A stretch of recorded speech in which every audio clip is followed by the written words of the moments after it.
I've been sad for a long time, I told my friend while sitting next to him on my patio. We were drinking light beer and treading dangerously close to a conversation I had been avoiding for some time. Do you want to kill yourself? The question hit me and snapped me out of the foggy haze Pabst Blue Ribbon brings. I think I do. Yeah, I responded and put the cold can to my lips. How do you want to do it? He responded, completely unfazed. I don't really know, I haven't gotten that far. I'm not sure I believe you, he responded, still with a voice unwavering.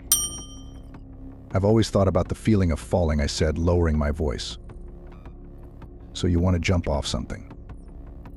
Yes. When were you thinking of doing this? He asked.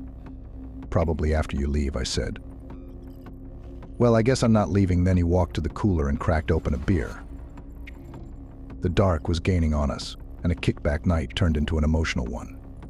Cold wind came with the stars, and the dim patio lights seemed to show only shadows. As the conversation continued, the moon became the primary source of light. I loved him that night. He saved my life. We talked about things we had talked about before, but it was different now. He wanted me to be alive, and I didn't want to be. At some point around 2 a.m. and 10 beers later, he said something with his arm around me. One day you're going to feel better. It may not have been then, or the weeks that followed, but I used those words to carry me through until I did. At some point, I really did. A couple weeks after confessing where my head was at, I started trying. I cooked for myself, and I woke up at a reasonable time. I cut back on my drinking significantly, and I took my garbage out. That's the thing about the cycle of depression. You feel depressed, so you don't take the garbage out. Then you get depressed about the garbage. You're fully aware of this, and you focus on it, instead of just taking the damn garbage out. My friend arrived at my place multiple times the following month, checking on me, telling me how proud he was. When you're that close, you don't see it. I didn't know he saved my life just to end it. Far later in life, I dreamt he showed up at 2 a.m. banging on my front door. His breathing was heavy, so much so you could hear it through the door. He yelled he needed me. At first I was scared, woken up from a dead sleep. But I saw it was him, and I opened the door, concerned, but happy it was a friend. The first slash of the knife opened up my side, under my ribs. The second plugged deep into my shoulder. I felt sharp pain. Confused and scared, I looked at him and was lost for all words. Dude, I exhaled, unable to catch my breath. He grabbed the back of my head and dragged me out my front door by my hair. I couldn't fight him. I felt the blood loss soaking my shirt through. I cried out. Before I was asking for death, and now every nerve in my body was screaming at me to find a way to live. I hit the inside of his trunk with closed fists the entire drive to the bridge. While I was in the dark, I felt so confused. I cried out in pain and tore at the inside of the car. I thought back to nights when I smiled, to days when I laughed. I mourned them. I thought of the feeling I had when I got that job I would grow to hate. The feeling of pure joy when I got the call that I had been the one selected. I realized in that trunk I was going to be okay. Even if I died, I was going to be okay. It isn't always sad. It isn't always happy. It isn't always horror, and it isn't always terror. What it always is all of it. It is always sad, it is always happy, and it is always happy, and is always in between. It just is. When he opened the trunk, I had sunk to the back and kicked out with everything I had, striking his jaw. He grabbed at me and screamed out, "Come on, you're the one that wanted this." I was wrong, I answered back, my voice cracking loud as my tears poured. I grabbed at anything in the trunk to stay put. I didn't want to die. I never wanted to die. I was fucking wrong. He grabbed my stomach and opened me up with the blade. He squeezed my insides hard and made me gag. All I was able to choke out was, "No, no, no, no." I woke up and sobbed loudly. My friend died by suicide 10 years after talking me out of my own. Looking back, it seems so obvious that I should never have taken those pills. But I was exhausted. My insomnia had been worse than usual, and I'd gone nearly a week without a good night's sleep. My boyfriend was the one who offered me some of his sleeping pills. Deep down, I knew I probably shouldn't have taken someone else's meds, but at that point I was so tired I was willing to try anything. And it worked. The next morning, I woke up after the heaviest sleep I'd ever had in my life. Jake, wake up. I was too excited to let him sleep in Ha. The irony. It worked. I know. I was up late watching the game. When I came in, you were sleeping like a log. He yawned and smiled at me. You didn't wake up for anything. The next night, I took another sleeping pill, and it was the same. Pretty soon, it was just part of the normal routine. I'd wake up feeling refreshed, go through the day, and then take another one of Jake's sleeping pills before we went to bed. I didn't think a thing was wrong until I noticed the bruises on my thighs. Where did these come from? I was talking to myself, but Jake overheard me and came to take a look. He said it was probably nothing, and that I probably just rolled on something in the bed. I didn't know how that would happen, but with those pills I sleep so hard I wouldn't know. I tried to brush it off, but over the weeks my legs started to hurt, and the bruising on my thighs was getting worse. I had my suspicions, but I tried to tell myself I was just paranoid. Jake wasn't like that. After a few weeks of trying to come up with any other explanation, I finally decided to see what was going on. I made sure Jake saw me get one of his pills, but when he wasn't looking, I spat it out. Then I pretended to be asleep. Jake came in and got in bed beside me.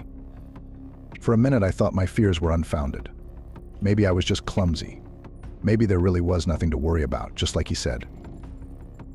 But then he sat up and started to tap me on the cheek. I did the best I could to pretend I was out cold. "Hey, are you awake? Babe, wake up." He kept at it for a minute and then leaned over me. I sat bolt upright and shoved him off. He insisted he did nothing wrong, that I'd looked funny, and he was trying to check on me. I'd seen enough, and I'd had enough of the bruises and sore thighs in the mornings. I screamed at him for taking advantage of me every night. I told him what I knew while he sat there and denied everything. Finally, I told him to get out. I clearly could no longer trust him. The name on the apartment lease was mine, so by the next morning, Jake and his things were out. When I was cleaning that day, I found the almost empty bottle of his sleeping pills. I almost threw them out on the pile of his stuff that was growing in the hallway. Then I thought about it and put the bottle on my nightstand. Whether I could trust Jake or not, these pills did work. I'd take one more tonight and get a real good night's sleep. So I did. I would do anything now to go back in time and tell myself to stop. After that, it was all a blur of sirens, wires, and sobbing. Jake was in the waiting room until the doctors finally let him into my room in the ICU. I was so weak I couldn't even apologize to him, but I guess that's normal for a stroke. I wish I hadn't taken those pills. I missed all the signs of a blood clotting problem until I woke up alone in my apartment with half of my body paralyzed. With nobody there to help me, I was dehydrated and starving for days. From the moment he got up in the morning and had his first drink to when he would stumble in later from whatever rat hole he crawled out of to terrorize us again, my father was always a monster. And terrorize us he did. My brother and I were still really young at that point, with me being older by 2 years, and with him being so small, he mercifully managed to stay free of our father's daily abuse. I didn't. My mother certainly didn't either.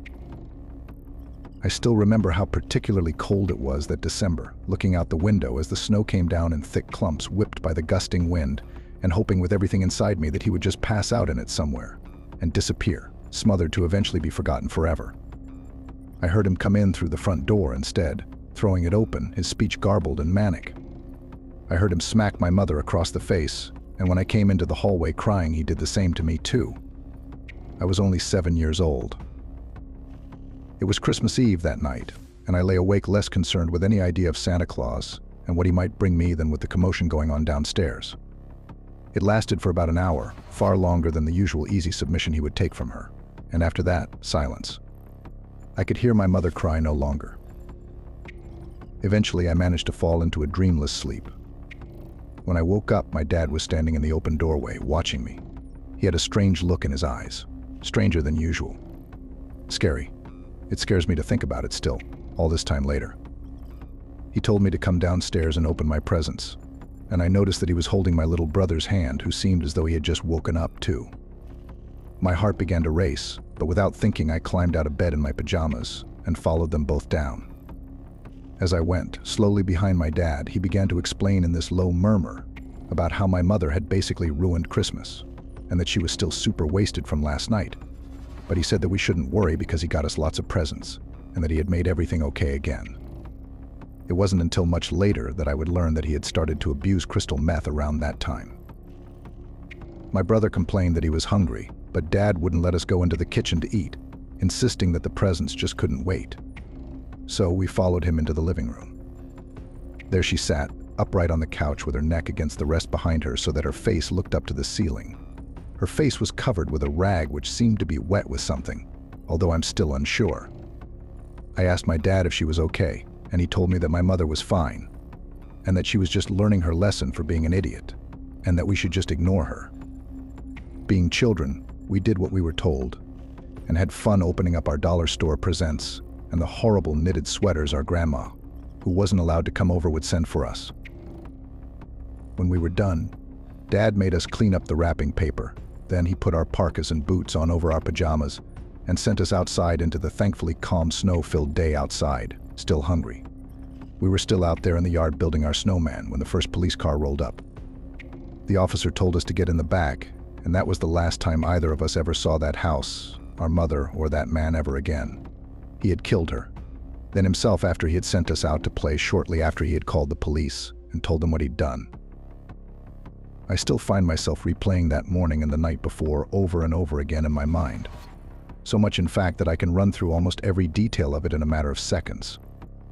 I play it again and again, trying to figure out if one particular bump in the night was her being smashed against the ground, or if one of her screams or sobs was when he hit her so hard her brain started to bleed.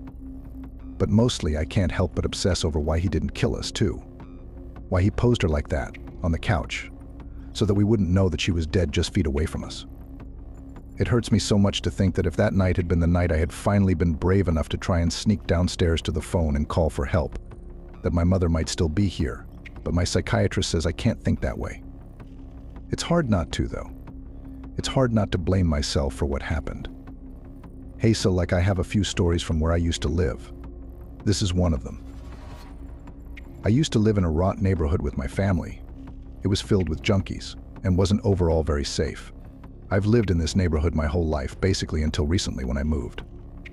I had a few stalkers and I've had to call the cops on my neighbors, but that's not the point of this story. That's just for perspective. My parents never really got along well with the owners of the house. They were elderly and they didn't want to fix any of the problems that was wrong with. My mother fought with them for years to install an air conditioner that we only got to use for about a year, maybe less. My room was at the front of the house, yet it was at the end of the house. The layout is confusing, but to try and put it simply, my windows were easy access to the front yard if I wanted to sneak out instead of having to walk all the way to the front door. I lived in this house for about 5 years during COVID and lockdown, on that whole period. I've always believed in the paranormal and supernatural. It was a way to make life more interesting. I'd watch ghost stories and horror movies religiously as a child, even though I probably shouldn't have. I grew to have a habit of staying up really late to all night during lockdown. There are times I've accidentally scared myself shitless because of the ghost stories, legends, and myths. I've had a few encounters with the unexplained throughout my life. I would call myself a medium of sorts. At the start of was shadow people, and hearing my name when no one was around or in a crowd of people, sensing a presence when no one was around. Stuff like that. It wasn't until I was getting into witchcraft when things started to get interesting, let's say. One particular night I was staying up late as usual. I needed to go to the bathroom, and since it was dark, I used my phone flashlight as a way to get to the bathroom and back to my room, regardless of if I've memorized the layout of my house. I'm not one to get scared or have tried to run back to my room once the lights were off, just to be clear. I used the bathroom and everything felt all right. Nothing happening as usual when I excited the toilet. I usually expect to see something jump out at me at night, so I brace myself for nothing. While I was washing my hands, something felt off, as if I was being watched. I look up at the window to see nothing, only the textured glass so that no one could see into the bathroom. I dry my hands, grab my phone again, and walk closer to the bathroom door. The closer I got, the more tense I felt, as if I was being warned to not get closer. I ignored it because I wanted to go back to my bed. After I leave the bathroom, the only light being from my phone's flashlight, I feel something right behind me. I don't turn around to look at it only because I didn't want to see something I shouldn't. I've read stories and myths where people are told not to look at entities because they could take you or something like that. I don't turn around in fear or worth, I guess. But I was frozen for a bit. I couldn't move while I felt this presence get closer. My fight or flight instincts kicked in when I felt something grab my shoulder. I would say I sprinted, but I didn't. It was like 2 a.m. and my entire family was asleep, and I didn't want to risk waking them, so I fast walked as quietly as I could. I felt it follow me, and only disappear once I entered my room. Those crystals my mother brought me, which promised to protect me, must have worked at that time. I jumped into my bed and hid under the covers, as any adolescent would do. I ended up falling asleep not long after, terrified to what was there that night. To this day, I still don't know what it was. I was the one that found Jake dead, tucked in the dark corner of the parking garage in his idling pest control truck that vibrated minutely. The parking garage always had a humming from stainless metal fans to circulate the humid and hot Virginia air. Walking closer to the truck, I saw his chemical box in the bed of the truck was open with the top flap sticking straight up. I thought nothing weird about the open box because it's not just us and the pest control company that live there, and from time to time we steal from other trucks. For the summer, the company buys out dozens of rooms for the employees to stay. Most employees are door-to-door salesmen who make a living selling pest control as a same-day service. Where Jake and I, with a few others, come into play is after the sale. The ones who actually spray your house, the ones who interact with the customers, and bring them down to reality after the salesmen fluff our feathers. Or are they fluffing their own? We are the ones who click the rat trap mouths in place, with black jagged teeth ... waiting, with a delicious neon blue food for the rats to nibble on and share with their newborns. We had 7 other trucks in the parking garage, and from time to time Chem went missing.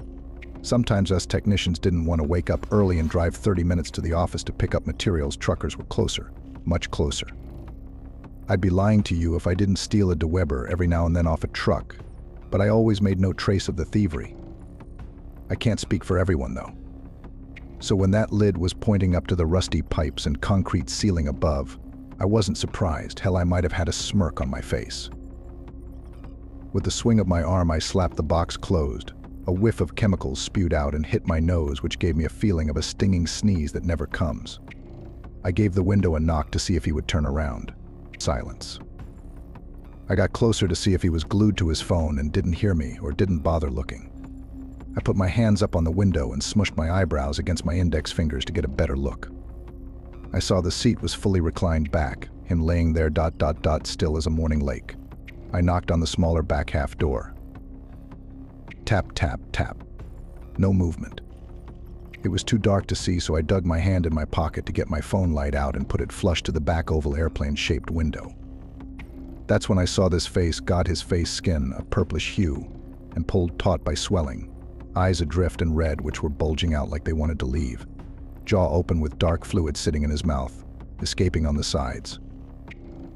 The streaks of dark liquid rolled down his purple face, curving down the back of his neck, and dribbling down the strands of hair meeting the headrest. My eyelids opened so wide they touched my eyebrows. His fingers curled limply around a chemical bottle, cap off and the liquid color matching that of the pool in his mouth. "Jake," I whispered. My voice feels like it was stolen from me. My skin is tingling like an unknown channel on TV as heat takes over. I begin to fall. The last thing I notice are my fingers streaking down the window. I passed out. 4 months pass. I'm moving out of the building where it happened. I've wanted to get out of this building since it happened, but didn't have the financial backing. Now I plan to stay in Virginia for the winter and move in with roommates from the pest control company. The salesmen call this time their off-season due to them all leaving and going back home, most to Vegas. My other 2 roommates run the regular technician routes, which consist of stopping at 14 to 15 designated houses a day, spraying chemicals and setting traps to take care of the contracts those grimy salesmen sell. I used to share a room with Jake. All of his things were taken out either by investigators or the maid service. The other roommates in the building told me to combine the abandoned twin bed with mine, but I never touched it. I couldn't. I'm making this entry due to finding something. Something I believe was very close to Jake. The last day of moving, I had everything packed but my mattress and box spring. While moving my mattress lazily with the sheet still on, I lost grip, and it hit his mattress, sliding it off the box spring and hitting the wall. I let go of my mattress automatically and wanted to fix his bed, preserve it. I wrapped my hands around his mattress when a wave of dizziness veiled over me. My hands became clammy and I didn't want to touch his mattress anymore, like a kid that doesn't want to touch an old person. I had to put it back. If I didn't, it would haunt me forever. My mind yelled at me. Just as I forced myself to slide the mattress back, my middle knuckle dropped into a slight groove, and I stopped in place. I pushed the mattress to the right and traced where my knuckle had been and found a slit in the box spring. I hesitated, staring at the unnatural slash in the cloth, thinking about when Jake and I would make fun of our manager, who always had a bone to pick with Jake ever since the first day they met. The new manager, 2 years younger than us, yelling at Jake to tuck his shirt in while his own untucked covered his belt and belly. A smile slowly disappeared from my face as I was brought back with my whole forearm now in the slit of the box spring. My fingers clutched an object that had to be a book. I pulled my arm out of the box spring like pulling a calf out of its mother, now half expecting to see red viscous liquid and tiny wet legs. My eyes shut slowly like elevator doors closing. But my hand appeared dry and my fingers clenched around a book of sorts. The outside of the book was void of color, almost like it absorbed it instead. I sat down on my thrown mattress, and the empty apartment surrounded me. I flipped to the first page as the spine creaked at me. I saw Jake's name and it clicked in me that this wasn't a book. It was Jake's notebook. I flipped page after page after page, reading Jacob's writings about days of killing bugs and missing home, till I got to the page. Sometimes I wish I wasn't lazy. I could have taken the sheet off the bed. This would have never happened. I would have never found the notebook. The apartment seemed to be silently closing in on me now, like I was in the digestive tract of some huge monster. God, the page in big dark letters he had written the lady in the basement is the reason why I am gone. I was stuck reading the words again and again, thinking I was seeing things. My heart was pumping so vigorously I could hear it agitate the fabric of my shirt little by little each beat. There was an arrow so dark that seemed to suck in light and pointed toward the right of the page, wanting someone to flip it or something to flip it or something to flip it. So I did. For the next pages he wrote why, and I, clinging to every word, began to read. 2 months pass. The warm, thick air has passed now, leaving a cold gray in the air. Virginia feels less claustrophobic with the heat gone. Winter is stinging its way into the picture more and more, breath starting to become visible almost every day. My new apartment looks over the town of Arlington, which is a nice view from the 13th floor. Whenever people ask where I live, I tell them it's 5 minutes from the Pentagon. I've said it so much it numbs me. There are 3 guys in total that live in this apartment, so the decor is minimal at best. Our TV stand is an upside-down plastic bin, with our coffee table another bin. At least it's a set. The floor is thick and worn carpet, light tan in color. The walls have the same yellowish void look. My favorite part of the apartment is the balcony that spans the whole side of the living room, to which I can see a sliver of the Potomac River, an icy cold thing this time of year. I've marinated in Jake's notebook for a while. I think I'm ready to share some of what is inside. Jake goes into extreme detail about these situations, so I'll just copy them down for you all to read. I think that is what's best. Thursday, July 18th, 2027 months ago, Jake's notebook. Today I am changed. It was right after lunch when my work phone notified me a house was booked. Usually I disliked the salesman, but the one that booked me was just all right, tolerable. I pulled into the neighborhood as the sun dimmed from clouds rolling in. Storm maybe. Multiple groups of 6 townhomes were placed throughout the neighborhood with tall trees and bush linking them. The small homes shared walls, only separated by a slight offset in depth, looking like crooked teeth. Porches stuck out a measly foot from the homes, which were more for decoration than enjoyment. The porches all had different faded color variations that staggered from each house: blue, red, orange, green, and back to blue. The peeling wood porches had the style of a Western movie set, which I thought interesting, but I knew the webs were going to be a bitch to get out. I rolled up to the address the app told me as the salesman popped out of some trees to greet me, probably pissing. I rolled down the window and stopped the truck, wheels stopping the popping of gravel underneath. He gave me the rundown of the house while leaning on the windowsill of my truck, where the smell of sweat leaked in from him. He mentioned the old woman that lived in the townhome and said she was oddball but kind. I thought nothing of it, just another job before getting off. As I parked the car, I asked the salesman, "Interior?" He replied, "Yes." My shoe covers zipped on the asphalt as I walked toward the door, pump tank in my hand. Knock, knock, knock, knock. The old woman opened the splintered door as I introduced myself and got all the signatures I needed to apply the pesticides, legal reasons. The first thing I noticed about the woman was her eyes. They looked worn, tired, as if she stayed up all night, or something was keeping her up. I smiled as I slipped the signed papers in the back pocket of my jeans. She reciprocated the smile and pushed the door open wide as creaks escaped the hinges. Right before I stepped in, I saw the salesman grab a DeWeber from my truck. He is all right, this salesman. I looked back and the old woman kept her eyes on my face. I smiled again to break the slight awkwardness. The smell of wet concrete hit my nose when I stepped in the home. It started to rain behind me. It cut off as the door closed behind me. The old woman's home was tight like lungs that never sucked air back in. The layout was like a strip of gum. The start was the door I walked through, and the end was the living room, which had a step down. She offered me water, which I politely declined. I could see the kindness the salesmen were talking about.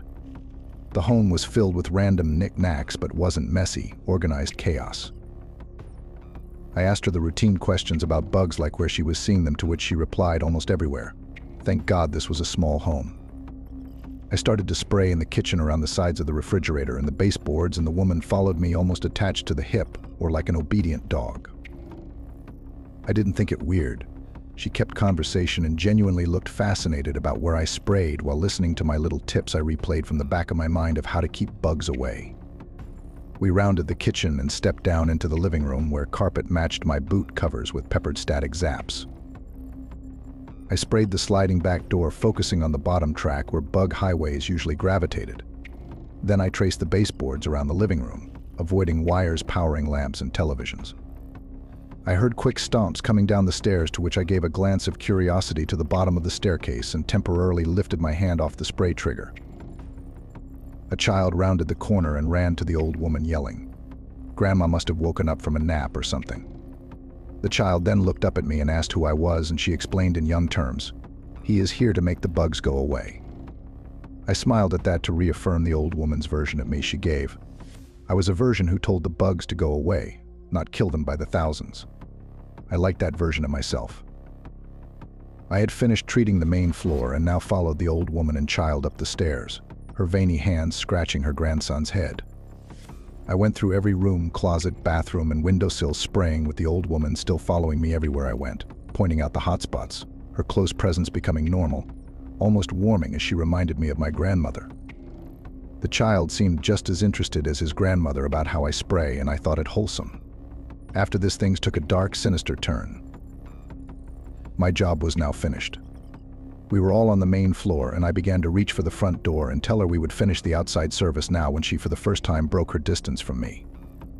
This made me feel, for lack of better words, alone. She steadily glided toward the living room, not looking back, and she stepped down the dip, heading for the couch. Did she forget I was still in the house? Did she imagine opening the door and letting me out? The kid then followed her and jumped off the small dip in childlike fashion into the living room and landed on the carpet, gracing his tumble. The old woman never sat down, and her back was facing me as she stood there. Still, why didn't she sit down? She broke the silence right as my fingers touched the front door knob. Her voice was colder now. "Won't you come here for a second?" The knob rang numbly for a split second as my hand slid off. I then took a step toward the living room slowly. The rain now beat on the old woman's back door with the flash of illumination.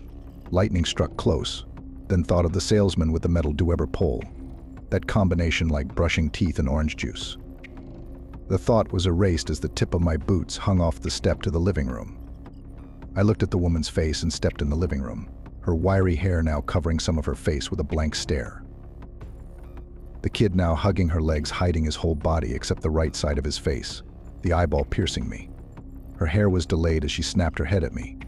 Then the hair caught up and fell.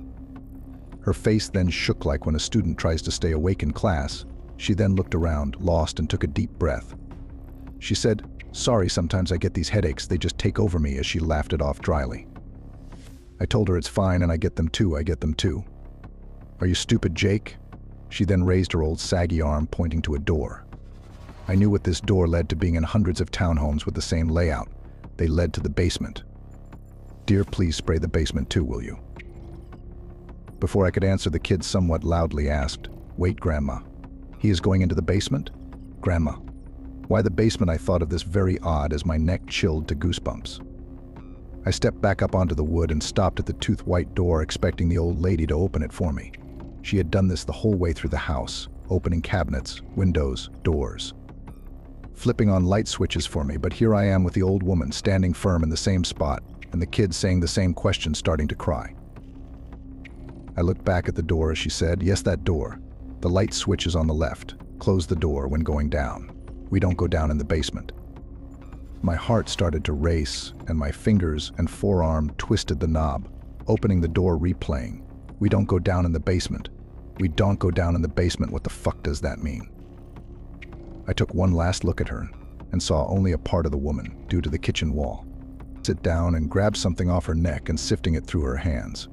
She then did something my ears will never forget. She started to pray in Spanish, and I took my first step down. I shut the door behind me and then I switched the light on. It was very dim, only giving me the bare minimum brightness to reach the bottom. The walls were different as I descended. The light didn't bounce off them. Instead, the walls let the light in. The old woman's prayers and child's crying muffled the creaks the wooden staircase gave off. The prayers were getting louder. I dreadfully got on the floor of the basement now. To the left, a wall; to the right, a long hallway leading to complete and utter darkness. My body felt a shiver like flying to a cold part of the world, and those airport doors exposing you to the weather for the first time. My head naturally looked down at my feet for some reason. There was a door to the right of me now which I saw coming down the stairs. I shifted toward it with my boot covers scraping the carpet tips. Uneasily, I opened it. The boiler room was dark, as the swing of the door brought a string to my vision. The light for this room, of course, is a fucking string light. I pulled on it hard and light struggled to do its job. The light reminded me of when my 7th grade science teacher, Mr. Crutcher, told us what would happen if a light bulb traveled the speed of light in space. You will see the light, yes, but it will reflect no light. Precisely. What is a light but more than a mere tool that reflects light off of other things? The memory should have put a smile on my face. I then sprayed around the water heater and cotton candy pink insulation sticking out from the room walls. My heart began beating faster and a veil of sickness came over me. The cold got stronger. The place was sick itself. Holding my hand up and wrapped around the string, I paused. Something deep inside of me telling me not to shut the light off. I almost felt as if someone with a remote was controlling my movements. I was separated from myself. I let the string slither out of my hand as I walked out of the room, now looking back down at my boots, as if something didn't want me to look up. What would I see if I looked up? The exposed insulation made the old woman's prayers fuzzed, but now I was back in the hallway. I could hear the extent of it. She was screaming now. I imagined her old neck veins popping, blue miniature rivers flowing up to her wrinkly face. I faced the hallway now, the walls darkening the further they got from the top stairway light. My brain was yelling at me to hurry and go as fast as I could, but my body did not listen. We were disconnected. I took my first step, still looking at my feet, seeing the dark entrance from the hallway get closer. Another step I go. I get closer, step closer.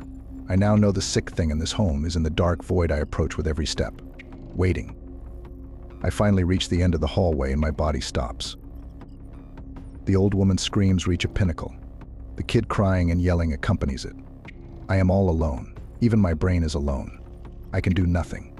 The darkness is all around me. I twitch my head to the right. It reminds me of the old woman's movements, and reach my hand out to feel for a light switch. Nothing. When I do this, I can see in the dark room slightly my hat shading me from most, not all. My head comes back down to the center. I feel like throwing up now. My sickness is terrible. My head is spinning and so is my stomach. All of my extremities are ice now. Now I twitch my head to the left. I have to reach in between what looks like a dresser. I push my hand through. My hand grazing the sandpapery wall and I feel a switch. My heart relaxes from the touch. Finally, I'm not alone anymore. The light switch accompanies me. Click ... My finger flips the switch. My stomach drops. Click ... Click. Nothing. My breathing seems like a car engine that just turned over. The only thing that was with me is now gone. No light. I won't move. I can't move. My hat doesn't cover it all. There is a jolt of movement in the darkness accompanied by the sound of bones cracking under loose skin. My eyes widen like headlights turning on. The stinging of the hallway light behind me becomes audible, and it pops in its shell. There is no more light except bleeding out the boiler room. I hear the hinges yawn as the door closes, sucking the only light left in the basement. I now feel like I'm floating. My eyes have nothing to cling to for a sense of space. The sounds of bones breaking and almost moving under skin get closer. The air is thick around me. From out of the darkness, a woman's voice scraped out, "I see you." My body snapped out of its immovable grasp. I sprinted toward where I thought the stairs were. I hit the wall at the end of the hallway, hearing the bones snapping sound following. I made a left up the first landing step as my shoe covers slipped on the carpet. My nails digging up the steps as I regained my footing. The boiler room door now swung open and slammed closed over and over, almost like it was clapping for something. The metal pump tank hit each carpeted step with a muffled clang.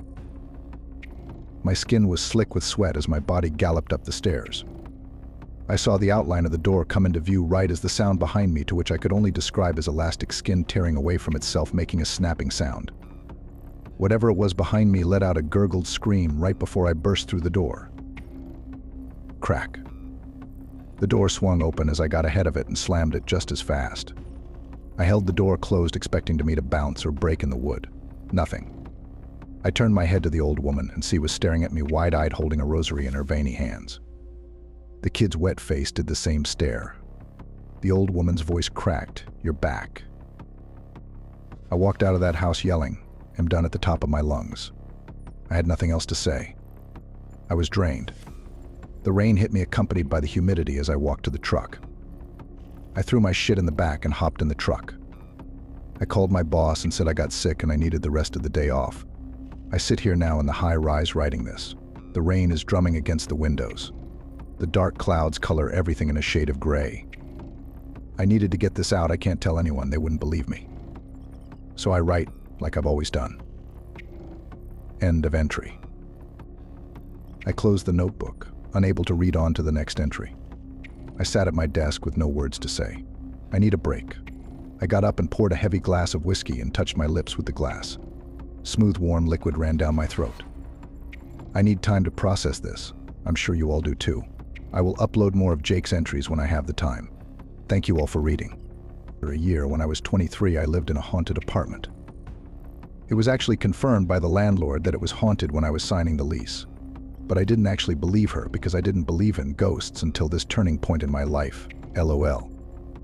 When I went and toured the apartment, we went to the basement where the laundry was, and we both looked at one another because it felt like someone was walking behind us and we heard footsteps. She turned to me and said, "Do you hear that?" To which I responded jokingly to her, "Maybe it's a ghost," and she looked at me dead ass and was like, "This place is haunted." I didn't believe in ghosts at the time, so I was like, "Yeah, whatever," and signed the lease on the washing machine, LOL. We never figured out what the footsteps were and why it felt like someone was following us. Fast forward, I move in. I think it's important to note this was an old New England building that went through many uses from its conception in the 1900s, including being a hospital at one point. I didn't bother to look up any of this until I moved out. From the first week I move in every night at 3 a.m., it sounds like a big heavy-set man rams himself against my front door. Every night. At 3 a.m. on the dot. It scared me at first. Then when I realized it was an every night thing, and nothing happened other than the slamming, I thought somebody was messing with me or didn't want me in the apartment. So after 2 weeks of this happening, I stayed up and waited at the door so I could look through the peephole and see who this MF was. I also had a bat just in case, but the important thing to note is I never felt threatened here. Even with the banging, I had this sense that I was safe. So I stay up and 3 a.m. hits, and I'm looking out the peephole, trying to see who's messing with me every night. Also important, I was on the second floor, and it was old and creaky, and I could hear everybody walking up and down the hallway and stairs. Like when somebody entered the hallway, I could hear all the way up until they got to my door. I never heard footsteps with this. So anyways, I wait up and 3 a.m. hits, and nothing happens. And I'm like, WTF? I'm staring out the peephole and see and hear nothing. So after like 5 minutes, I give up and walk away. I kid you not, I take 3 steps away from the door and boom, bang against my door again. Sounds like a man with a running start slamming into my metal door once. I run over and look out the peephole and no one's there. After that, I kind of gave up and accepted it. Again, it never felt threatening to me past the initial first few days. At least there it was not threatening. I believe there were multiple ghosts. We will get to that. It happened every night for a year, and eventually I did sleep through it, although I woke up right at 3 a.m. every night right after it would happen, I believe. So anyways, I live my life. I'm not home a lot for half of the year because I'm at work or out. Then the pandemic hits and we all get moved remote. So I start spending more time at home and notice things. I don't drink or smoke or sleepwalk.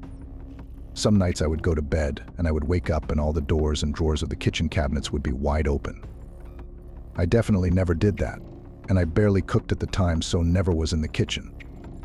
This was before cameras were normal in your house, otherwise I would have put some up. Now in the meantime, I never do my laundry.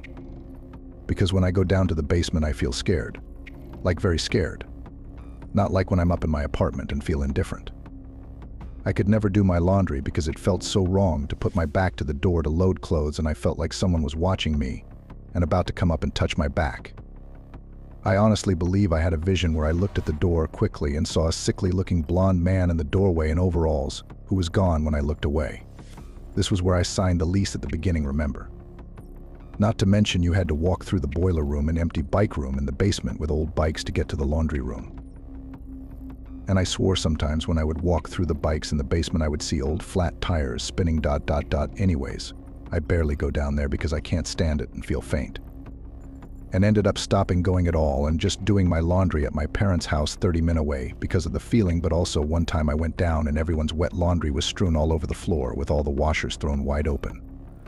Could have been a crazy neighbor, but didn't seem like IT ... IT always felt threatening. That, and the vision was enough. We all had storage rooms that came with our units with our own locks that we bought in the basement as well. One day the cops come because someone broke into all our storage. But the weird thing was all the locks were just open. They weren't picked and they weren't broken. Almost like they all just popped open at once. And we all had different locks bought at different times and nothing was stolen. The cops were bewildered. So anyways, I'm spending a lot more time at home and I notice things are weird. Like my TV turns on and off all the time throughout the day randomly. I change the batteries in the remote itself, etc. nothing. To note, I still have the same TV and it's never done that since. The things start going missing. I lose jewelry and find it in strange places like a necklace in the oven months later, a Tessie that I did not put there. But it never bothers me. I honestly slept very well in my unit. But again, I couldn't go in the basement. I literally felt sick, but felt very safe in my unit, oddly. So I start dating someone, and we start social distancing together, and they start sleeping at my place. They start telling me things I've never noticed before, LOL. They were way lighter of a sleeper. So he told me when I would be asleep, he would wake up around 3 a.m. to things on my coffee table being moved around. Like slowly pushed from side to side, my candles and things. I'm ADHD and messy, so I would just chalk it up to my own doing, but I would always wonder if things would be in different places when I woke up in the morning, so it was nice to know it wasn't me, LOL. One time he said my record player that was sitting on my floor unplugged, clicked on, glowed power on, pin was placed, and the record started turning with no sound. He refused to stay over again after that. During my whole lease, I also heard my upstairs neighbor quite a bit. They would have heavy footsteps going back and forth in the night, always past 3 a.m. I chalked it up to them either being an insomniac or working a strange schedule. Again, I was always up at this time cues, I would just wake up. When it was time to move out, my landlord asked me if I had any complaints before I left. This was a family-owned place, so she came to me in person to say goodbye. I said, slightly joking, the tenant above me has a heavy foot and odd sleeping schedule. She looked at me confused and said, no one's lived in that unit for 2 years. It has damage, granted I had only been there the past year. No one had lived up there. Whose footsteps was I hearing? And then I moved out. And I've never had any experiences like that again. It definitely made me believe in spirits, ghosts, and the unexplainable. The feelings I would get can't be explained, and I've talked too much already, LOL. At the time, I was into crystals and things like that, and I believe they had either a part in protecting me.or inviting them in. Not sure. However, it was really interesting to feel the parallels between experiences. To this day, I think there's an evil blonde male ghost in overalls haunting the basement. Last year, I broke up with my ex, Alex, after a roller coaster of a relationship. Things ended on a pretty dramatic note, and I thought that was the end of it. I moved into a new house, trying to start fresh. About a month later, I received a mysterious package at my new address. Inside was an old, dusty key and a note that read, "You left something behind." I'll be watching. The key had no label, so I was baffled. Curious and slightly anxious, I decided to investigate. I discovered that the key opened the basement door in my new house, a room I hadn't even realized existed. Inside, I found old furniture covered in white sheets, but what caught my attention was a vintage diary on a dusty desk. As I flipped through the pages, I realized it was a journal detailing every moment of our relationship, intimate details, arguments, and even private conversations I thought were between just us.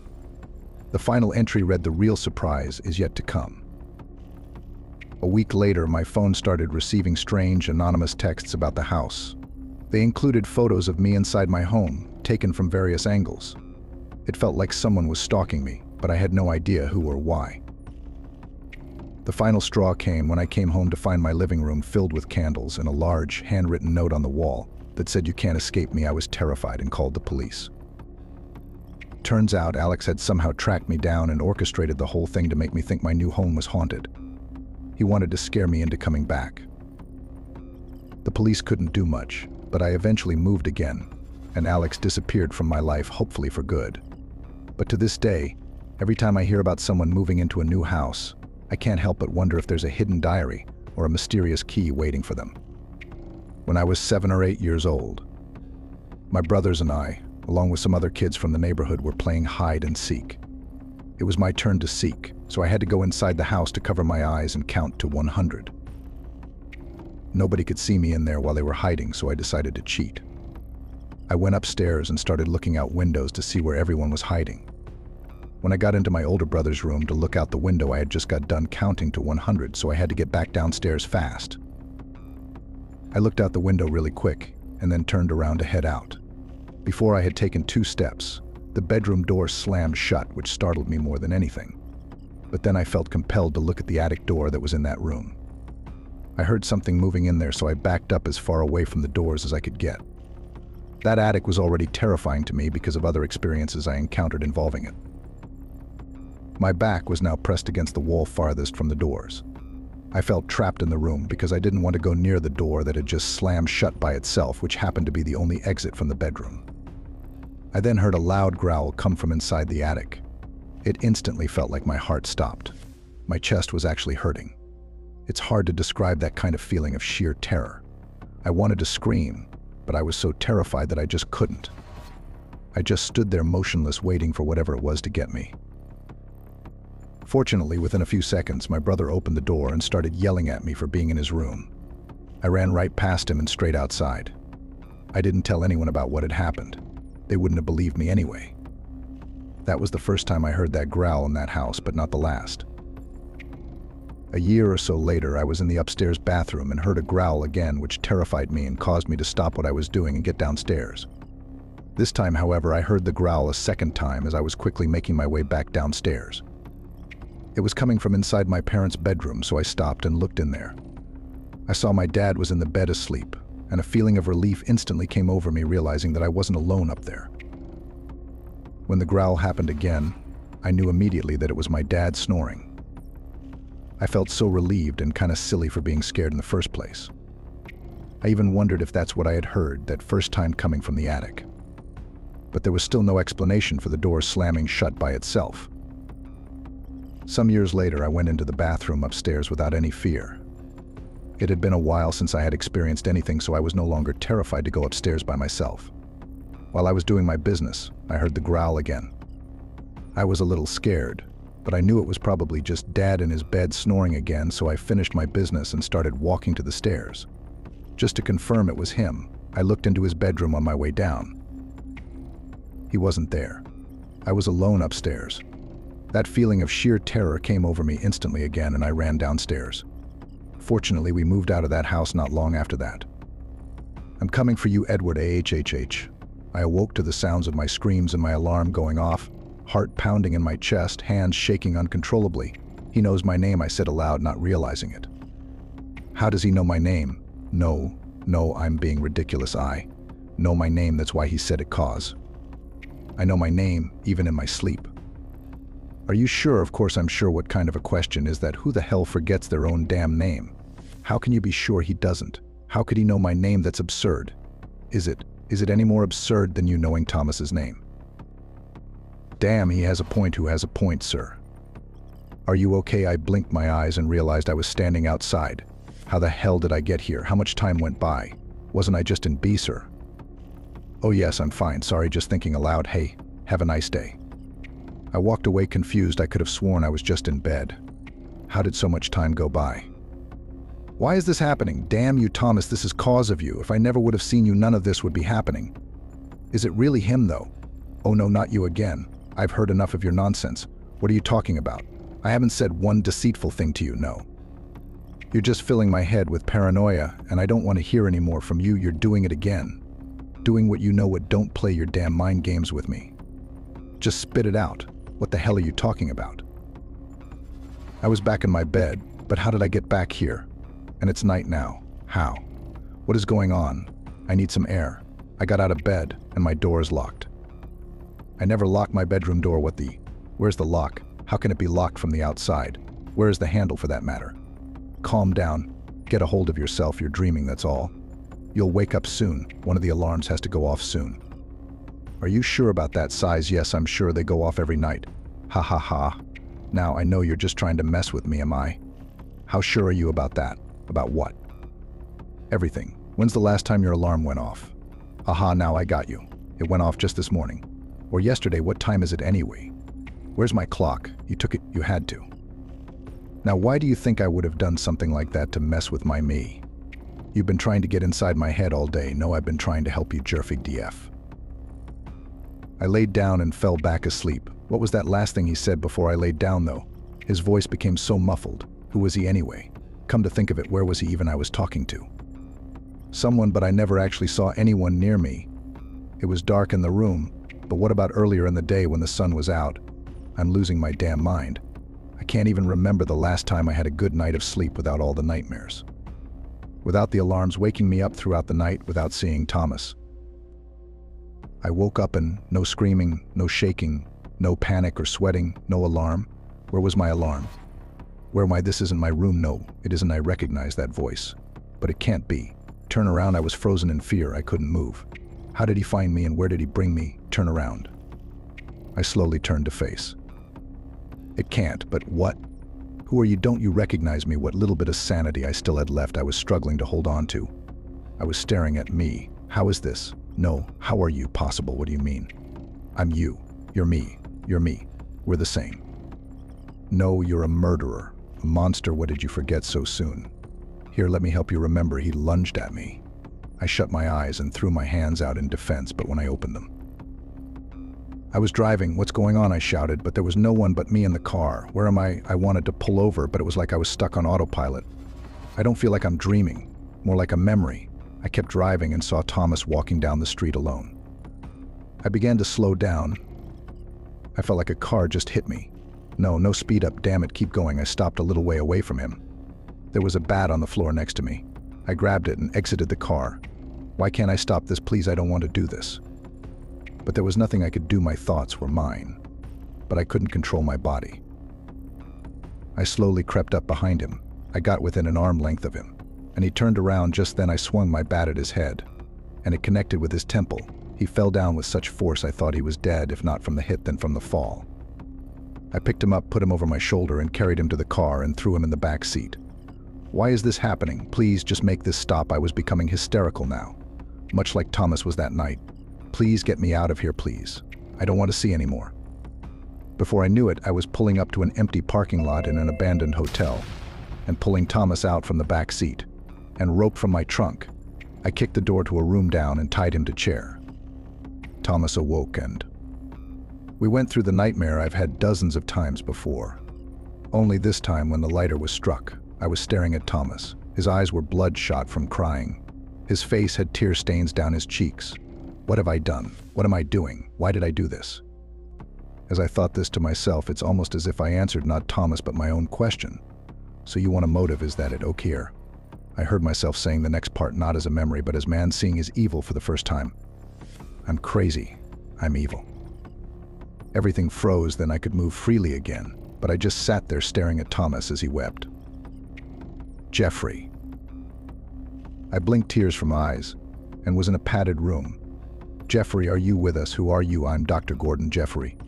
Do you remember? Yes. What do you remember? Everything. I began to walk out of the room that night and heard something fall. And I was confused. I didn't know where I was. I turned around and saw hotel rooms in front of were the doors of the rooms. It was an outdoor hotel, you know what I mean. There was no indoor lobby anyway. I thought I heard something faint coming from one of the rooms, and I went into the room and found that boy bleeding to death from his neck. I was going to call for help, but the police were pulling up before I could leave the room. I guess someone must have seen me and called the police. Apparently, when the police found me, I was hysterical. Not violent, just in tears, and they couldn't make out anything I was saying. I guess at first they didn't think I did it, but the person who called the police came over and identified me as the guy they saw brining an unconscious person into the room. And when they looked in my car, they saw the bat I used to knock Thomas unconscious. When they brought me to the station, I kept insisting that my name was Edward. From reports that I've seen, I didn't know who Jeffrey was. I didn't recognize my face, even when looking in a mirror, or being presented my ID. I still don't understand what happened that night, and I don't understand everything that's been going on since then. I don't know how much has been real or just in my head. I don't know what more to say about that night or any of this. It still haunts me. My nightmares still haven't stopped. Maybe I don't deserve to be free from them. I only hope that the family of Thomas Drury can find peace someday. And Thomas, I hope you're at peace. The one thing I wish someone could tell me is how I knew his name. So, throughout my childhood, I would visit my grandma's house frequently. Sometimes it was just a visit, and others I would have a sleepover. As I got older, I became more and more scared of the house, where it would get to a point that I would have panic attacks even at the mention of it. As well as this, the activity increased as I got older. Eventually, I refused to go anywhere near it. So my first memory was that I used to get what I now think was sleep paralysis in the house, waking up not being able to move. In these moments, I could hear loud voices, both male and female, repeating numbers or words which would get increasingly louder and closer. This happened around the age of 4/6 and stopped at about 13. I started having reoccurring nightmares in the house.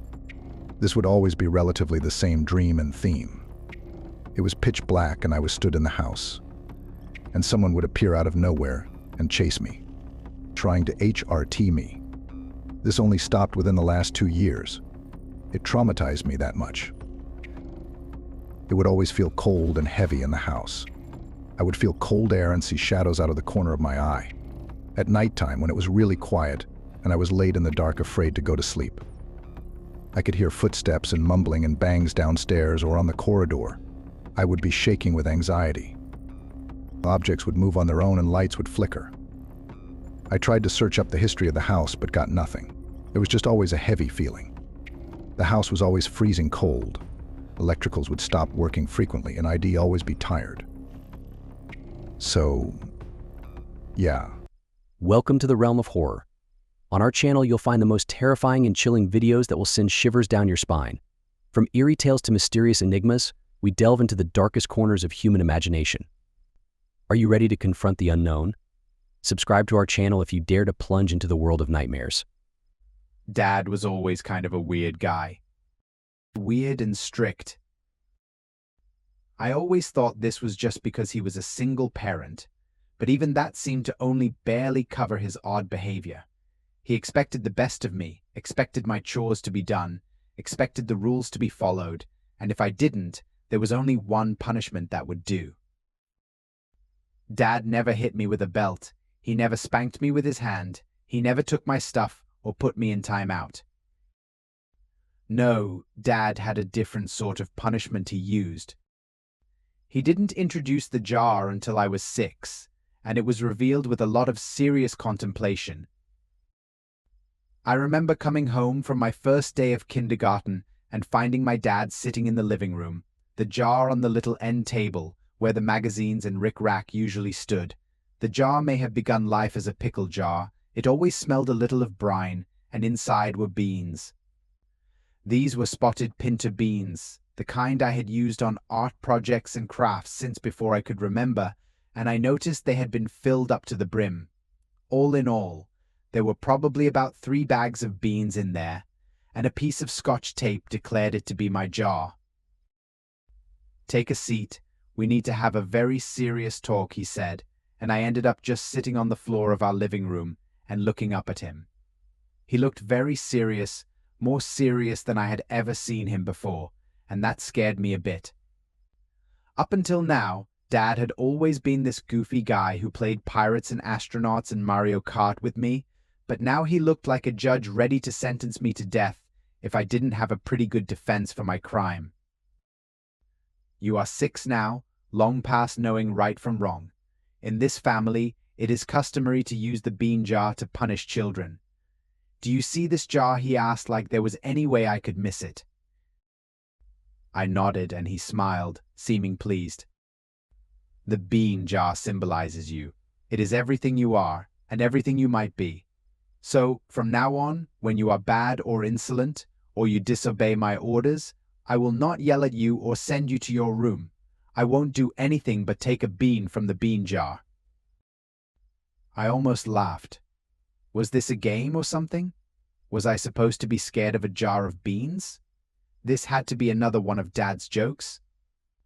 Dad was always doing stuff like this, telling me how the monsters in my closet could be kept away by a teddy bear, or that the cavity creeps would eat my teeth if I didn't brush them twice a day. Dad was a goofball, he always had been, but I think it was his face that made me wonder if he was joking or not. Throughout the whole thing, he just sat there, deadly serious, and never averted his eyes from me. "You're a smart kid, just like I was, and I see now that you'll need an example. You may think this is just a regular jar, but you're wrong," he said, reaching in and picking up a bean, dead wrong. He didn't even take it out.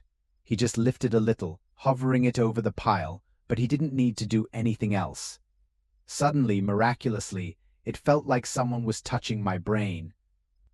It was the feeling of getting a sudden sadness, a sudden bit of anxiety, and I wanted him to drop that bean back in the jar.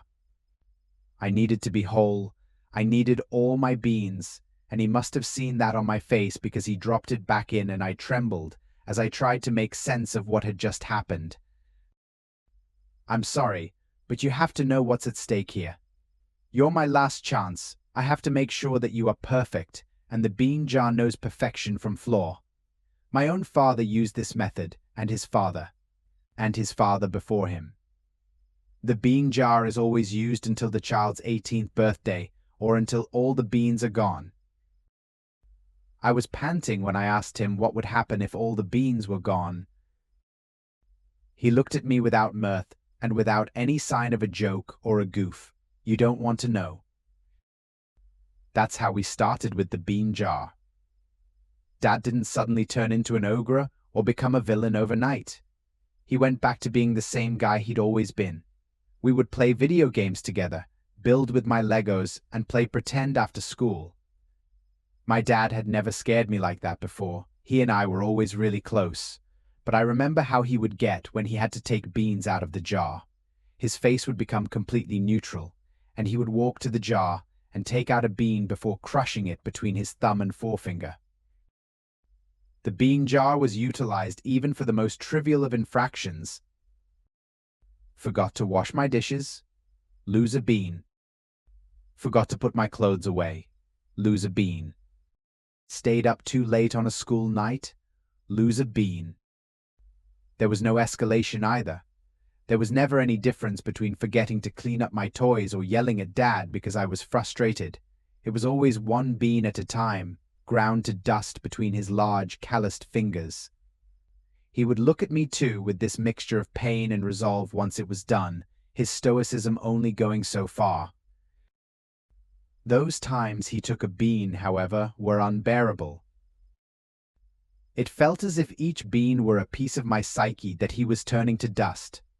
As a child, every bean made me hyper-aware of my actions, but I was still just a child.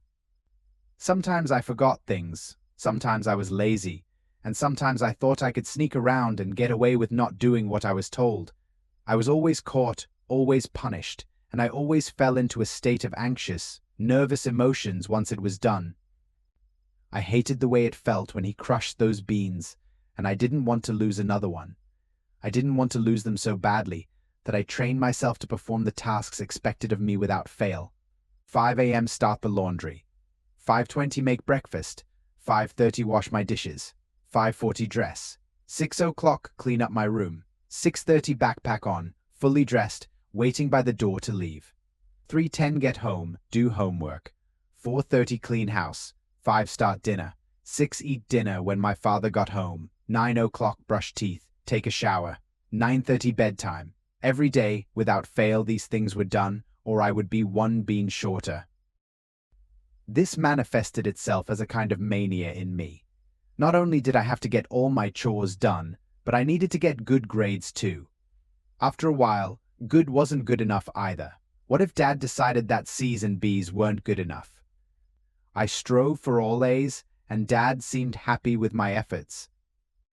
To the other kids, however, I was a weirdo and I didn't really have any friends. Dad was my only friend, but it was a strange kind of friendship. Like living with someone who has schizophrenia and could change at the slightest inclination. I didn't have any real friends until high school when I met Cass. Cassandra Bigley was not what you would consider a model student. Her parents had high expectations for her, but she was a middling at best. She came to me because I was the smartest kid in school, at least according to the other kids, and she begged me to help her. I helped her, tutored her, showed her the way, and soon her grades improved. That was how we became friends, and how she was the first to find out about the bean jar. So, he just takes a bean out and crushes it. Yes, I said, not sounding at all mystified about the process. And ...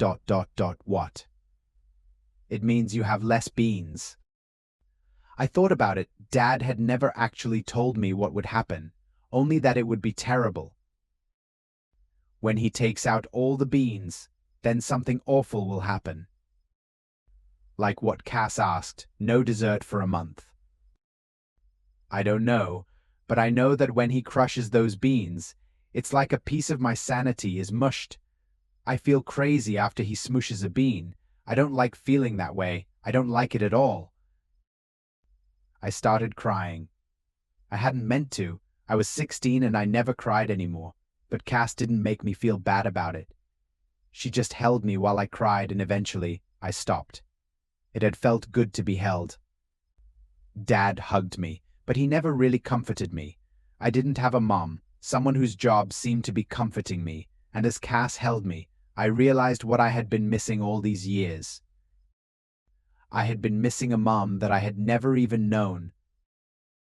We hung out a lot after that, Cass and I.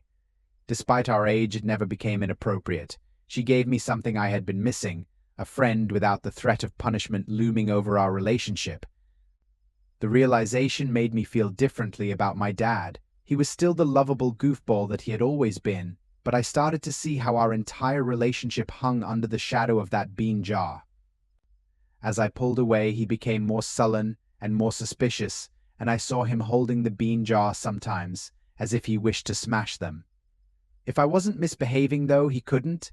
That was always the deal. He knew it, I knew it, and he knew that as long as I abided by the rules, he couldn't punish me. Despite how it will sound, Dad was never cruel about the bean jar. He never used it to take out his frustrations. He never came home and punished me simply because he'd had a bad day. The rules were established, we had both agreed to them, and I knew that by following them I would be safe. I think deep down, Dad really did think he was doing the best for me, thought he was molding me into something better than I could be, and I guess he was right, though it wasn't fair, not really. Then, one day after coming home from Cass's, it all came to a head. Dad was supposed to be at work, so Cass and I came back to the house to play video games. She had never even seen a Super Nintendo, and she wanted to play some Mario Kart with me. We had come in, laughing and making jokes, when someone cleared their throat loudly, sending a chill up my spine and turning me slowly to find my dad sitting on the couch. He looked so much like he had the day he introduced the bean jar, and he was wearing that look of pain and resolve. You come home late, your chores aren't done, your homework is undone, and you have brought someone here without permission. Why have you decided to break the rules like this? I saw the hammer come down on the table, but I hadn't realized what he'd done until then. It turned the bean he had laid there to smithereens, and I shuddered as I gripped my head and moaned. If he noticed, he made no comment. He just brought the hammer down on another one, and I nearly vomited as a pain like no other went through me. He had lined up 4, one for each infraction, but he had never done anything like this. It had always been one at a time, and that had been bad enough. This, however, was unbearable. "Stop it," Cass yelled. "Whatever you're doing to him, stop," but he cut her off. He grabbed her under the arm and heaved her toward the door. "This is your fault. You've changed him, made him forget his purpose, but I won't let you kill him. You aren't allowed in this house, never again, and I." "Put her down," I growled, finding my feet, weaving only a little. "You will not touch her." My father looked at me, not believing what he was hearing. "Put her down," now I repeated, stepping up close and getting in his face. You dare to challenge me? You're no different than the rest. I tried to raise you better, but it appears I was a fool. I'll smash every damn bean in that jar if I have to. When all the beans are gone, you'll cease to exist. I'll smash every damn bean in that jar. Just to prove ... just to ... prove, but he never finished. He let go of the hammer as he clutched at his chest, and it fell from his grip as he gasped and beat at his shirt front. His face had gone from red to purple, and before he hit the floor it was nearly black. I just stood there for a moment, listening to Cass beat at the door and ask what was wrong. I couldn't answer, I just stood there, feeling like I was suffocating as the realization that my father was dead fell across me. That was 2 years ago. I've been living with Cass since then, her parents taking me in gladly. Cass and I are getting ready for college, and that's when I remembered the house. It's still there, still sitting on the same lot, and I decided that it might be good to sell it so I can pay tuition. There were things inside as well. I've been back there a few times to get things, and I knew my father's room was essentially untouched. The police hadn't bothered to search the place. Dad's death was no mystery, after all, and they had decided he had died of a heart attack and saved me a lengthy interrogation.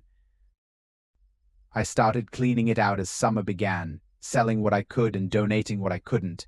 I found pictures of my dad and I, taken in better times, and far too soon I had cleaned out everything and was left with only my father's room.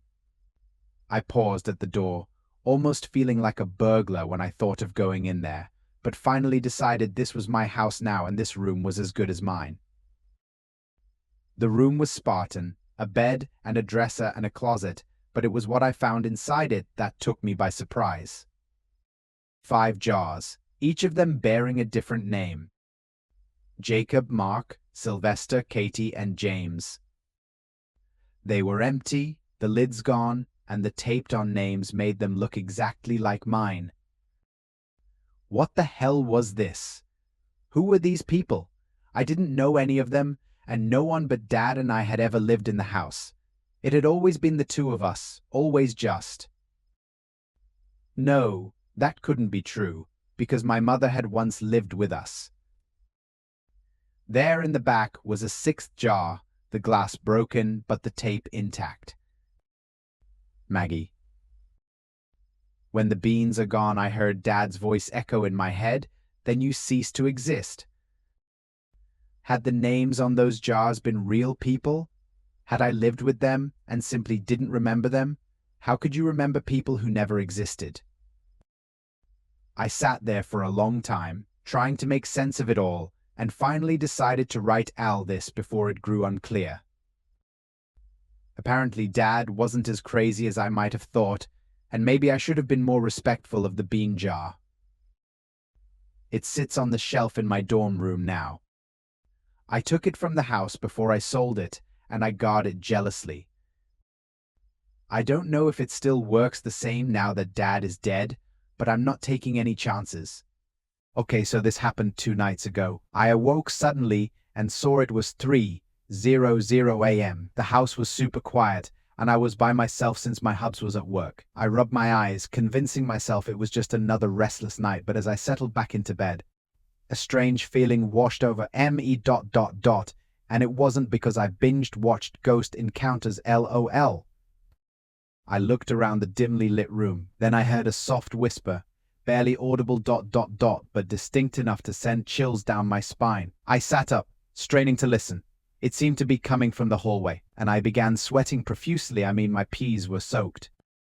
Hello, I called out ... No answer.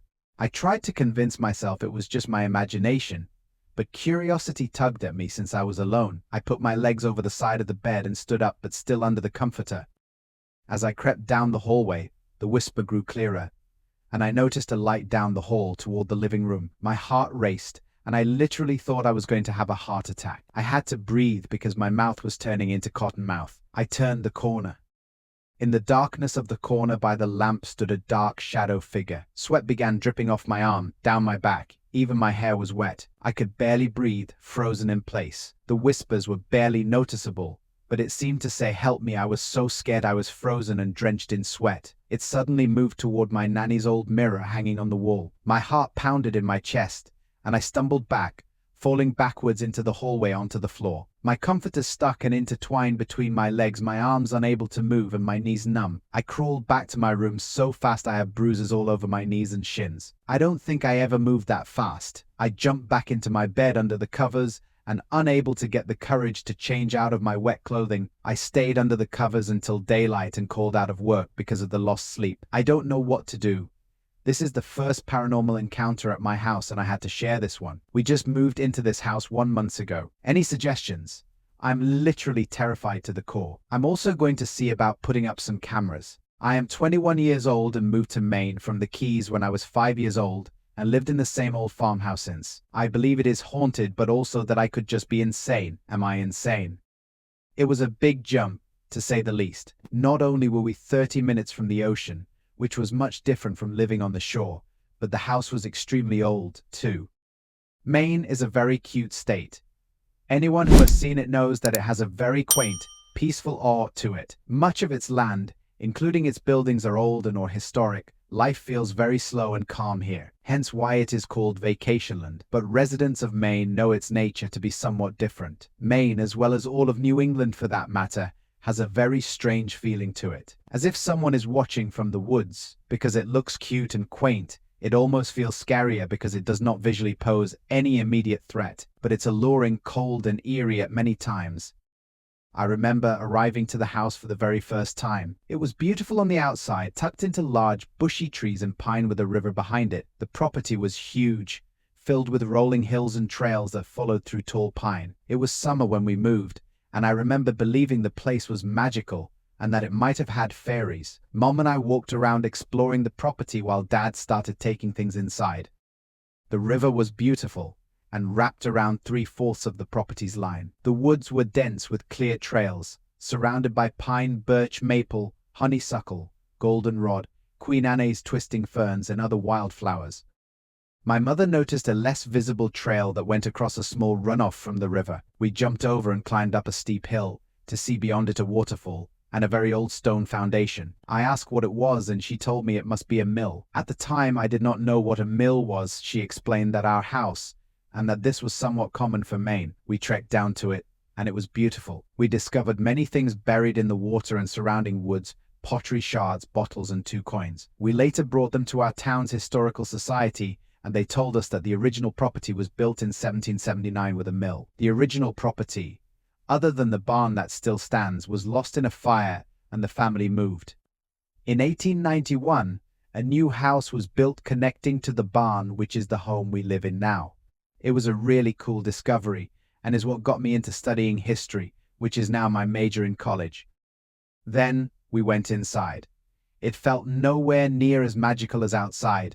The windows were very tall with old warped glass. The hardwood floors creaked and something about it felt off. I cannot explain it with words, it is almost like it's breathing. My sister and I ignored it and explored the house, calling dibs on bedrooms. Because of its age, it needed renovations. My father is a carpenter and paid 2 of his buddies to help the move and renovations. While they renovated, my family all stayed in one room while his buddies slept on an air mattress downstairs. That night, I had sleep paralysis.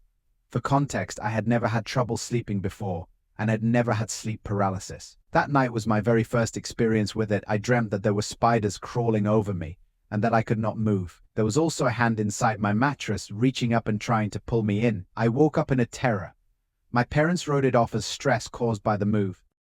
I had sleep paralysis and nightmares regularly in my bedroom, so much so that I started sleeping with my little sis. I remember the first night I went to sleep in her room. I had woken up from a nightmare and had to get water downstairs. The stairwell on the 2nd floor has no windows, only 6 doors, 4 which lead to bedrooms, 1 storage closet, and the small attic door. When I left my room, I remember faintly looking away from the darkest corner of the stairwell which led to my mom's office. When I reached the stairs, I looked across to the dark corner and saw a glowing orb. It was white with blue glowing spots. I was not afraid of it. More so, I was curious. I walked closer, but eventually came to my senses and went back into my bedroom. I was frequent to nightmares, and as I got older, I just wrote it off as sleepwalking. I have never seen anything like that in this house ever again. As I spent more time in the house, my sister and I noticed strange things about it. Here is a list of things that still go on to this day, and singular strange events. 1. If you listen closely, it sometimes sounds like someone is walking up and down the stairs at night. Up 2 steps, down 3, up 4, down 2. The doors are all original, so it is easy to hear when someone is actually on the stairs. This noise is far more subtle. 2. When you get to the bottom of the stairs, it always feels as if someone is peering at you through the dark living room to the left. I sometimes close this door before night because it seriously weirds me out. 3. Speaking of that room, we have always had dogs, and it's honestly not a frequented room. It is the 2nd living room and has no TV, 2 windows, a fireplace, couches, a table, and some bookshelves. Though it looks comfortable, it does not feel it, and I suppose that might partly be why it is less frequented than the main living room. We have always had dogs, and they have all taken a liking to the same spot in the room. It makes me less afraid, but is still strange to me. Fall back on this room, I did sleep in there once. I was very sick with strep throat during a storm and was reading all day on the couch. It was a nice way to escape my bedroom without having to listen to the TV in the other room. At night, my father gave me NyQuil. I was too exhausted to move and fell asleep in there. I had a nightmare and sleep paralysis that night. The nightmare was that a lady had been living in the room in secret, though I don't remember much of the details. When I had sleep paralysis, it was of someone's hand across my face. It was horrifying. I could barely see in the dark and could not move. I was 11 and still remember trying to scream and the fast pacing of my heart. 5. Everyone who has ever been there finds the house creepy, even firm deniers of the paranormal. This especially goes for the land. The house is honestly very cute, but has a strange feeling to it that makes it creepy, which is almost more off-putting than an outright scary-looking place. It looks comfortable and safe, but always feels like someone is watching you. Whenever my sister and I would have friends over, they wanted to go through the house at night in pairs. My best friend of 10 years refuses to go in the woods at night. My cousin and I once camped out back by the river but got too creeped out to fall asleep, so we went back into my room and made a fort instead. 6. In the 8th grade, my little sister and I had a slumber party camping out back when I saw something outside. Her and I are not far in age, so we get along quite well. Our birthdays are 2 months apart, so that year we had decided to celebrate them together in May and have a slumber party bonfire camp out. We camped by the river where the bonfire was built, which was far from the house and surrounded by trees. I went up to grab my iPad so we could play music and watch movies. When I walked back outside, it was dark. I was frozen in the mudroom when I first saw it, staring through the warped windows. It looked like a man in a white t-shirt pacing in circles. I couldn't make out distinct features but knew it wasn't my father because he was the only adult there to watch the fire. I stared at it, pacing for what felt like minutes with a wrench in my chest. It was so dark I had questioned if what I was seeing was even true. I opened the door and stepped onto the porch to see it was still there, pacing. I went back out 20 minutes later with a flashlight. It was gone without any sign of ever having been there. Not even shoe marks in the dirt path where it was pacing. 7. When I went to college, I stayed in a dorm for a year. Campus was 30 minutes away, but I quickly fell into a depression and missed my family and dog, so I started commuting. When I came back home, my sister had taken my old room, so I had to move into the same room we had all stayed in for the first few weeks of the initial move-in. I started having sleep paralysis again. In 3 of the dreams, there were spiders in my bed. In 2, someone was standing in the corner watching me as I slept. My cousin saw and heard something in the woods when we were playing manhunt. He believed he saw a woman with dark hair standing in the woods. We all went inside after. 9.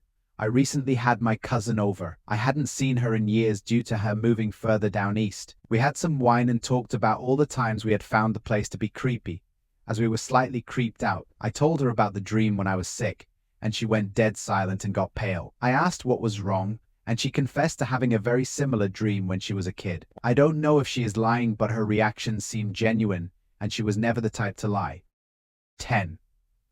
My dog knocks on the door by shaking the knob with his nose. One night I was on FaceTime with my boyfriend, who was aware that our dog does this. We both heard the knob shake and yelled my dog's name. When I opened it, he was not there. I searched but did not find him.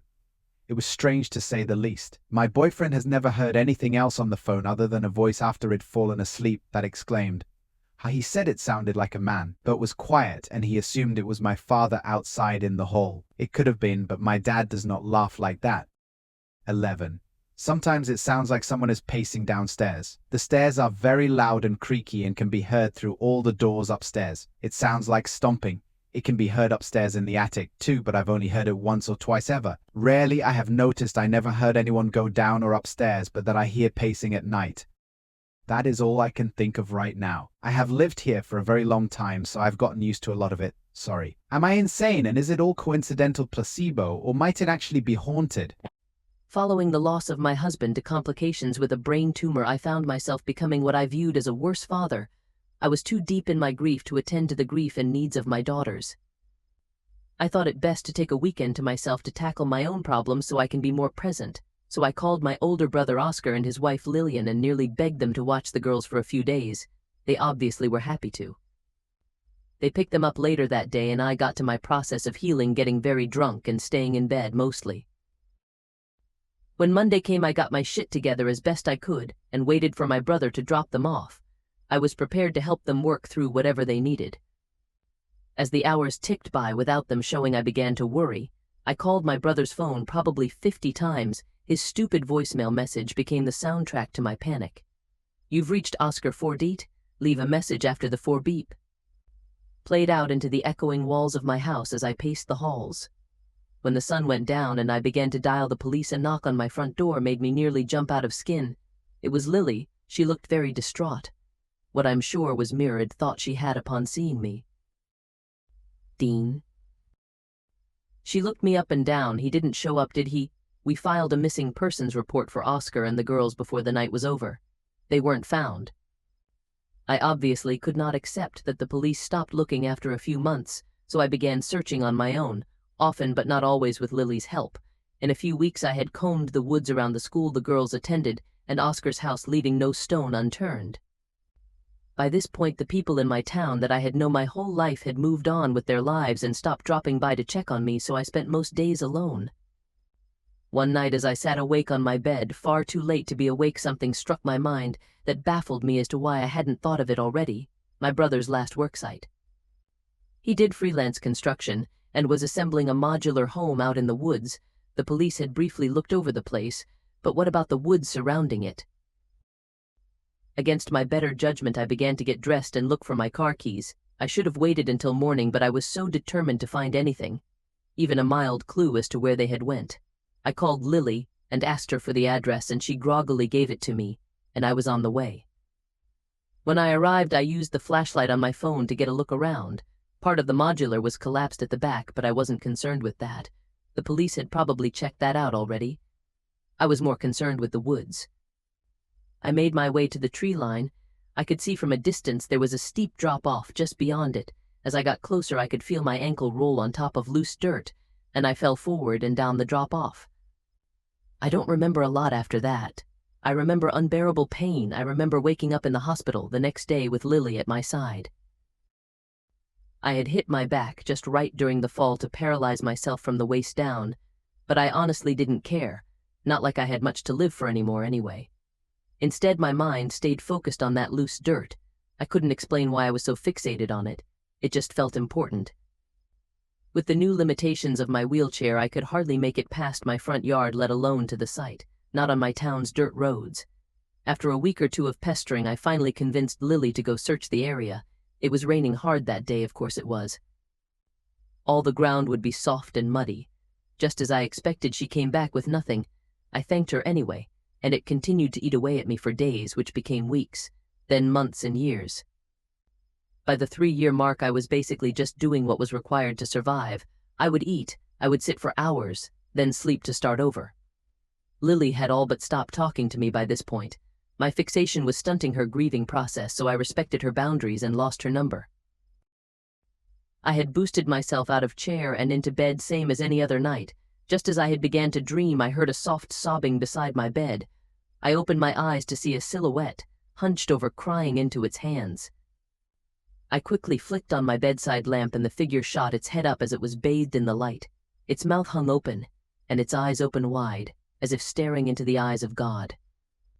It was my brother. He looked different. His thick but short-trimmed, neat blonde hair and well-groomed walrus mustache had been replaced with a dirty, raggedy mop of shoulder-length hair and similarly filthy full beard. His tattered clothes were covered in blood, as was most of his face.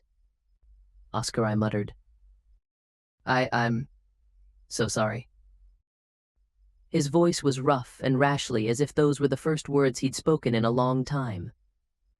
Before I could process anything, he lunged at me, wrestling me to the other side of my queen. His fingernails dug into my throat like an animal's claws as he choked me. I mustered all my strength to punch him in the jaw with crack. I pushed him off of me in the bed as he clutched his face and groaned. I crawled as quickly as I could, tracking blood on my sheets to the other side of the bed and off to the ground beside my chair. I struggled with the footrest of my chair, pulling it off its hinge and wielding it like a small bat. He came barreling clumsily across the bed and towards me. Right when he got close enough, I cracked the footrest hard against his temple, and he fell limp on top of me. I pushed him off with much effort, and this rage boiled up inside me, this unbearable hot anger in my chest. I bashed the footrest into his face again, and another time. "Where are my children?" I screamed as I hit him again and again in the face and chest. After I caught myself and stopped battering him, I threw the footrest and crawled to my nightstand. I called the police. When the police arrived, they told me to my surprise that I hadn't killed him, and they took him in. 2 days later, an officer arrived at my house and told me that Oscar had confessed to what I'm going to tell you now. 3 years ago, on the Monday that Oscar was supposed to return my daughters, he picked them up from school and took them to his worksite to give me a few extra hours. The modular collapsed on the 3 of them. Oscar was mostly unharmed, but the girls. They were crushed and contorted. Delilah was still half alive, writhing when he pulled them out of the wreckage. He panicked and decided to put her out of her misery. Terrified to face Lily and I after what he had done, he buried them by the tree line and fled a few states away. After 3 years of his mind stewing in its own guilt made him paranoid and unstable, he returned to tie up loose ends. He killed Lily in her sleep and then came to my house to do the same to me. Alice and Delilah, my beautiful girls, rest easy, and please forgive me. Forgive me for not being there for you how I should have. Forgive me for leaving you with him. Your bodies were unearthed and moved to the same cemetery as your father. I visit you every day. And Lillian, you were my closest friend. Even if you distanced yourself from me, I wish I could trade my life for yours. Oscar was always the black sheep of the family, a white blonde baby born to an all-black family. My father always said my mother had cheated, though she never admitted it, but treated him the same as me or our sisters. I have so many pleasant memories with him. Playing N64 with him in the basement turned his bedroom when he was a teen, him driving my sisters and I to the lake to swim when we were teens, But I don't think about that when his name is uttered anymore. All I can think of is how I'm going to get into the prison next town over where he's serving life and kill him.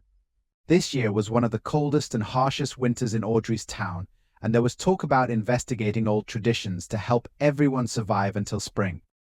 When she asked her mother about it, she was dismissive and had a grim expression, simply saying that it was adult business.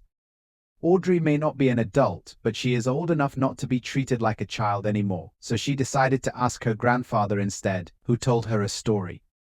About 100 years ago, this tiny little town would sacrifice a young and pure soul for everyone to live through the winter and have a prosperous spring. They would take them to the mountain with a deep hole and a stone slab adorned with ancient dialect. A few words would be spoken in an old language, and something would crawl out of the hole and take the sacrifice away. No one would ever stay behind to know what happened to them. People died. Audrey paled, looking at her grandfather. He frowned and nodded yes. If it weren't for their sacrifices, then this town wouldn't be here today, her grandfather added. She pondered this for a moment and excused herself from the room. If what her grandfather said was true, then it meant that these people were being sacrificed to a god or entity, who somehow was able to bless this town. Who or what was it? A knock at the door interrupted her thoughts, and her mother answered. The town elder greeted her and apologized profusely. Her eyes welled with tears as she looked over at Audrey, whispering a soft, "I'm so sorry." Why was she apologizing? Mom, her voice trembled. A woman from behind the elder walked up to Audrey gently, taking her hand. "It's time to go," the woman told Audrey, leading her out of the house. Top the mountain, she lay on the infamous stone slab as snow began to flow down from the sky. She was dressed only in a white robe and no shoes. A man wearing some strange mask chanted in an old dialect. Audrey guessed it must be the words to lure out this entity. Once the man in the mask was done with his chant, the woman and he left Audrey alone. With her arms at her sides, she shivered at the cold air around her. Then began the sound of clawing across dirt and gravel. She turned her head towards the hole, seeing something coming into view. What crawled out of the hole was the size of an average adult. Their skin was black and baby blue, and pieces of skin were flaking and falling off. They crawled around on all fours up to Audrey, who looked down at them. The creature had no face but could speak, reaching out to her. "Soon you will be like me." "Like you ... how?" They motioned to their frostbitten bodies and tilted their heads to the right and left, moving their jaws as if unhinging them. The skin where their mouths should be began to rip and tear. Now Audrey could see rows of sharp teeth. Audrey couldn't move, and the last thing she saw was the creature crawling over her, sinking its newfound teeth into her skin. She hoped this was worth it for the town, and that her family would survive the winter. A sound of tearing flesh rang across the mountain, and Audrey closed her eyes for the last time. Hi, I'm Elizabeth, but everyone just calls me Beth. I was a camp counselor for 6 years, and I absolutely loved it. I enjoyed being outdoors, hanging out with the other counselors, staying in the woods, and teaching the younger campers about the wonders of nature. But then one summer came along that changed everything about that job. Normally, campers would stay for a week and then go home, and counselors would have a week to themselves before the next group arrived. This routine continued from May to August. I remember that summer vividly. It was the last week of camp, and we were all excited for our final week. We had planned a special activity for the kids, which we would surprise them with towards the end of the week. The surprise was a hike into the woods where we would set up a real campsite and spend the last 3 nights sleeping outside by the fire. We had planned to tell ghost stories, roast marshmallows, and make s'mores, but none of that came to pass. As the kids arrived at camp and settled into the cabin, they unpacked their belongings and began chatting, getting to know one another. Except for one camper, whom I later learned was named Max. Our camp is structured differently from others. We allow boys and girls to sleep in the same cabin since our camp caters to ages 6 to 10, with separate sides for each gender. Our facilities are quite limited, consisting of a single cabin, a main office, and a cafeteria. Our activities are exclusively outdoors, but we operate on a very tight budget. Max was different from the other campers. He didn't unpack his things. In fact, it seemed he hadn't brought anything at all. He stood in the corner while the other kids claimed their beds. Thinking he might be shy, I walked over and introduced myself. "Hello, I'm Beth, and and I'll be one of your counselors for this week. Are you ready to have some fun?" Max stood there with a blank expression, not saying a word, and simply turned away from me. I suspected he was one of those campers whose parents had forced them to attend, rather than coming of their own volition. However, I was resolute in my determination to lift his spirits. Our inaugural activity was a game of kickball in the clearing. I divided the campers into teams, and we commenced the game. The campers were thoroughly enjoying themselves, laughing and playfully accusing each other of making wrong plays, joking, and engaging in friendly competition. Then I noticed Max. He had wandered away from the group and was standing off to the side, gazing into the woods. Not wanting to single him out in front of the other campers, I decided to keep a discreet watch on him. He remained there for the duration of the game, and none of the other counselors approached him. Jacob came over to me and asked, "What's going on with that camper over there?" "That's Max." "I believe he's a bit introverted," I responded. "I see," Jacob replied before walking away again. It wasn't long before we left that activity and headed to the cafeteria for lunch. After seating the campers, I went to collect their food. I laid it all out on the table, and we all began to eat. Max, however, did not. He simply sat there, staring at his plate. "Aren't you hungry?" I asked him. He looked at me without saying anything. "You should eat before our next activity. It will require a lot of energy." "We're going canoeing," I added with enthusiasm, hoping to excite Max as well. Instead, his eyes widened with what seemed like fear, and he lowered his gaze to the ground, maintaining that posture until we finished eating. When we arrived at the river, Jacob, the other counselor, had already set the canoes out on the water and had life vests ready for the kids. We both distributed the vests, helped the campers into them, and then, one by one, sent them out to load into a canoe. When it was Max's turn, his demeanor shifted dramatically from quiet and shy to loud and frantic. He kicked, screamed, and pleaded with us not to make him get in the water, insisting that he was terrified of it and couldn't bring himself to enter. Jacob tried to reassure him, explaining that the lifeguard would be assisting us and that we would be right there if anything were to happen. Max, however, was inconsolable, and it began to feel like we were torturing him by trying to persuade him. "Stop it, Jacob," I said firmly. "I'll sit with him. He doesn't have to do it if he is truly scared. I will not force a camper to do anything they are uncomfortable with." As Jacob, the lifeguard, and the other campers ventured out into the river, I sat on the bench with Max. At first it was very quiet, just as I had expected, but then Max spoke. "Thank you, you saved me," he said. "No problem, kiddo," I said, ruffling his hair. It felt damp, even though he had never entered the water. "Did he shower?" "No, that couldn't be. I would have noticed, and he hadn't had the time." Eventually, the campers returned from their excursion, and we all headed back to the cabin. Later that night, after I thought all the campers had fallen asleep, I was preparing for bed myself when I saw Max reflected in the mirror behind me. He startled me, causing me to jump and turn around. I laughed it off and said, "Max, you need to go to bed. I can't sleep," he murmured, his voice sounding weak and muffled. "Are you feeling all right?" I asked him. "I want to go home," he replied. "That's just your nerves. I'm sure if you fall asleep, by morning you'll feel a lot better and change your mind. Just try to have a good time. It's only the first night. I promise you'll have fun," I assured him. He turned his gaze to the floor before disappearing into the darkened room where the other campers were already settled. The next morning, during roll call, I discovered that Max was missing. We searched the entire cabin, but he was nowhere to be found. Panicked, I sprinted to the main office and burst into the director's office. "Mr. Tony, I have a missing camper," I exclaimed frantically. "All right, calm down," he said. "We'll find them.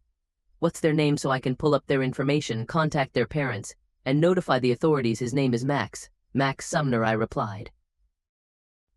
Mr. Tony began typing on his computer, but his expression quickly turned into one of confusion and anger. "Is this some sort of sick prank?" he demanded, his voice rising in agitation. "No, sir. I assure you it's not," I responded, utterly perplexed as to why he would think I'd joke about something so grave. "I have no camper scheduled under the name Max Sumner," he informed me, his tone laced with skepticism. My heart plummeted. Well, then there's a missing child on our campus who was under my supervision. I know what I'm talking about, and we need to find him. He has longer red hair, green eyes, and pale skin with freckles, I insisted, my voice tinged with desperation. We'll call the authorities and see what they can do, Mr. Tony replied. As he contacted the authorities, Jacob and I had the arduous task of calling the other campers' parents to inform them of the situation and ask for their assistance. Some parents volunteered to help with the search, but most arrived only to pick up their children and berate us for losing a child. When the authorities eventually arrived, they dispatched a search team while an officer approached me to obtain a more precise description of the child and his name. His name is Max Sumner, I stated. The officer retreated to his patrol car and returned after a brief interval. He murmured something to Mr. Tony, whose expression shifted to one of anger mingled with a profound disturbance, as if he had just received an utterly bewildering piece of information. The officer then approached me once more, requesting that I describe the boy again. Upon concluding my description, the officer's face darkened with a frown. "We don't find situations like this amusing? Mom," he said sternly. "I'm not joking."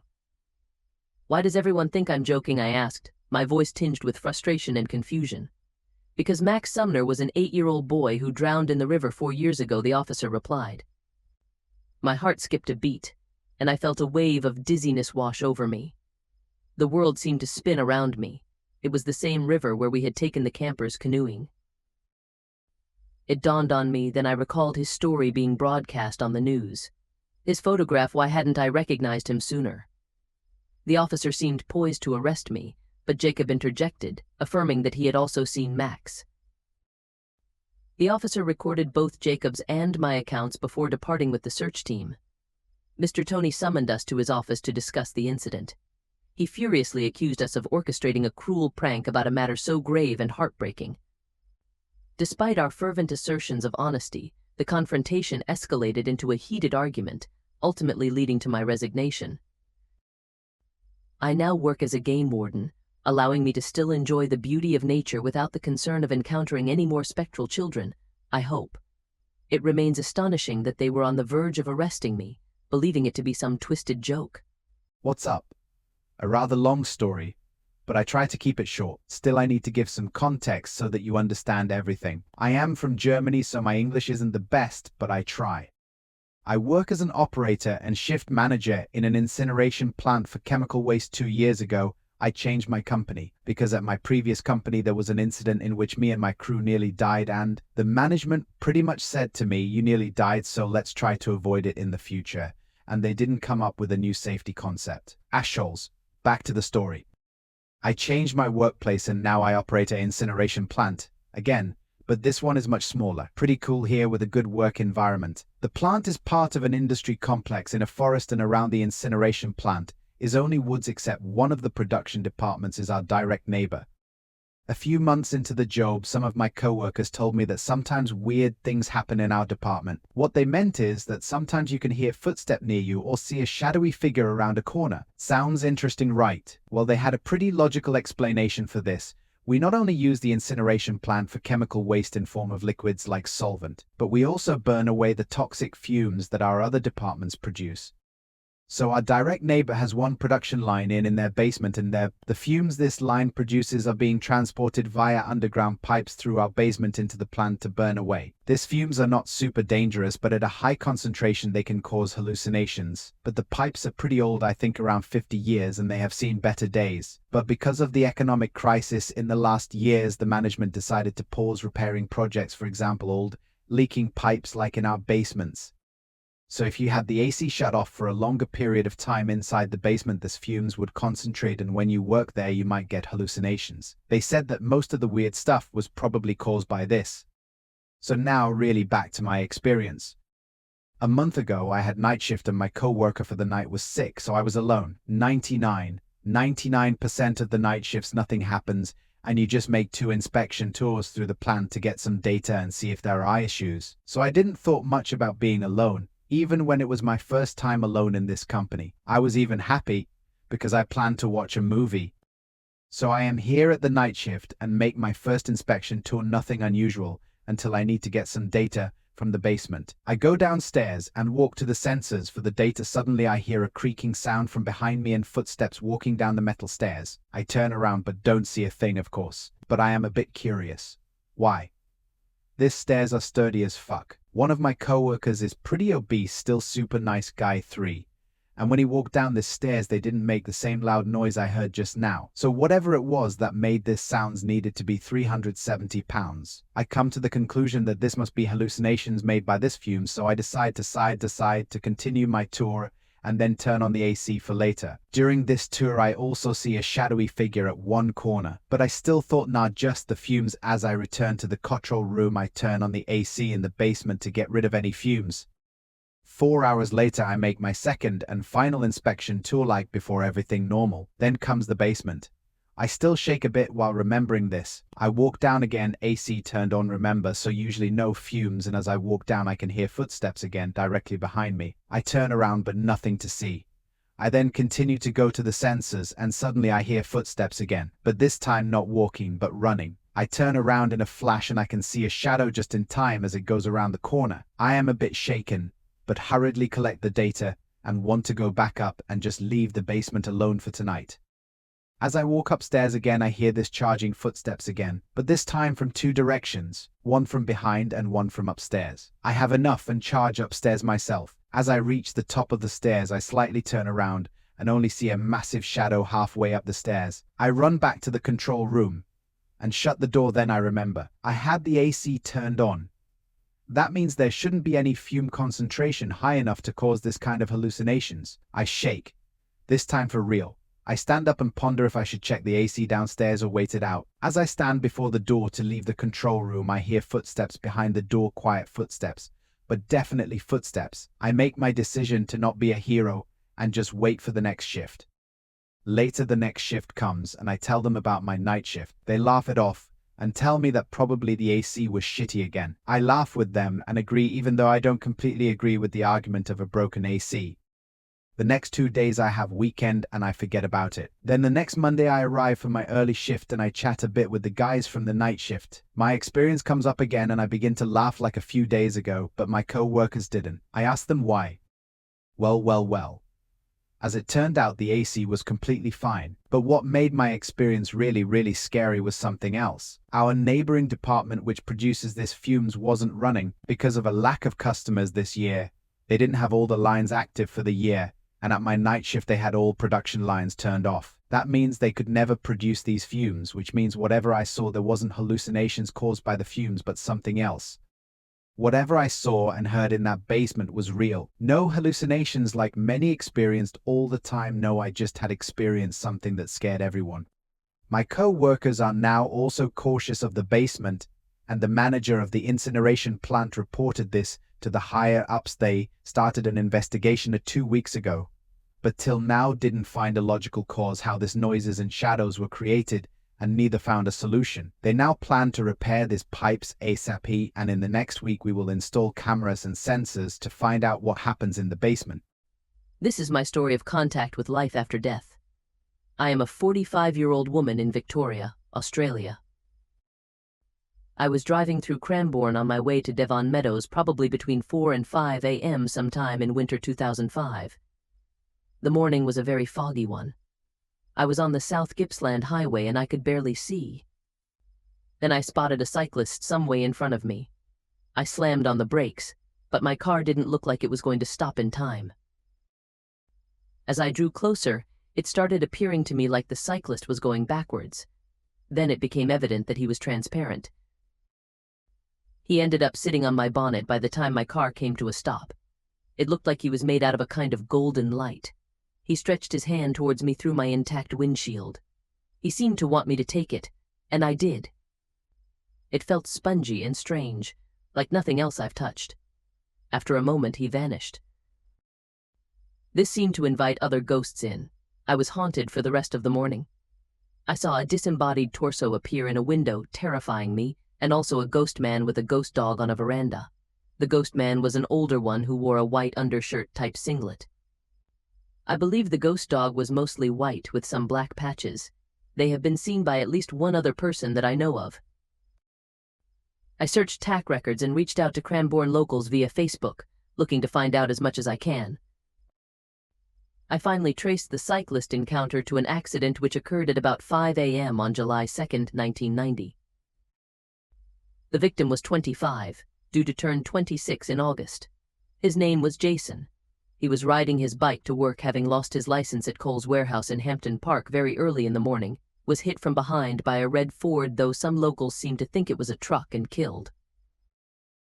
He was rather a lost soul and had a sad background, but did have some good friends.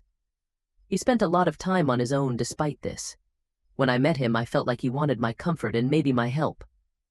There was a lonely, sad feeling about him. One of Jason's friends kindly gave me information about Jason's life and death, as well as giving me his identity. Other Cranbourne locals have also assisted me in piecing this together.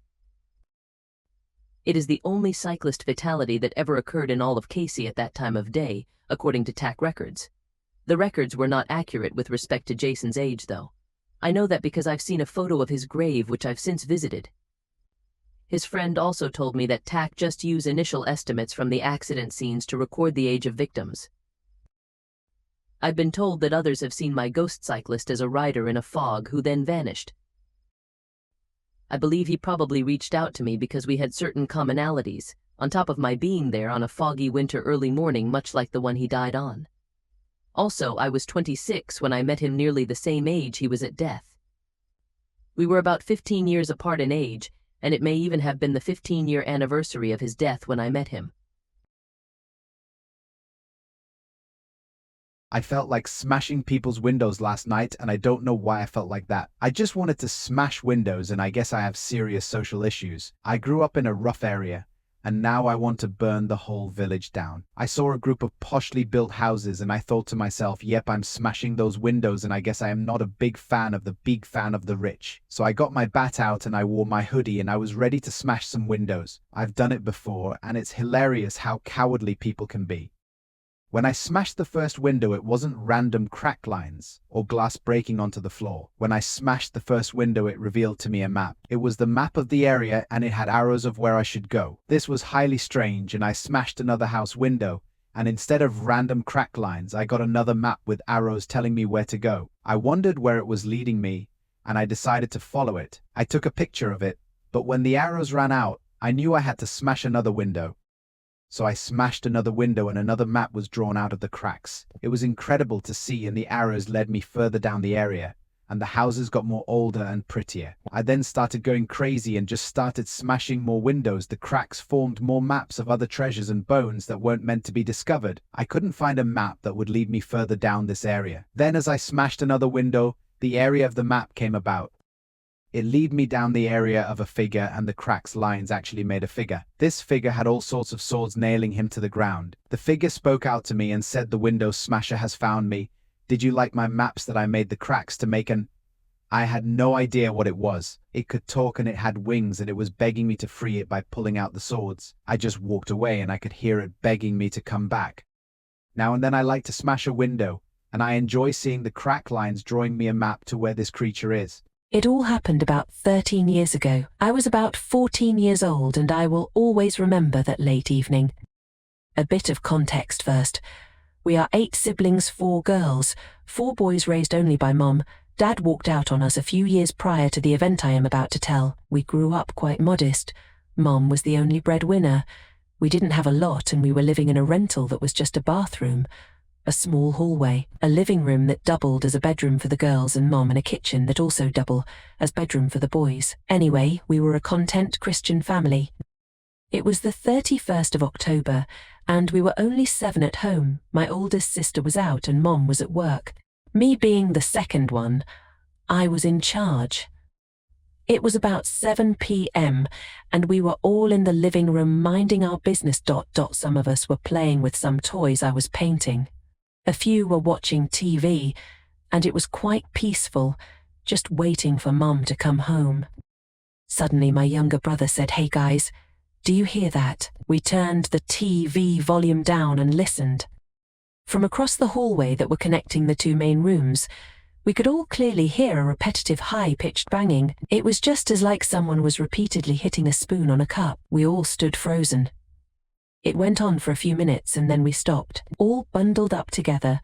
We slowly crept our way to the kitchen. On the table there was some stuff like the bread, butter, and a jar with a spoon in it. We just ate and we didn't put stuff away. We got close and tried to mix the jam with the spoon, and surely enough, it was the same sound. At this point we didn't know what was the deal, and we were really creeped out. The sound we heard couldn't have been produced by something like the wind or other exterior forces. It was very deliberate and it went on for a few minutes, so not just a spoon falling off or something like that. We put the things away and we went back to the living room. That is when the horror really started. I kid you not. Around the whole house there were unexplainable bangings. We could hear footsteps in the hallway, above us from the attic, around us from the walls. We all started crying and got in a bed, all bundled up, praying. It all went like this for a few minutes and suddenly we heard the house door open. It was Mom. She just came back from work and it all stopped. Needless to say, we all jumped on her, hugging her and crying. We told her what happened and she was shocked. We never had an experience like that, and when we get together we sometimes talk about it. It was one of the most scary things that ever happened to us. We all heard the same things. We didn't see anything, but the sounds were real. We think it might have been something like a demonic attack that wanted to create fear in us in one of the darkest nights of the year. I opened my eyes. It was all silence. There was no light. I was lying on my back with my face up. My mind was empty and I felt weak. After some time, when I could finally get myself up, my hands could feel the cold and humid ground under my feet, my bare feet. I walked aimlessly in complete darkness. I tried to touch whatever I could to find out where I was. Then I figured I was walking between two cold and humid stone walls. I was in a maze. I couldn't tell how long I spent turning corners in this maze before I found myself in a long straight tunnel. Ahead of me was some faint light. I climbed and climbed the slope with all my strength. Finally, I reached a large iron gate where a world was waiting for me outside. I lost my memories. I didn't know who I was. I had no idea why I was there.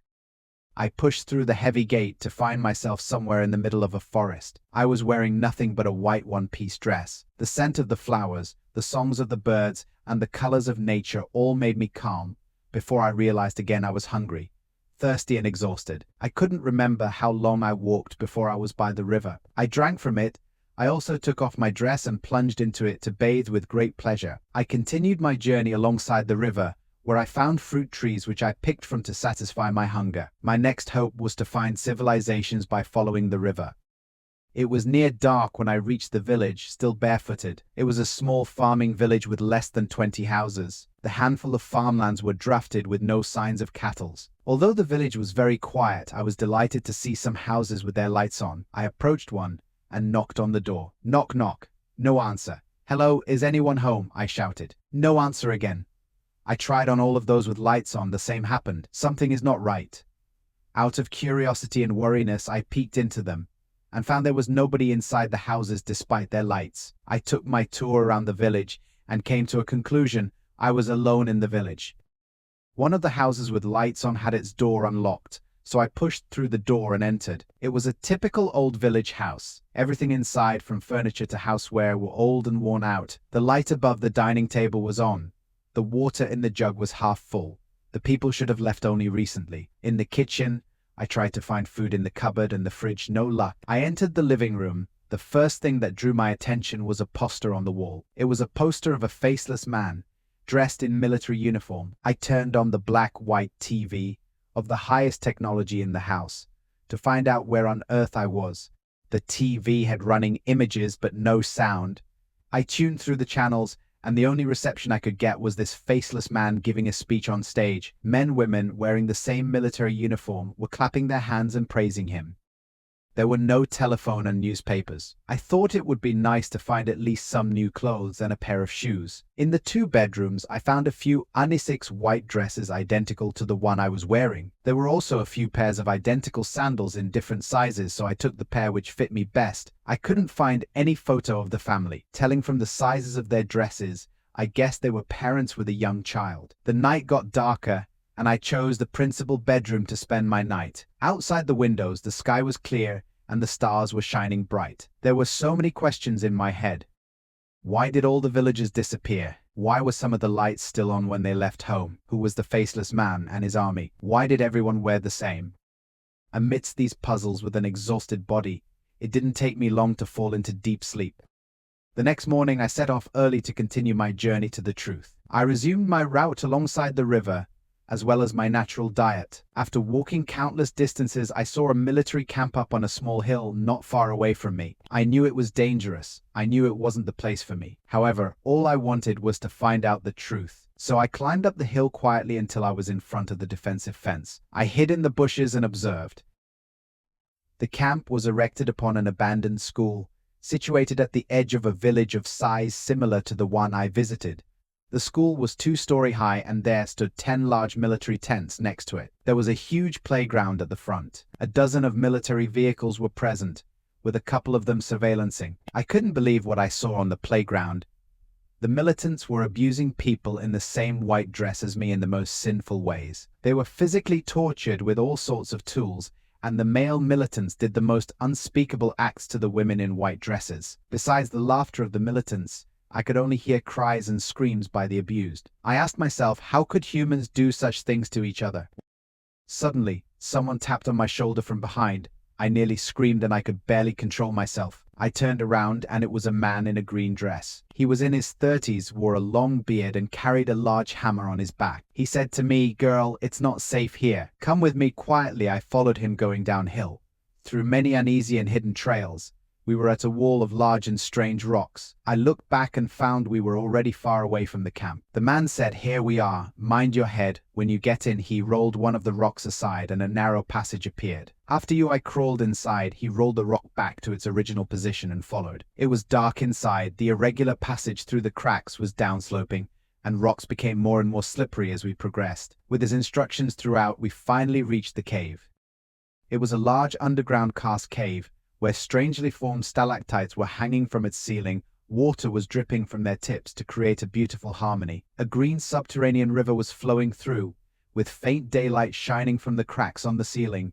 Its surface became a mirror of this magnificent creation. Unbelievably, there were inhabitants too. Tents had been set up around the place. People were doing their cooking and washing. Children were running, playing freely. A small solar energy system is up running. There were at least 100 people living here, all of them wearing green dresses. The man led me to one of the tents at the center. A group of people came out and welcomed me. A charming middle-aged woman, who looked like their leader, said to me, "Welcome to the cave. Please sit down and help yourself to some food." Then a little girl brought me a bowl of boiled vegetables and a mug of soup. "Thank you," I replied, and started enjoying them. The woman introduced herself by name and as the leader in the tribe, then went on to ask my name. "I am suffering from amnesia. I don't know who I am," I answered. Everybody was silent, but strangely they didn't look too surprised. I continued on to tell them my little journey from another underground, and they followed by telling me what was happening in this place.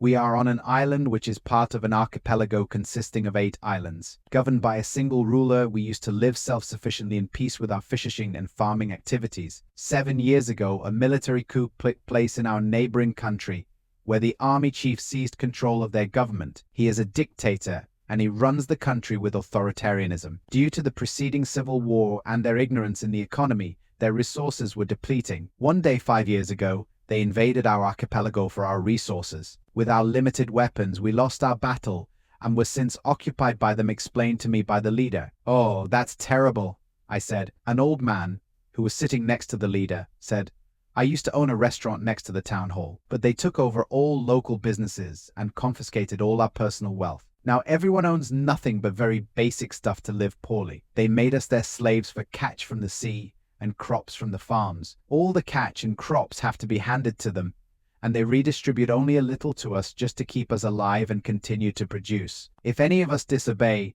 they will take us and punish us with violence." A young woman of strong build added in rage, "They are all armed and we are not. These bastards do whatever they want as entertainment, like my sister was taken for no reason. They also try to brainwash us to avoid us from rebellion. They close down all the schools and disconnect us from the outside world so we don't gain any knowledge. During the mass confiscation, even our clothes were taken. We can only wear the white dress they provide. No accessories or underwear allowed. This is a way to diminish our individuality and avoid us from hiding weapons in our clothes. Of course, we dyed them green here with plans to become our protective color in the forest. Worst of all, we are forced to worship this fucking army chief pretending to be a god who feeds us daily.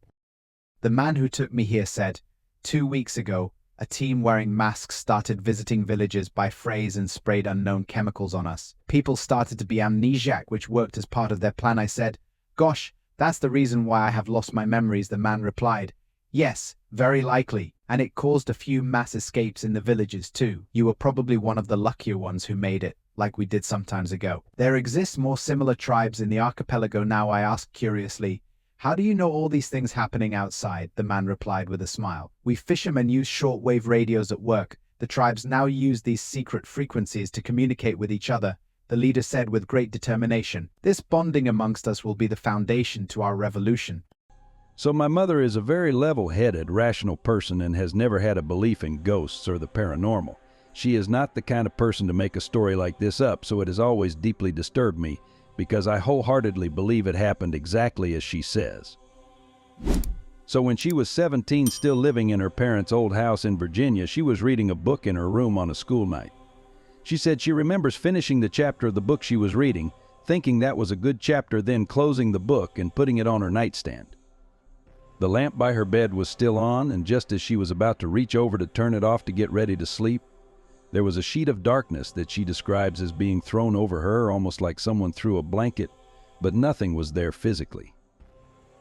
She jolted up and stood up next to her bed, and slowly the darkness faded and she could see her room again.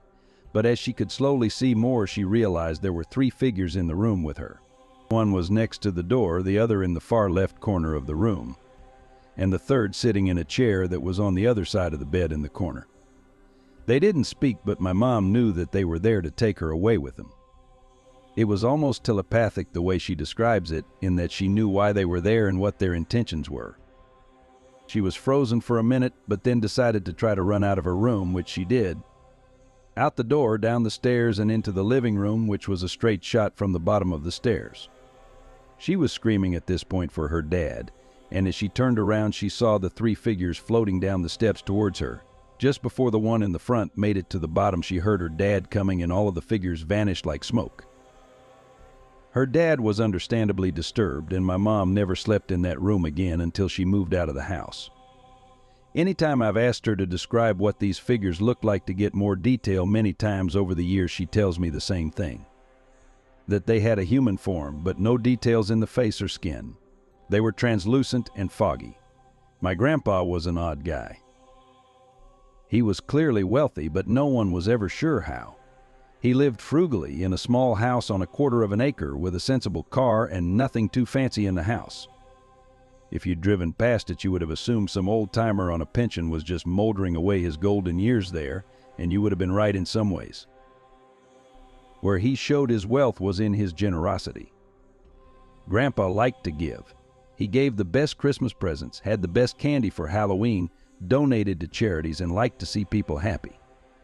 If you asked him how he could afford to be so generous, however, he would always just wink and say he had his way. Not even my grandmother knew where his money came from, and they were married for 50 years. So when he died, we all wondered who would inherit his mysterious fortune. My cousins had loved Grandpa, grandkids always do, but the 2 of us had always been close. My old man hadn't even waited till I was born to go grab some milk and cigarettes, and Grandma and Grandpa had helped my mom raise me so she could go to work. I have a lot of fond memories of sitting with my grandpa and watching TV, taking walks around the neighborhood, and eating ice cream at this little shop on the corner. He would always tell me to appreciate the little things because the smallest thing could be the one that changes my life the most. Take this, he would say, showing me the door knocker he often carried in his pocket. I found this when I was a very young man, sifting through trash in a landfill as I looked for bottles to sell. It became my lucky charm, and it changed my life forever. Grandpa carried that door knocker for as long as I had known him, and it was pretty unique.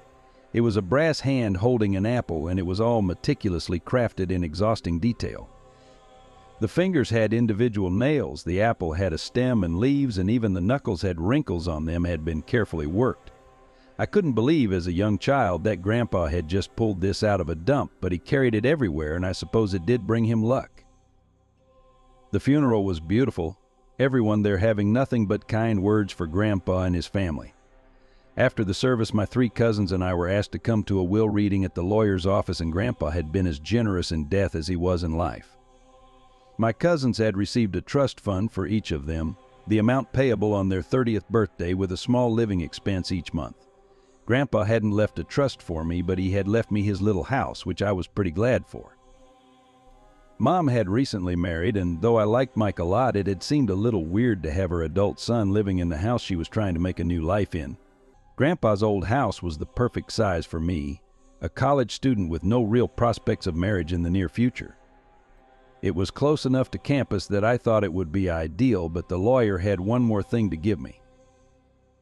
"Your grandfather was also very clear that I give you this," he said, handing me Grandpa's lucky charm, the brass door knocker.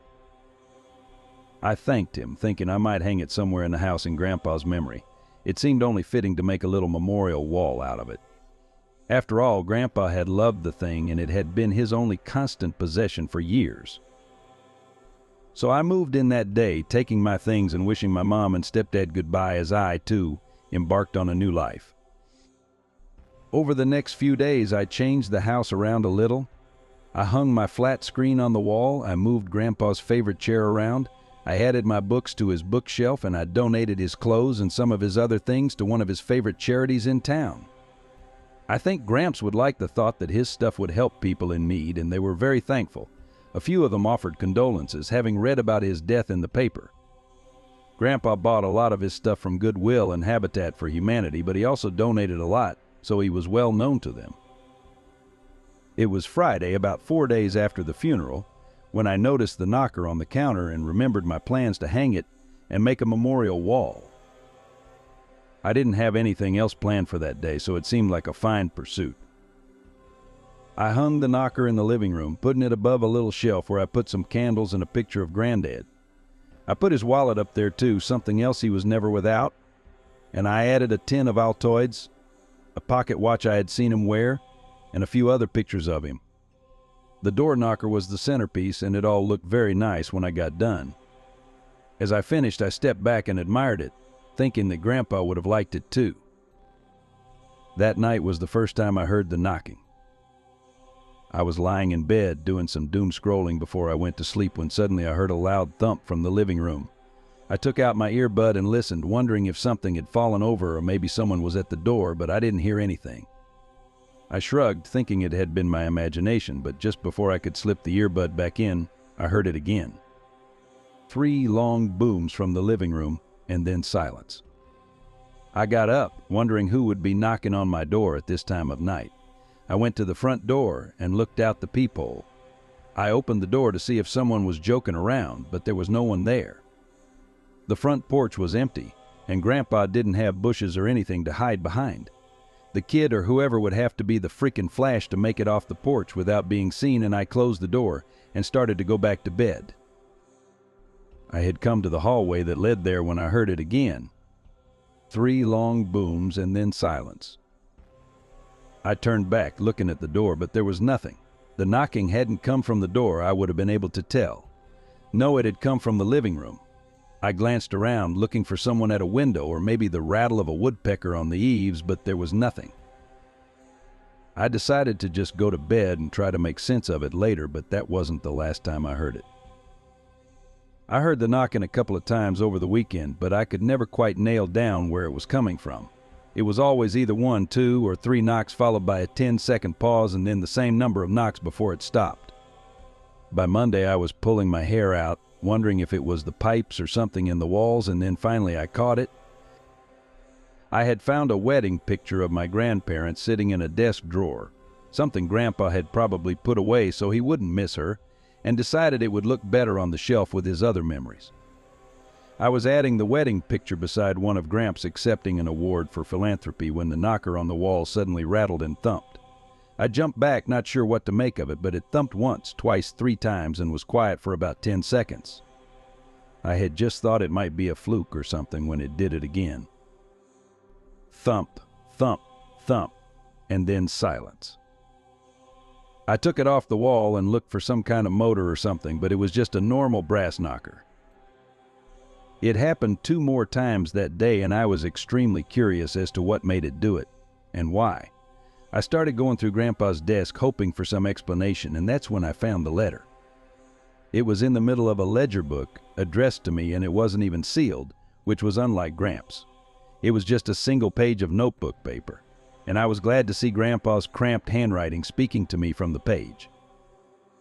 I hope you're enjoying the house, and I hope you found this letter in a timely manner. I had considered leaving it to Wilson to give to you, but I thought it might be better if you came across it naturally. Also, I wanted you to receive the knocker, and Wilson may have decided to keep it if he'd read the letter. He's a good man, an honest man, but greed can do funny things to people. You have probably noticed by now that the door knocker taps on its own sometimes. You wouldn't believe how I discovered its power, a complete accident, but I swear that what I'm about to tell you is absolutely true. The door knocker opens doors to different places. Place it on a door and wait for the knocks. Once it knocks, open the door and travel to where it takes you. The knocker only has 3 destinations, but they have been of great benefit to me and our family. When it knocks, you will have 10 seconds to open the door.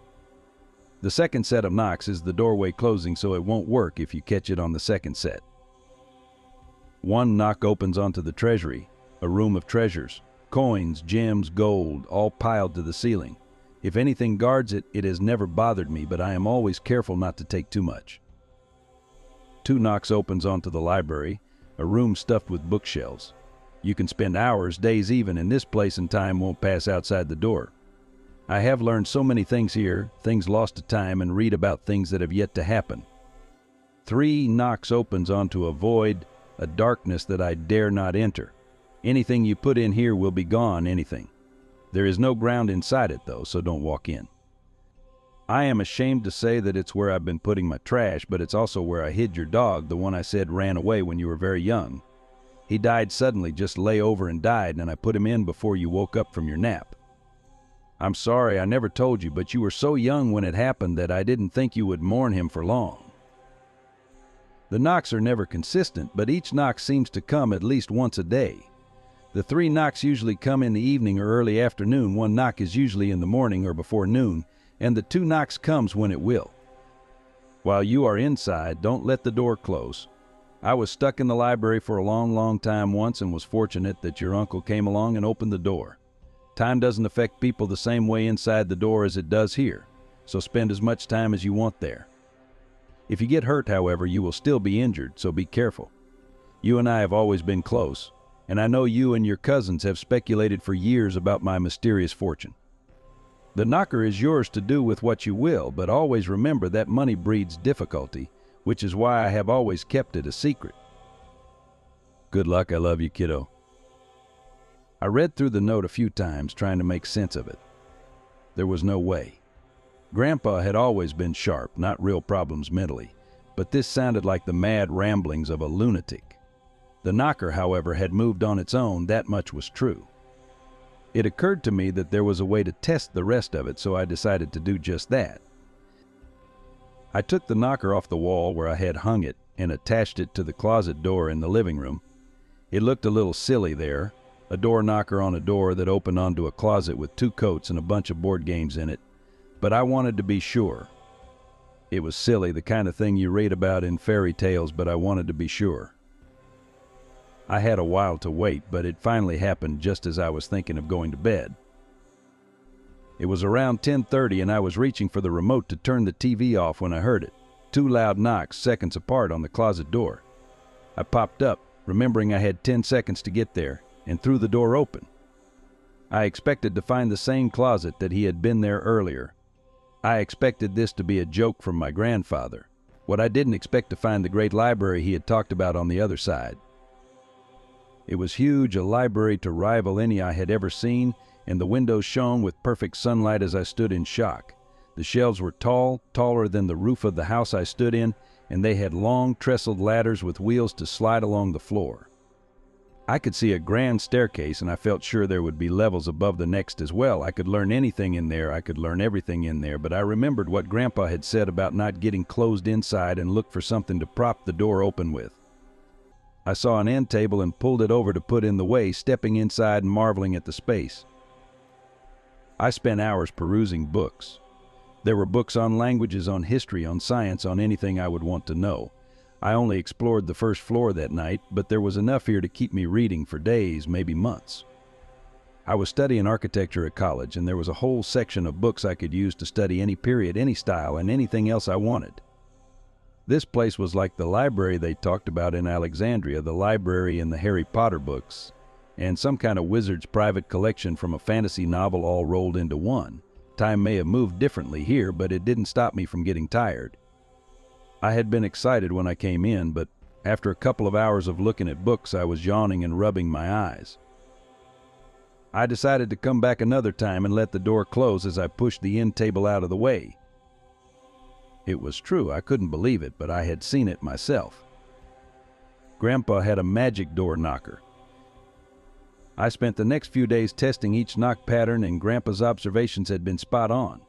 I found the room with the gold in it the next day, and it was almost more impressive than the library. Think of a room full of any kind of money you could want. Gold bars, U.S. currency, ancient denarii, little stones with things scratched on them, gems, pearls, silver nuggets, and other things I didn't have names for. I reached for a stack of hundreds with shaky hands and brought them out before letting the door close again. I had made about $2,000 in a matter of seconds, and I put it somewhere safe before heading to class. The void was a little scarier when I got it, but I had been setting garbage bags beside the door in case I was home when the knock came. The void was just what it claimed to be. It was like looking out at the night sky, except there were no stars. It was an inky, unnatural blackness, and I wondered if maybe Nietzsche had been describing this place when he talked about staring into the abyss. The space was utterly devoid of anything, but it seemed to crouch as well, just waiting for me to drop my guard. The bags went in, falling into a soundless, airless void before I closed the door again. It was great for a while, truly a blessing. I had all the money I needed, and whatever I took seemed to come back after I shut the door. I could take books from the library if I needed to, and anything I left on the work tables would put itself back on the shelf. I spent a lot of time in the library when I could get there, and sometimes I would wake up to find I had fallen asleep. The door never slammed shut and trapped me in there, and without anyone to come behind me and accidentally close it, I felt safe in there. I learned so much in a relatively short time, and my professors were impressed with my knowledge. I considered bringing them the books I used to gain this knowledge, but thought better of it. How would I explain it to them? A guy in his early 20s who just happened to have a book that was probably hundreds of years old was something that would probably gain the attention of the wrong sort of people. I was careful not to use too much of the money, careful not to spread it around too much, and careful not to show anyone the books from the library. It went well for about 4 months, but then I started getting knocks of another sort from the door. It started subtly with little knocks and taps from time to time. I'm sure I missed a lot of them, but I would sometimes look up if I was watching TV or something, expecting to see the knocker tapping but find it silent. I started watching the door closer, seeing strange lights waft beneath it sometimes. They would skitter across the bottom like strange shadows, and I found myself watching them more than the TV after a while. My trips to the other places were still uneventful, the landscapes the same as they had always been, but it was the times in between the knocks that I came to dread. Then one night something knocked back. I was brushing my teeth when I heard a familiar boom sound 3 times. I checked the clock and saw it was nearly 11. A little late for knocking, but I stuck my head out to look at the door. Nonetheless, the toothbrush was still half in my mouth, and I had expected to see nothing stranger than the knocker fall back into place. Instead, something knocked again, and it wasn't the knocker.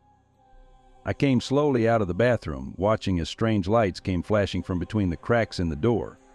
It was like a haunted house attraction, and I almost expected to see smoke billowing out from underneath it. The knocks were shy, almost uncertain, and I was preparing to head to my room when something hit the door hard enough to shake it in the frame. I jumped back, not sure what to make of it, and when it hit it again, I fell onto my butt and just watched it shake. Whatever was knocking was adamant about getting in, and it slammed its weight into the door again and again. The knob rattled, the door shook, and the lights flashed faster and angrier.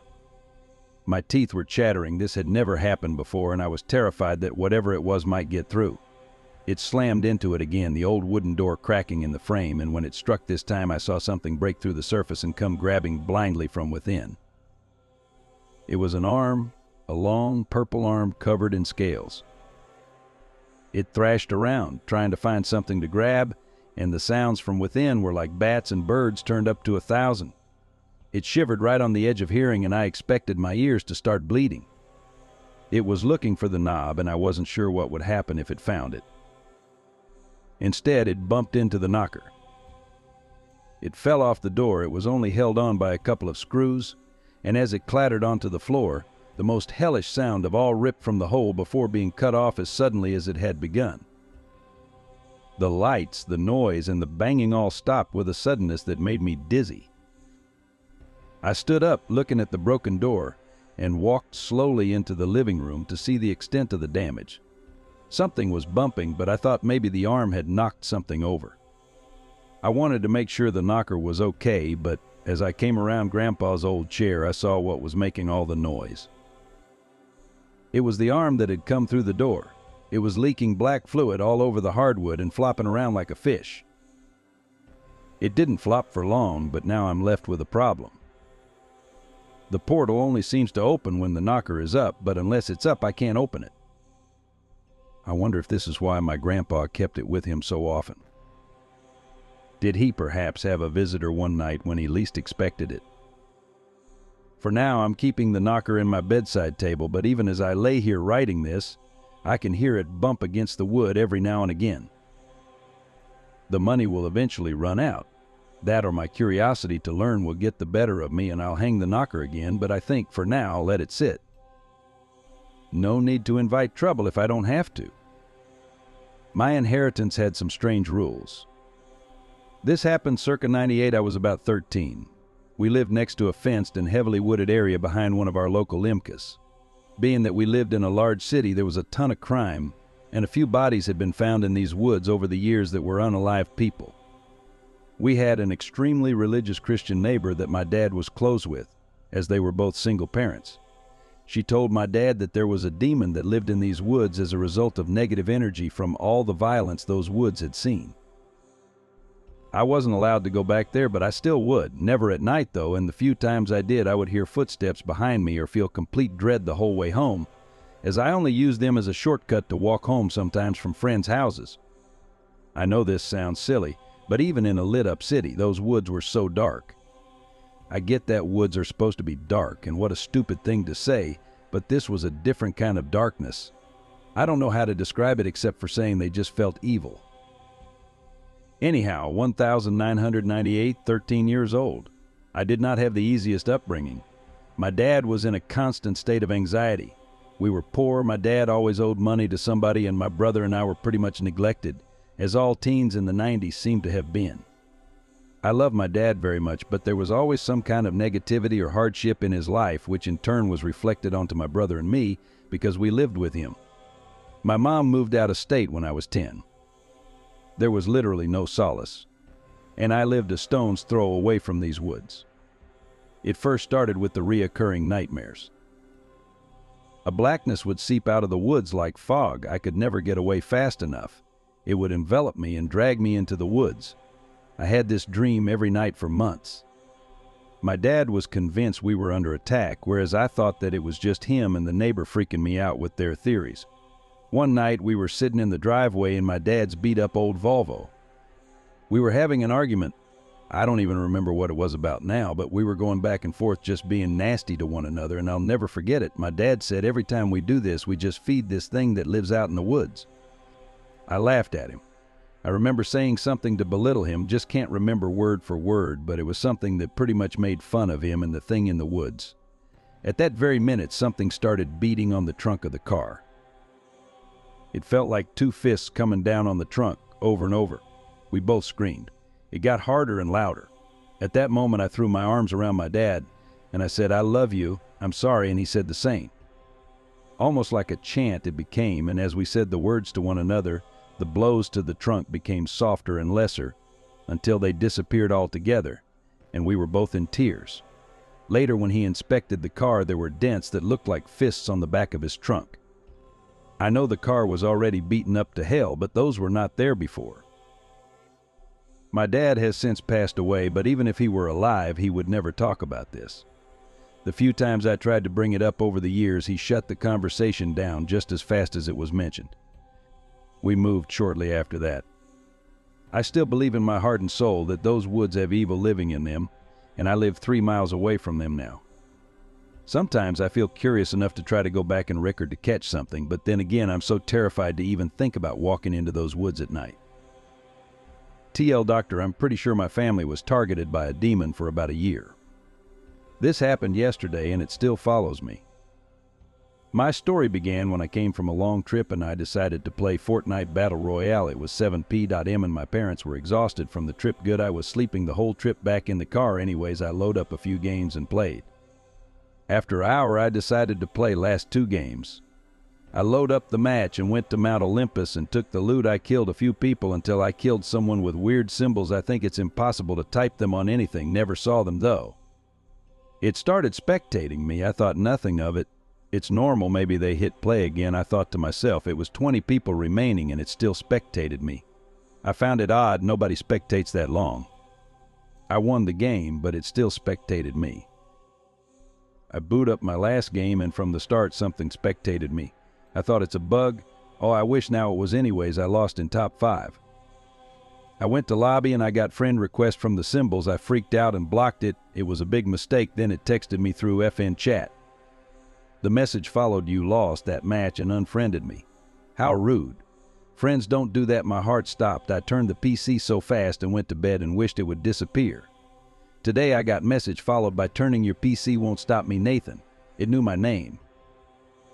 I blocked the number and went out with my friends. Later I got a message from a new number posting a photo of me and my friends. I started panicking and told everything to my friends. They were shocked how I could receive these when we were in an abandoned building and those were taken from impossible angle for a human. We decided to run from there and we escaped. Then I started getting calls from unknown number. I accepted. From the other side it was some kind of weird voice I can't describe, but I heard, don't try to escape. I know where you live. And the call ended. I started crying and asked my friend if I can sleep at his place. He said yes, and I stayed out, not opening my phone until evening. At his place we decided to open those messages and they were all symbols with random dates. I texted my parents about this and told them I'm destroying the phone. They said okay and turned offline. I destroyed my phone and I'm currently texting this from my friend's phone. We heard something and saw something from the window. We are scared and don't know what to do. I lost my dad 2 years ago while we were out camping. You'll never forget anything about that day. It was an early morning in mid-October, and as usual, Dad was ready for the annual camping trip. Son, get up, get dressed, and let's get a move on. Dad said. My eyelids peeled open slowly as my body booted itself on. I'm up, Pops, just got to get my gear together, I said. Be down in 15. I lied. I got dressed, grabbed my bag, and headed downstairs. Dad was outside checking the engine on the truck, and Mom was watching the news in the kitchen. Dad said, send you out. When you came downstairs, Mom said. I ran over to my mother and gave her a kiss on the cheek. Love you, Mama. I'll see you in a couple days, I said. She said it back, hugged me, and shooed me off. Dad was getting the last bit of the equipment packed, so I decided to put my stuff in the car and wait for him to finish. Son, come help me with this, Dad said. I made my way over. What's wrong, Pops? You getting old for this? I laughed. You'll never be too old to whoop your ass, he laughed. All of a sudden, my father's demeanor completely changed. Tony, if anything ever happens, son, never go camping again, he said cryptically. What's that supposed to mean, Dad? I said, but he ignored me and kept going. He acted like he didn't just say that to me. I kept loading gear and just ignored it. I helped him with the rest of the equipment. We loaded it all up and got into the truck. My dad was a very kind man. Give you the shirt off his back kind of guy. He was funny, caring, and made you feel like you could conquer the world.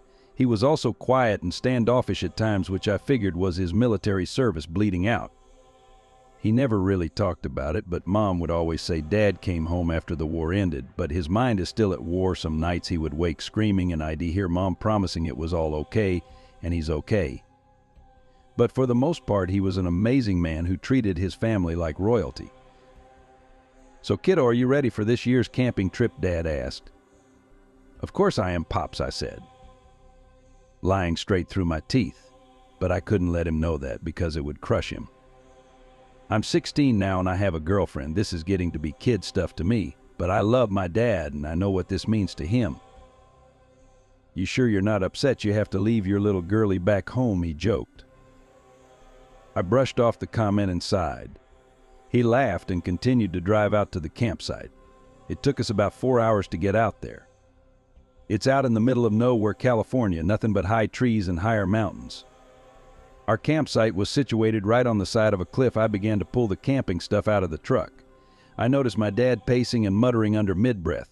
He made his way around the area checking things out. He seemed a little agitated, but I brushed it off and kept pulling things out. An hour or so later and camp was set up. It was about 3 p.m. at this point, and we were starting to get hungry. "Let's get down to that river and get us some dinner," Dad said. I agreed, and we made our way down to the river. It was a 5-minute hike down from our campsite to the water. When we got down to the river, I noticed the cliff our campsite sat on overlooked it. The river was quite violent, churning rapids loud as plane engines. The roar could be felt in your chest. My father made his way down the river to a split-off that ran into a creek. He explained the slower water was perfect for catching fish, and then he froze. Abruptly, his voice stopped. I looked over and noticed Dad was staring into the woods and whispering something to himself I couldn't make out. His eyes so glazed over I'm surprised tears didn't begin to fall. I could hear him saying what sounded like this last time, but I wasn't sure. I made my way closer to my dad. "Dad, are you okay?" I said, but he didn't move an inch. I looked out into the woods but seeing nothing. I reached out to grab his shirt. "Dad?" I fearfully asked. Fingers outreached, trembling towards him. All of a sudden he snaps out of it, twisting his head towards me, smiling. "The slower water is perfect for catching fish, son," he said, his head twisting slowly back towards the river. I was quick to notice that this episode looked a lot like the symptoms of my father's PTSD, but he immediately snapped out of it. I was creeped out, to say the least. The way he turned his head back towards the water scared me a little. I've never been afraid of my father, but that scared me. "Son, hand me my fishing pole. Let's see if we can get us some grub," he said. I handed him the pole and we began to fish. We caught what seemed like 100 fish. It basically turned into sport, seeing who could catch the most. The entire time we were fishing and laughing, the episode played in my head on repeat. I tried my best to just forget it and enjoy the day with my dad. We went back to the campsite after fishing for a couple of hours. We scaled the fish, gutted them, and skewered them on some branches and began to cook them. Dad grabbed a beer out of his cooler, sat down with a piece of wood and began to whittle it. I stood at the cliff and looked at the river. I grabbed a rock and chucked it down into the water. I'd say we were about 75 feet up, but I wasn't sure. I turned and looked at my dad, wanting to question him about what happened today, but I couldn't. Maybe I was too afraid to trigger his PTSD. I'm not sure what it was, but I couldn't. Dinner finished and we sat down to eat. Besides the creepiness of the day, I'd say it went pretty well. Dad cleaned up the dishes and I started to gather more wood for the coming day. By this time it was about 8 p.m. and we were winding down. "How was your dinner, son?" he asked. "It was awesome, Dad. Thanks for cooking," I said. He shot me a thumbs up and started whittling the wood again. "Hey, Dad, what happened to you on the river today?" I worriedly asked. "What do you mean?" he asked. "You froze up, Dad, and repeated something you just told me," I said. "Froze up? What are you talking about?" he asked, agitated. "It was nothing, Dad. You must not have heard me," I said. "I haven't been sleeping very well, that's all. Don't worry about it, okay, son," he said, calming down. He gestured over to his sleeping bag. "Emma hit the hay, son. He'll wake you up early morning so we can go hunt," he said. "All right, good night. Love you, Dad," I said. He disappeared into his tent, and I did the same. I fell asleep quite fast from the activities of the day. All of a sudden, I'm woken up to a scream. Not just any scream, but it sounded to me like the scream of someone being tortured. As soon as I sat up in my tent, it went quiet. No bugs, no fire crackling, no river, nothing. I unzipped my tent slowly and stuck my head outside. It was pitch black outside except for the glow of the moon on objects. I climbed out of my tent and made my way to Dad's tent. I unzipped it and stuck my head in. "Dad, are you okay?" I said. All I could hear was my father mumbling in his sleep. My father was having a conversation with himself. "You can't take them, they're my family," he whispered. All of a sudden a voice came out of my father that couldn't have been his own. A deep guttural voice, almost demon-like. "I will take you, then I will take them," it growled. I stumbled backwards out of the tent and fell to the ground. "Tony, are you okay?" Dad asked, peeking out of the tent. "Yes, sorry, Dad, I was just checking on you," I said. "Are you okay, Dad?" I asked.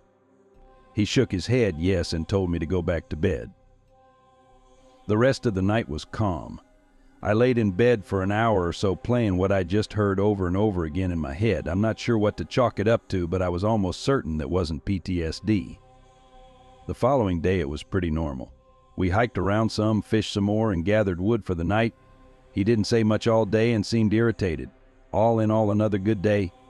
I dared not ask Dad about what I heard him say in his sleep. I'm not even sure he would have told me. "All right, son, I'm out," Dad said. "Love you, Pops. See you in the morning," I said, not knowing that was the last thing I'd ever say to him. When I got into my tent, I could feel anxiety creeping up my back. The events of last night burning into my memory. I forced myself to stop thinking about it. I began to tell myself to calm down and man up. All of a sudden, a noise that I can only describe as bones and meat squelching moved through our camp and towards the cliff. I stood up and looked around in the darkness. That's when I noticed it. A silhouette of my dad standing completely still on the cliff's edge, whispering and looking down at the river. I gasped in horror and began to sprint towards my dad. I got about 10 feet behind him and froze. I could finally hear what he was saying. "You can have me, but not them.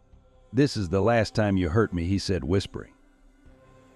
"Dad, are you Before I could even finish the thought, my dad looked back at me and said, "Never agree to go camping again, son," and he leapt off of the cliff. "No, I screamed. The shock I felt almost made me pass out. I stood there emotionless, not understanding what just happened. Feeling slowly coming back to me, I began to sob. I ran to the cliff's edge, but there was nothing I could have done.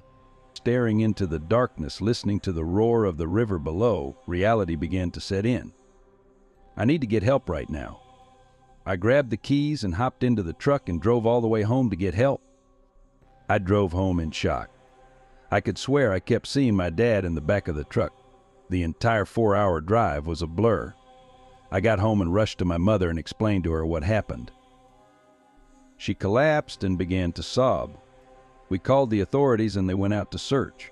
Not a single trace was found of my father. It was like he'd disappeared. That was 2 years ago. I'm 18 now and it's coming up on our annual trip. I haven't gone in the last 2 years since I moved after that. I'm going up to stay with my mom for the weekend. The night I got there was the night before the annual trip. I got in, greeted my mother, and had dinner. That night I woke up to a cold chill running up my back. I opened my eyes and stared around the dark room. It was so quiet in the room it frightened me. A whisper broke through the darkness. "Son, get up," it whispered. I sat up on the bed and rubbed my eyes. That's when I noticed it. A person's face looking at me from the bottom of the window, looking into the backyard. More specifically, my father's face. His skin was paper white and his hair was matted. His eyes were black and evil. He began to speak in a quiet, deep tone.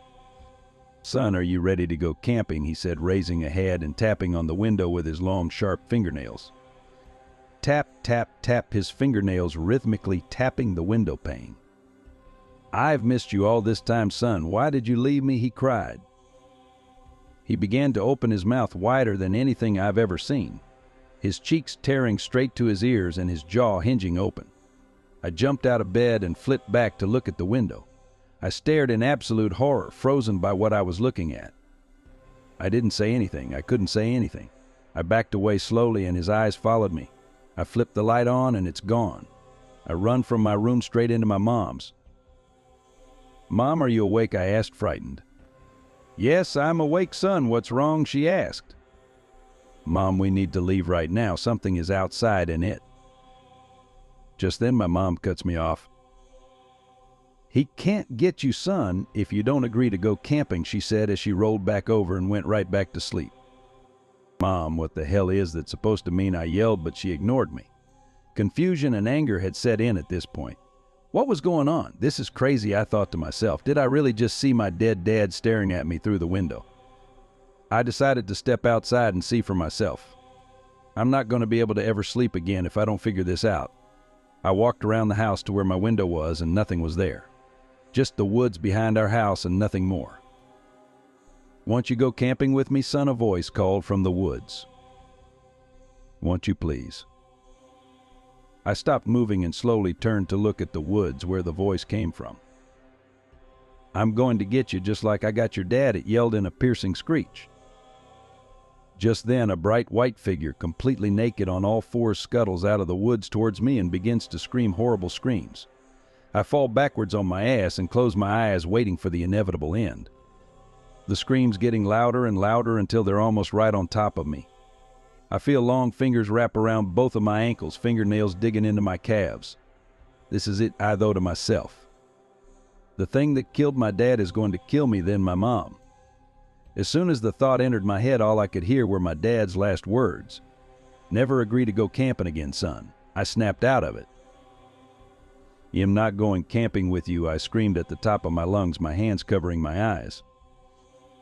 Silence. I pry my hands away from my face and look up, expecting to be met with some horror. Nothing was there, no sign that anything had even been there. At my feet was a small wooden cross with the words "Father" and "Son" carved into it. The cross my father whittled. I picked it up and keep it with me to this day. I'm not sure if I'm going crazy or not, but I know this for sure. I'm never camping again. I recently moved into a small, old apartment in a quiet town. The rent was cheap, and the place had a certain charm if you ignored the creaky floors and the occasional draft. I didn't mind. It was just me and my cat, Luna. But soon I realized something was off. It started with the whispers. At first I thought it was the neighbors muffled through the thin walls. But the whispers weren't coming from the walls. They were coming from the shadows. Late at night, as I lay in bed, I'd hear them soft, unintelligible murmurs that seemed to float from the dark corners of the room. I couldn't make out what they were saying, but they filled me with a sense of dread. Luna noticed it too. She'd sit and stare at the shadows, her fur bristling, her eyes wide. Sometimes she'd hiss or bolt from the room, terrified of something I couldn't see. It unnerved me, but I tried to brush it off. Maybe the place was just old and creaky, and Luna was reacting to that. One night, the whispers grew louder. They filled the room, circling me like a swarm of invisible insects. I couldn't move, couldn't breathe. The air felt thick with something dark and menacing. I sat up in bed, my heart pounding, and flicked on the light. The whispers stopped, but the feeling of being watched didn't go away. I began to dread nighttime. The whispers became more frequent, more insistent. They seemed to be calling my name, urging me to listen. I started losing sleep, too afraid to close my eyes.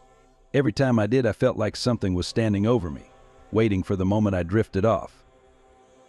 Then one night it escalated. I was lying in bed, wide awake, when I saw a shadow darker than the others, moving on its own. It slid across the wall, inching closer to my bed. My heart raced as it stretched toward me, a black, formless mass that seemed to pulse with malevolence. I couldn't move. I couldn't scream. The shadow loomed over me, and for the first time I understood the whispers. They weren't just noises.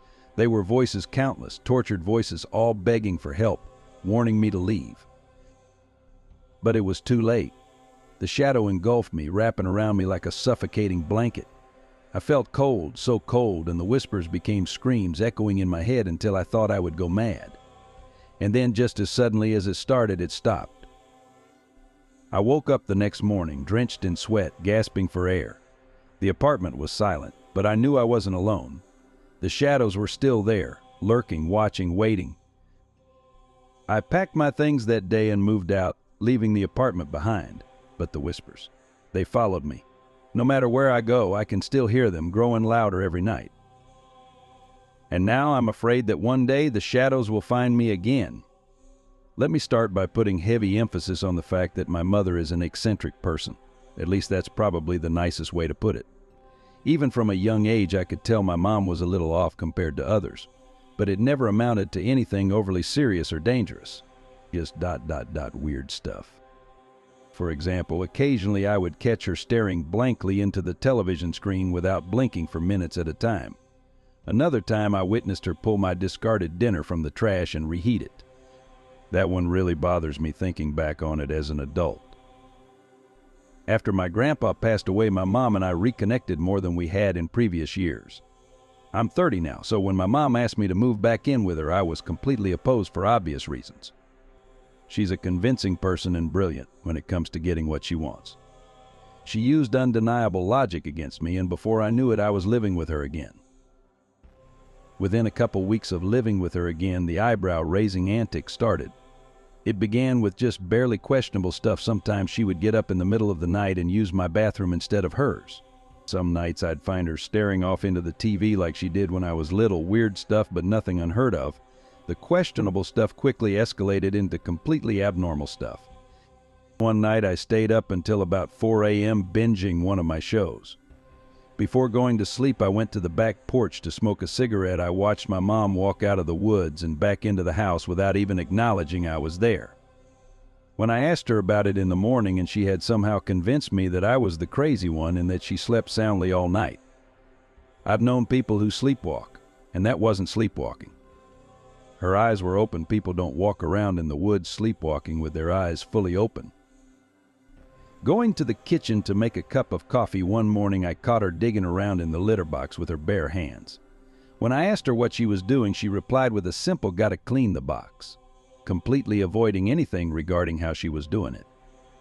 Fully convinced she had lost her mind, I started calling around to other family members asking for help. To no surprise, not a single one picked up. I left voicemails and texts with each one, hoping at least one would have the decency to answer. After waiting about 3 weeks with no response, it was obvious that I was on my own.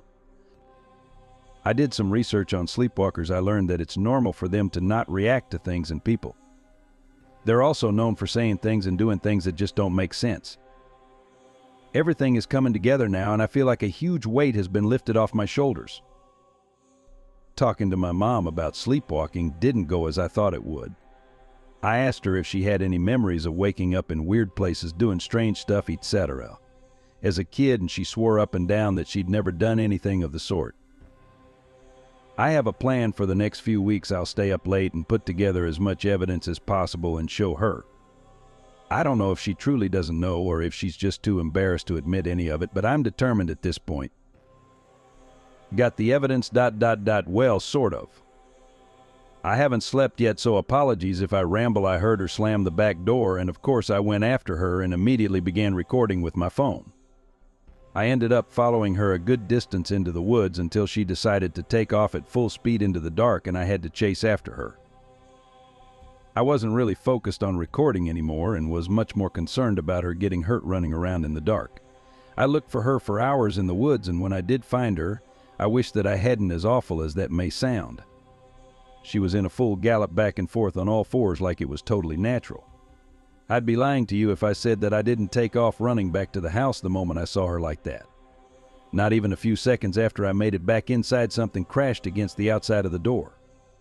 I turned on the back porch light just fast enough to see her gallop off back into the woods. The evidence I got was no more than her simply walking into the woods. You can be mad at me all you want. You're not the one who had to watch their own mother skitter off into the woods like a wild animal. Truth be told, I'm scared to death to approach her at all now. I showed my mom the video of her walking into the woods. She didn't really react at all. In fact, she basically ignored me in the video altogether. I feel like I'm at a total loss. It's been a few days. The weirdest thing I've seen her do is the TV stare, which by now was absolutely normal under the circumstances. Today my mom brought home my grandpa's ashes, talking about how she wanted to scatter him in one of his favorite places. Not too weird and kind of wholesome, right?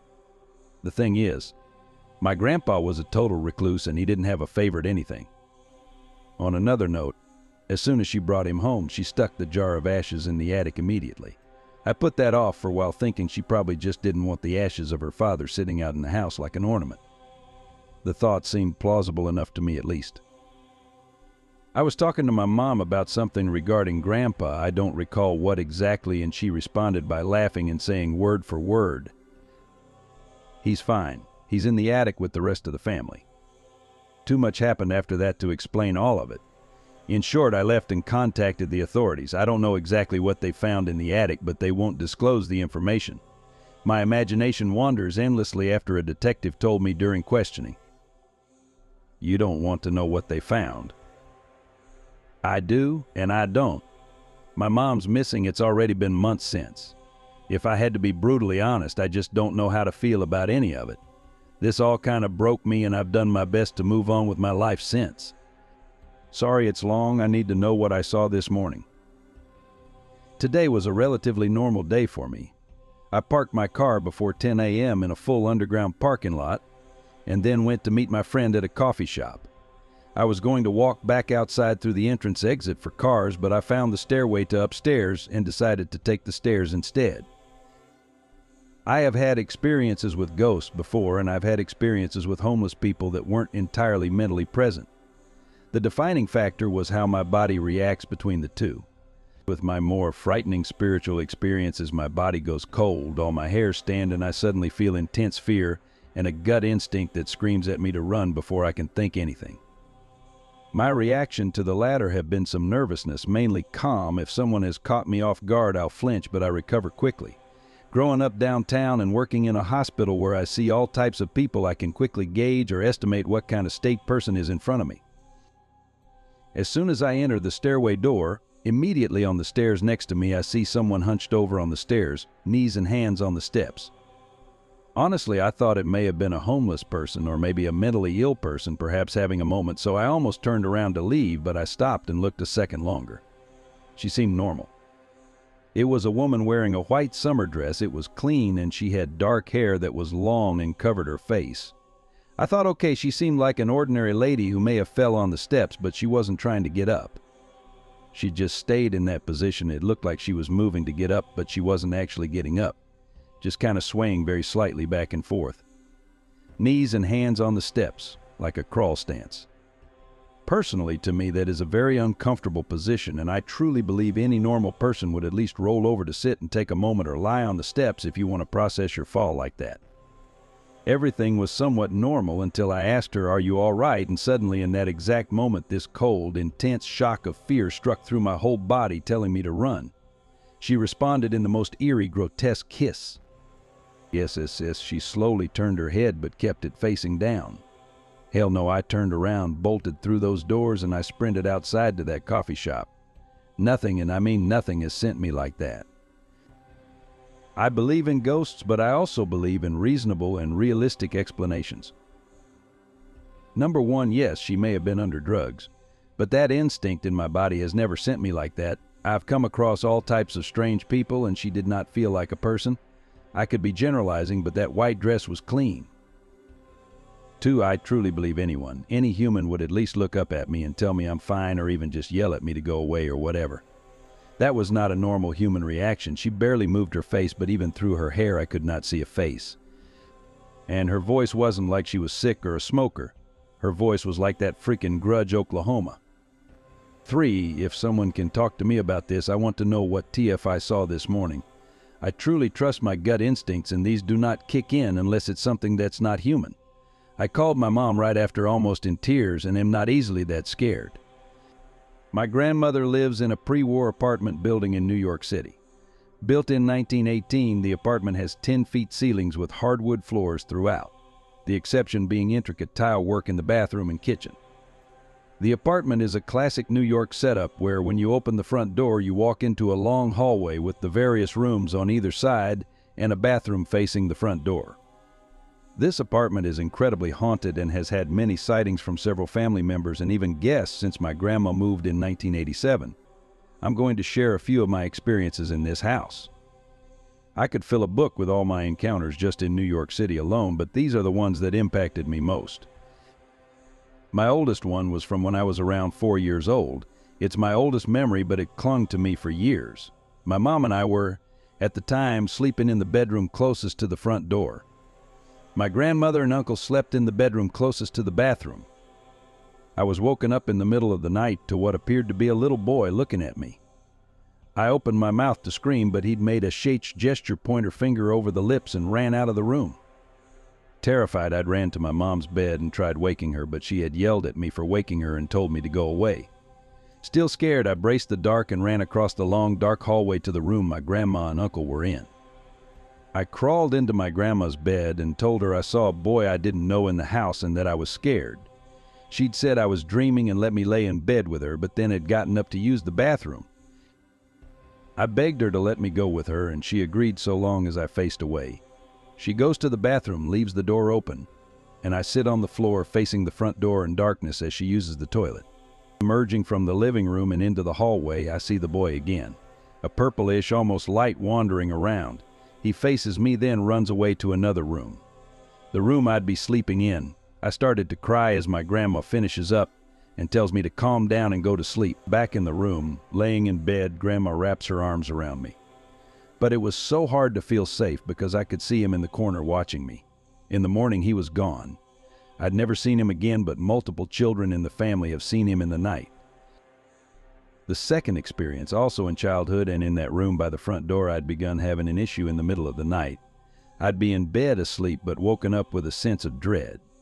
Every single night, I'd be facing the wall. It was not sleep paralysis. I was fully capable of moving. However, I'd have this feeling in my gut I can only describe as instinct urging me not to turn around. I'd have this terrible feeling that if I were to look too awake or to face that way, something bad would happen to me. There'd be this very strong presence behind me, and every once in a while I could hear the floor there creak. So I'd lay there as still as I could with my eyes shut tight, waiting for the moment I could fall asleep again. In the morning, I'd be lying normally and be fine. This happened every single night I slept in that room. Sometimes I tried being clever by sleeping in another bed, but it would keep happening. To this day, if I visit Grandma and she has me sleep there, it happens all over again. Different members of the family have shared an experience with seeing the shadowy figures of a man and a woman in that room, always in the far-off corner by the radiator, but they're often seen in the daytime. At night, you get this eerie feeling of being watched throughout the entire apartment. This feeling of having eyes on you is most severe in the bathroom. That is, at least for the women in the family. You could be home completely and totally alone, decide to pee or shower, and feel like there's someone in there with you. As a kid, I refused to bathe for as long as I could get away with because of this feeling. On occasion, usually when I'm washing my face or I'm otherwise unable to see, I feel a soft touch on my back. Personally, I've never seen an actual apparition in the bathroom, but others have. However, the few men in my family have never made complaints about the bathroom at all. As a kid, I'd often do late-night anime binges. Anime wasn't as popular then as it is now, so I'd be stuck watching Funimation upload entire episodes of Full Metal Alchemist on YouTube. It was horrible, but it got the job done. All summer long, I'd stay up all night long watching. However, I refused to watch anything scary after 1 a.m. I had this feeling that something at that time would watch me, and even worse, I could feel its judgment.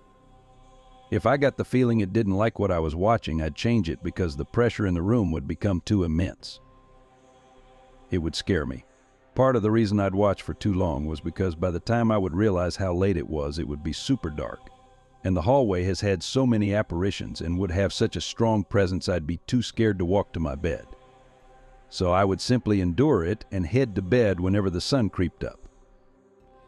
I'd told my boyfriend, now ex-husband, about my grandma's super haunted house. He'd never believed me, always said ghosts aren't real, and that there was some explanation for the happenings in that house. One day our apartment lost power and we were sleeping on an air mattress. The bed would slowly deflate, and without any power we had no way of inflating it. I called my grandma and she agreed to let us sleep there until the power gets fixed in the morning. We were only 7 blocks away, so we packed a backpack and went over.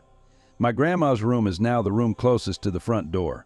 My uncle sleeps alone in the room closest to the bathroom, and the spare bedroom across from the kitchen had my cousin and her daughter staying there at that time. So Grandma said we would have to sleep in the living room. I'd explained to my boyfriend that the living room can be creepy, but once again he brushed my worries aside. Bedtime eventually comes and we are laying on an air mattress in the living room. I'm trying to ignore that feeling of being watched and sleep when he gets very close to me and whispers in my ear, "Do you feel like someone's watching us?" I told him that I already told him that that's normal here and to try to ignore it. But he just whispers back, "I can't ignore it." It's driving me crazy eventually. He says he'd rather just sleep on the floor at our place and starts packing. I chose to stay at Grandma's and he left. The next day, back at my apartment, I jokingly asked if he believed me about Grandma's house being haunted. But he said ghosts aren't real at all and that it's probably just because of the park near my grandma's house somehow. Jump a year later, I had just given birth to my first child and my grandma refused to let us go back to my old apartment due to safety issues. That's a long story in and of itself. So straight from the hospital, we went to Grandma's house. My cousin moved out of the extra room across the kitchen and we moved right in with the new baby. This extra room we call the safe room because it's the only room in the house with zero activity or incidents besides the door to it sometimes unlocking itself or slamming shut. My husband was very open about his disbelief of ghosts and other paranormal creatures after moving in. I'd often shush him, but he'd just exclaim it louder. "Ghosts aren't real. It's just stupid. Show me something ghosts. Show me some me see." I'd plead with him to just keep quiet, but he refused and found it so funny. One night, baby is crying and I sleepily ask him to get me a bottle from the fridge that I'd pumped earlier.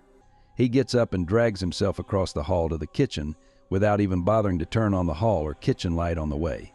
A few minutes later, he runs back in with his eyes wide and gasping for breath. He slams the door and locks it while I'm asking over and over what's wrong. "What happened? Are you okay?" Eventually he just says, "Ghosts are definitely real." "I'm sorry for doubting you. They're fucking real and I think they're mad at me." According to him, he was in the kitchen warming up the bottle when he hears slow, heavy footsteps dragging themselves down the hallway.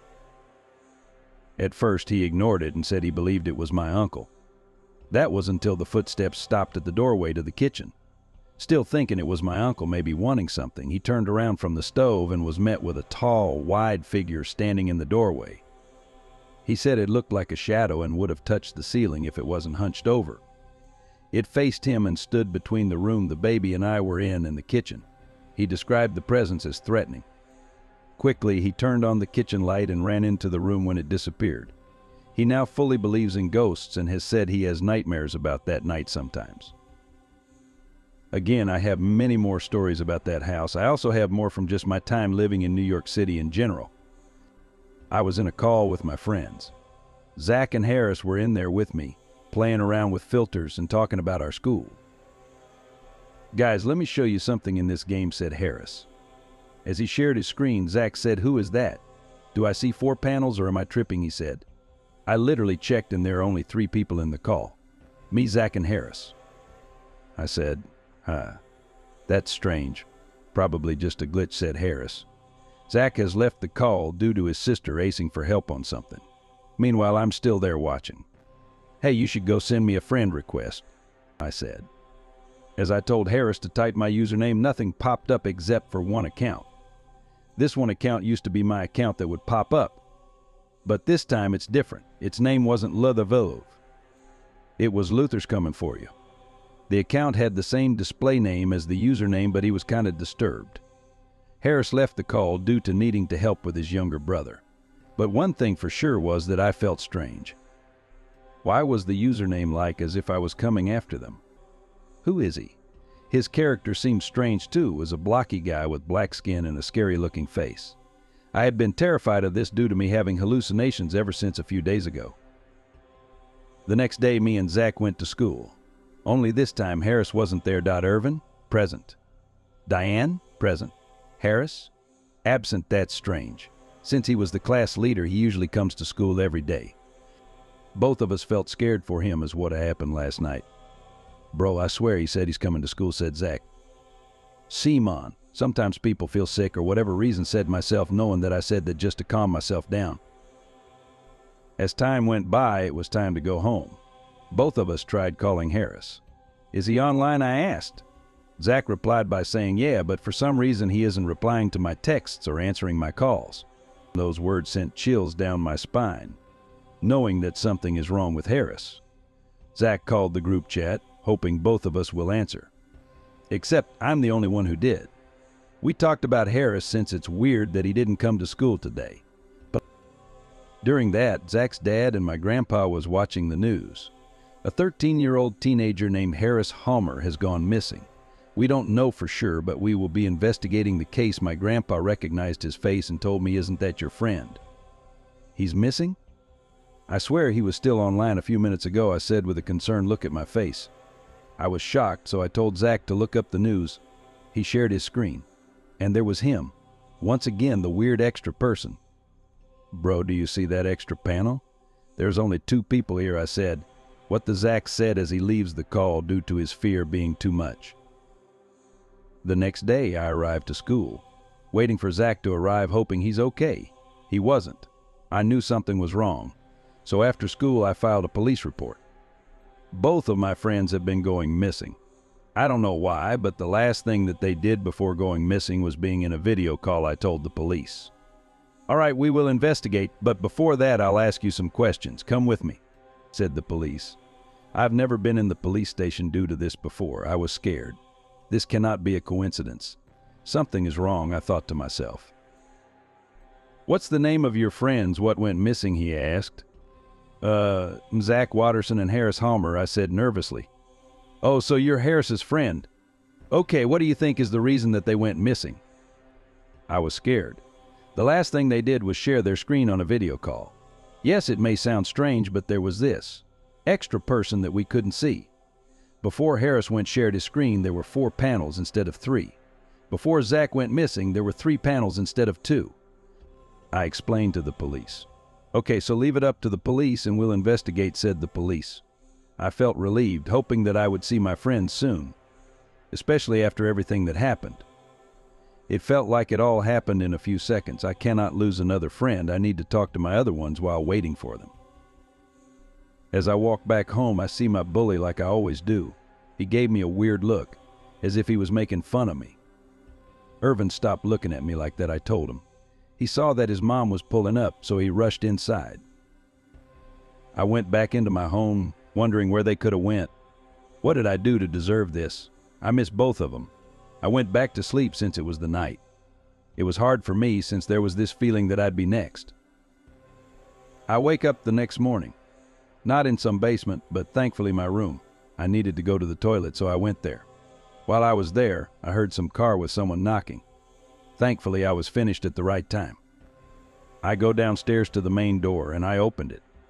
"You're coming with us," said the police. I was shocked because I didn't do anything. The only way I was involved was that I was a friend of the missing. I never got diagnosed for bipolar disorder, nor do I have ever thought so that I have it. They brought me to the police station and asked me one question. "Is this you?" and showed me a printed photo of that Luther is Coming For You account. That isn't me," I said nervously. "We investigated this account and it seems to be yours. Your mother gave us your phone and it was logged into that account. We will be locking you up in prison for a year or until anyone bails you out." The police said seriously. "What?" I didn't do it. "What happened to my friends?" I said while being scared. "Well, apparently you killed them," the police told me. I was shocked. I felt like I couldn't even move anymore. A single tear fell down my eye. "Okay, that was it. We will take you now," he said. I couldn't even ask for help since my mental state has been terrible ever since my depression a few weeks, and I felt like I deserved it. I deserved everything bad that has happened to me, and I couldn't help finding my friends. All I did was scrolling through TikTok with hope that they would just randomly come back. It killed me inside when he revealed that they were dead, knowing I never killed them. I was now spending time in my prison. My bully comes over to the prison. AMD demands to talk to me. "What the hell do you want?" "I killed them." He left without an explanation, knowing that I was innocent and he's in the wrong. It was been like this ever freshman year. Back in the mid-90s, I was 14. I lived with my parents and 2 older brothers, but my other oldest brother and his wife and toddler daughter, my niece Laura, moved in with us for a short period of time. So we were 5 adults, 2 teens and a toddler. My mom loved cooking and loved taking care of my niece even more, her first grandchild, but she had a heart condition and other health problems, so carrying the little girl was taxing to her, so we would try to not leave her alone with the baby, just in case. Also, since we were so many, we would buy groceries in large amounts, like full trunk and back seat many. My newly moved and oldest brother and his wife both worked, and to the family's dismay at times left the baby girl in my mom's care without supervision. We were privileged, so our kind of big, gardens, fountains, palm trees, guest apartment, parking for 6 cars, and unfortunately it was haunted. One day I got home from school, ready to drop off my book bag, change, and leave to be with my friends. As soon as I opened the door, the sound of a busy kitchen and the smell of cooking food filled the house. Mom was cooking. My baby niece was in the living room on her baby walker unattended. She didn't need it. She could walk, but the walker would limit her movements and access to some spaces in the house. I yelled, "Mom, I'm home." Mom yelled back, "That's good." I asked for my brothers and Dad. Mom replied they went to buy groceries. I sighed. I would not be going out. I would be staying home and watching over my niece while Mom cooked. So I picked her up, watched cartoons, got Cheerios for her to snack, and gave her a box of juice. After longer than an hour, I know this because we watched more than 2 30-minute cartoon shows, we started playing chase. We'd run around a couch, one way and reverse. I'd pretend she was too fast for me, then suddenly my dad swung open the front door, carrying grocery bags. I got to see my niece run into the bathroom, but I was slightly distracted by my dad. "Go outside and help your brothers bring groceries," he said. I replied, "Sure," but went into the bathroom for my niece. That's no place for a toddler. There's a toilet and a trash can, but she wasn't there. She must have come out in that second I was distracted by my dad, I thought. I looked for her, called her name. Didn't see her. My brother walks in with more grocery bags. Doors open. I think to myself, maybe she walked out while I was looking for her in the living room. I walk outside. Don't see her in front garden. Not on side garden, back patio, garage, nor driveway, perhaps back inside. She can't be that fast. She's a toddler, though, as I started to panic. My brother yells, "Hey, come help us." Then I noticed that they didn't park inside the property, but outside on the sidewalk. The gate is open. What if she got out and no one saw? I thought. Okay, time to come clean and recruit help. I run outside. "Hey, have you Sean little Laura?" My brother, "Yeah, she's in the car." I see her sitting in her car seat. They must have seen her walk out and put her in the seat to stay still while they bring groceries, I deduced. I got to come clean that it was I who watched after her. I didn't want them to blame Mom, but I helped them with the groceries first. A bit later, it was lunchtime. We all sat on our dining room table. Baby is in high chair. I addressed the elephant in the room. "Hey, I just wanted to say I'm sorry for letting the baby out. I was looking after her, but in a micro distraction she went outside." "When was this?" asked my sister-in-law. "Me today, brother, today." "At what time?" "Me when you arrived from the market with groceries." "She walked outside and you sat her in her car seat, brother. She went outside by herself." Like to the sidewalk. Everyone starts freaking out. I said, "Yeah, luckily you were outside to catch her and sit her in the car seat. Still wait today. Before we left to the market, me know today when you got back from the market. Before that I was watching her still know she was always in the seat. We took her to the market with us. We agreed we wouldn't leave her alone with your mom, so we didn't." The conversation continued to basically establish a timeline. They all went to the market and took my little niece with them. My mom stayed and cooked. I got home and then they returned home still with the baby. I felt relieved I wouldn't have to confess to losing my niece, but was equally confused. Everyone supported my Sil story, and it was not a prank. Even my mom said that she was in the kitchen and was not with the baby at all. If it's true that my niece was not home all that time, then who was I babysitting? Who drank the juice? And ate the cereal? Who was the baby I was with? Perhaps it was my imagination or a weird mental episode due to whatever. But I'm 42 now, and if it was in my head, well, I've never had an episode with visions like that ever, neither before or after that time. To this day, I still get a bit of the heebie-jeebies when I think of this. Added note, through years my brothers had claimed to ghost activity in that house, from poltergeist to shadows, whispers, and noises, and strangers in the house. If you'd like, I can share more stories. None of us live there anymore, but the spooky memories remain. It was raining cats and dogs. I was still halfway from my home city. The business meeting took much longer than expected. I always had a problem driving after sunset. Somehow my eyesight failed after the sun went down, and the rain that day made it worse. Thankfully, the highway was empty except for a car or two every few minutes. Generally, I refrained from driving in the dark, but that night I had no choice. Raindrops clashed hard against the windscreen as milestones flashed by the windows. I just wanted to reach my home as soon as possible. My heart was aching for a glass of scotch. As I drowned further in my thoughts, I thought I saw a silhouette on the side of the road. As I slowed down, the figure became clearer. It was a man holding a large umbrella over his head, his other arm extended, asking for a lift. I was apprehensive at first the stranger could be a thief or a kidnapper or a murderer, but then my charitable side took over. I stopped the car and rolled down my window. The man leaned on the door, the umbrella covering his head and his back. I am extremely sorry for the inconvenience. My car broke down and I can't get a mechanic in this weather. It would be very kind of you if you could drop me at my home. It's not far from here, he said in a gravelly voice. Yes, of course, it's raining like hell. Please get inside. I took a good look at him as he walked towards the passenger side of my car. He was tall, must have been more than 6 feet in height, wearing a two-piece suit. As he got inside, I could see he was completely drenched. Hello, I am Suresh. Thank you for giving the lift. I was standing there for half an hour and not one car stopped, he said, extending his hand. Can't really blame them, can we? Too many unscrupulous elements around. I am Abhishek, by the way, I said, shaking his hand. His hand was colder than expected. The rain suddenly increased in intensity as he sat in the passenger seat. I started the car and drove off. The rain increased continuously till a point that I couldn't see the road anymore. The stranger beside me was visibly worried. Would you be able to drive to your home in this weather, he asked. I have to. I have an important meeting tomorrow morning. Safety is foremost, isn't it? Why don't you spend the night at my place and leave early morning directly for your meeting? No, I can't do that, I said. I won't like to burden you. Come on, it's no burden. I live alone. I'd prefer the company. You seem to be a nice guy. I contemplated. It was raining heavily and I could feel the tires of my car skidding from time to time. It was better to stay the night and start as soon as the rain stopped. All right, I think it's better to heed your advice. Let's reach your place as soon as possible.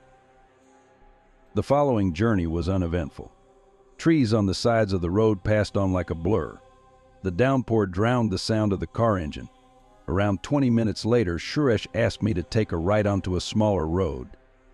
A large signboard read Nagar Havla 100 meters ahead. I asked, whose mansion is that? The name sounds very old. It's my ancestral home. We have been staying there for generations. My parents would have been glad to see you, but unfortunately they are on an Europe tour. That's absolutely fine. It's more than enough that you have invited me in this weather. A big mansion rose over the horizon as I drove ahead. It was more of a palace than a mansion.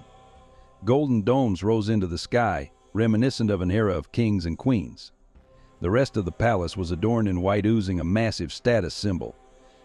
I wondered, how can a man stay alone in this huge place? As we reached the gate, Suresh excused himself and got out of the car. He went to the left side of the gate and punched in the security code. The gates opened and I crossed the gates and stopped for Suresh. He walked in and got into the car. The gates closed after him. I drove slowly through the cobblestone path into a well-lit porch. The whole place was well maintained. Topiaries were on both sides of the path with adjacent gardens. Everything was neat and orderly.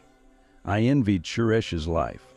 Suresh asked me to park the car in the porch itself as he wasn't expecting any visitors for the evening. I got out of the car and walked towards the massive front door. The craftsmanship on the door spoke volumes about the rich heritage. I couldn't help but get amazed at every bit of design on the walls. I followed Suresh through the main door and entered into their large drawing room. I was stupefied. It was a massive monumental room with a white couch and claret armchairs matching the walls. A large mahogany table stood between the couch and the chairs, whose other end faced a fireplace. Dark charcoal marble floors complemented the design of the room. Large portraits of Suresh's ancestors hung on the walls.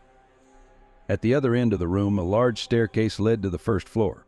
Just below the staircase was the liquor cabinet on one side, and on the other a showcase adorned with showpieces and various trophies. Suresh beckoned me towards the couch. "I'll be back after putting on something dry. Please have a seat," and he climbed up the stairs. I walked towards one of the chairs and sat down.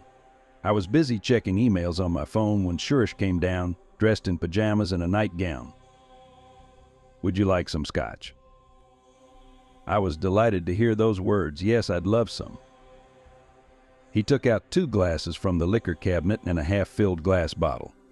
He put down the glasses on the table and poured the drink till both the glasses were half full. He sat down with his glass in his hand. I took my glass and said cheers. "I never expected this night to turn out this way," I said.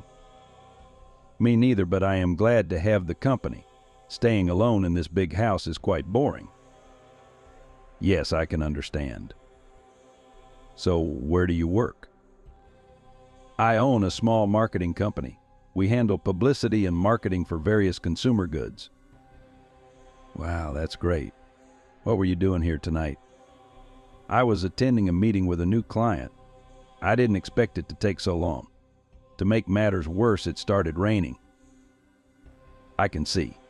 At least you didn't have to risk your life. How are you enjoying your drink?" "It's amazing. How old is it?" "I think around 20 years. Dad bought it last year." We had finished our first drink by then. Suresh poured another drink.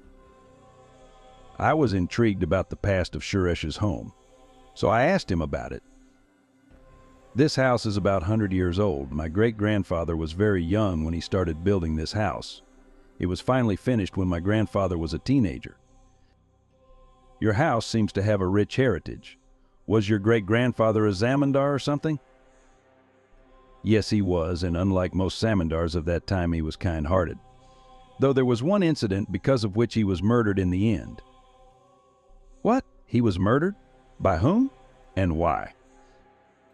"Even though he was kind-hearted, he had a bad temper," he said slowly. "One day he had gone to a nearby village to collect taxes.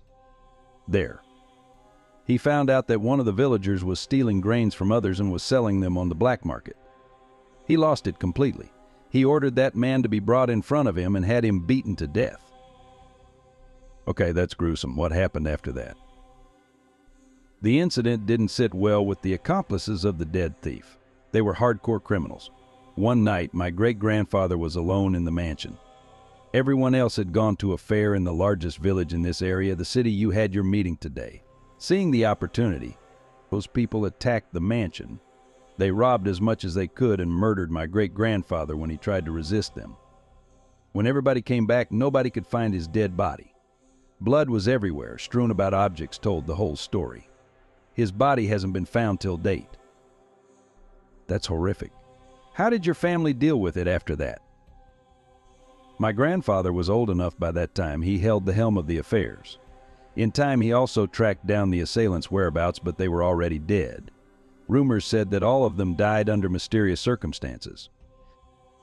"Wow, it sounds like some ghost story. Was your great-grandfather somehow connected to it?" I asked jokingly.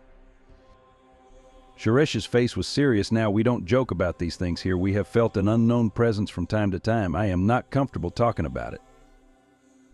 "I am extremely sorry. But you are telling me that the mansion is haunted?" "Kind of. We don't poke at it. Certain incidents happen, but we don't prod. I think it's late enough. Let's have our dinner and go to sleep." Yes, of course, saying that we finished our drinks and went to the dining hall. Needless to say, it was another marvel to look at. The dining table had a marble top with 10 chairs around it, each made of mahogany. Food was already kept on the table. The cook had left long ago. We served the food in our plates and heated on the microwave oven. Suresh was silent whole of the time. I decided to let him be. We had our dinner with minimal conversation. After dinner, we went upstairs, which housed all the bedrooms and a few other rooms.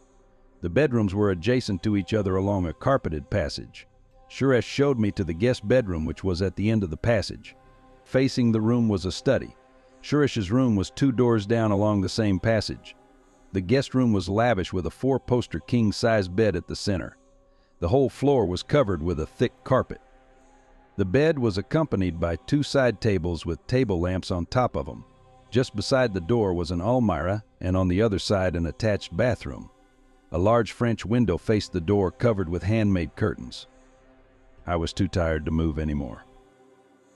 Before leaving for the night, Suresh said something that sent a chill down my spine. Whatever happens, don't get out of your room in the night. You might hear weird sounds or something similar. Just stay in your room. Don't ask why. Okay, it's eerie, but okay. I went to my bed, took off my shirt and trousers, and went off to sleep. It was still raining hard outside. It must have been around 3 a.m. that I heard loud raps on the bedroom door. It took me a moment to regain my senses. The knocking continued. While saying "I am coming" in a loud voice, I got down from my bed. I switched on the bed lamp and walked up to the door, still groggy. The knocking continued. I assumed it must be Suresh in some kind of emergency.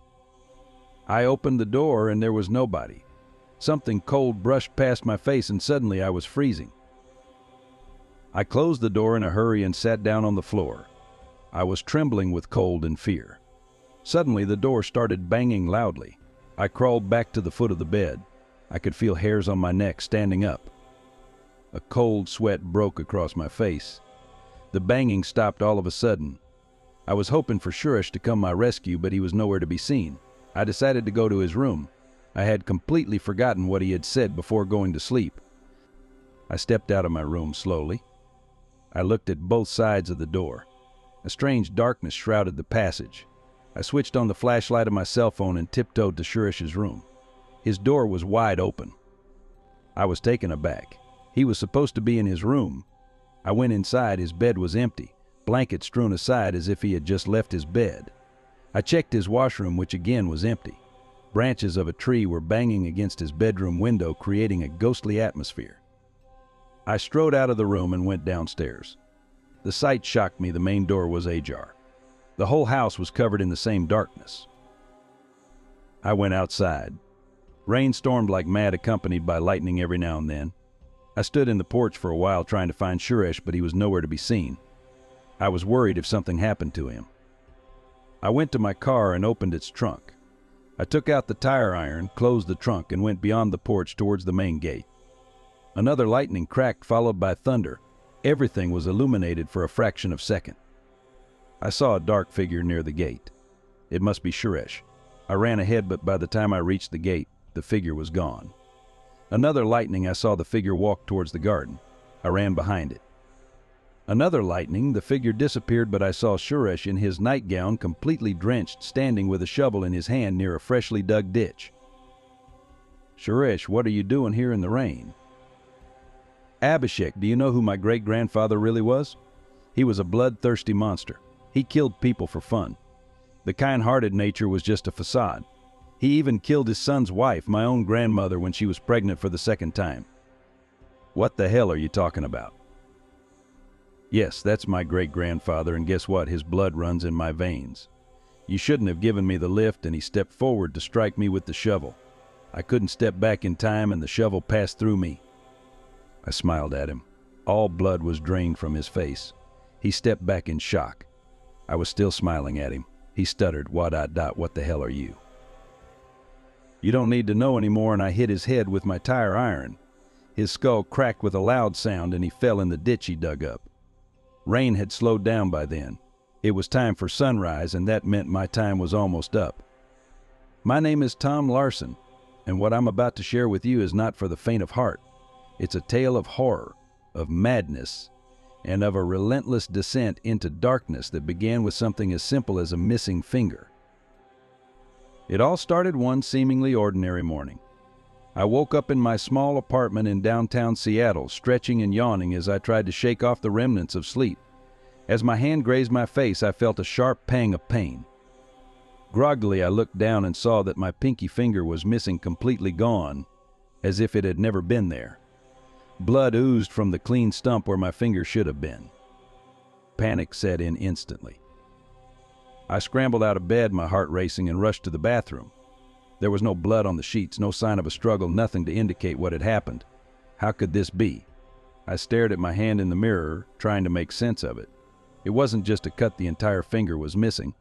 and the wound looked as though it had been professionally cauterized. I called 911, but my explanation sounded insane even to my own ears. They sent an ambulance and I was taken to the hospital. The doctors were baffled. They performed all sorts of tests, but they couldn't determine how I had lost my finger or who could have done it. I was sent home with a prescription for painkillers and a referral to a psychiatrist. That night I barely slept. My mind was racing with fear and confusion.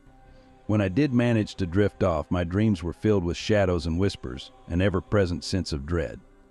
I woke up the next morning drenched in sweat, and the nightmare continued in the waking world. My ring finger was now gone, the same clean, cauterized wound. I screamed in horror, my voice echoing through the empty apartment. Over the next few weeks, it happened every single night. Each morning I would wake up to find another finger missing. I sought help from doctors, but they had no answers. The psychiatrist suggested it might be some sort of extreme self-harm or sleepwalking disorder, but I knew I wasn't doing this to myself. I set up cameras around my bedroom, hoping to catch whatever was happening on tape, but the footage showed nothing. I would simply be there one moment, then the next moment a finger would be missing. I became obsessed with finding out what was happening to me. My work suffered, my relationships deteriorated. I isolated myself, spending hours researching anything that could explain my situation: occult practices, rare medical conditions, supernatural phenomena. Nothing seemed to fit. As the fingers on my left hand vanished, then those on my right, I fell into a deep depression. The pain was excruciating, both physically and mentally. I began to question my sanity. Was I truly losing my mind? One night, as I sat in the darkened living room, clutching the remaining stumps of my fingers, I heard a faint whispering sound. It was coming from my bedroom. Gathering what little courage I had left, I crept down the hallway and slowly opened the door. The whispering grew louder, a cacophony of voices all speaking in hushed tones. I saw nothing unusual, but the feeling of being watched was overwhelming. I started sleeping with the lights on, but it made no difference. Each night, another finger disappeared, and soon my toes followed. My hands and feet were becoming grotesque, mangled stumps. Desperation consumed me. I became a prisoner in my own home, too terrified to sleep but too exhausted to stay awake. One night I resolved to stay up until I found out what was happening. I downed cups of coffee, swallowed caffeine pills, and paced the floor, my eyes darting to every shadow. Around 3 a.m. I felt a sudden, overwhelming drowsiness. Despite my best efforts, I couldn't fight it. My eyelids grew heavy, and I collapsed onto the couch. I woke up to the most excruciating pain I'd ever felt. My feet, my toes were gone. I screamed, the agony overwhelming every other sense. Blood pooled around the stumps of my feet. The pain was so intense that I blacked out. When I came to, I was in the hospital. They had managed to stop the bleeding and had sedated me heavily. The doctors were bewildered. They kept me for observation, but even under constant surveillance, another toe went missing. It was then that I was transferred to a psychiatric facility. My time there was a blur of medication, therapy sessions, and endless questions. The doctors tried to assure me that I was safe, but I knew better. Each morning, despite the heavy sedation and locked doors, another digit was gone. They couldn't keep me there forever, and eventually they had no choice but to release me. The case was deemed a psychological anomaly, something beyond their understanding. Back in my apartment, the pattern continued. My life became a waking nightmare. I took to wandering the streets at night, hoping to escape whatever malevolent force was targeting me. But no matter where I went, I would wake up to find another piece of me missing. I began to notice changes in my reflection. At first it was subtle, a fleeting shadow, a faint outline. But as my condition worsened, the reflection became more distinct. It was a figure standing just behind me, featureless and dark, watching me with an intensity that chilled my soul. I turned to the only option I had left. I sought out a reclusive occult expert, a man named Marcus Gray. He lived in a ramshackle house on the outskirts of town, surrounded by talismans and protective charms. When I told him my story, he listened without interruption, his face growing grimmer with each word. "There are entities that feed on human suffering," Marcus said, his voice barely above a whisper. "They exist in the shadows, preying on the vulnerable.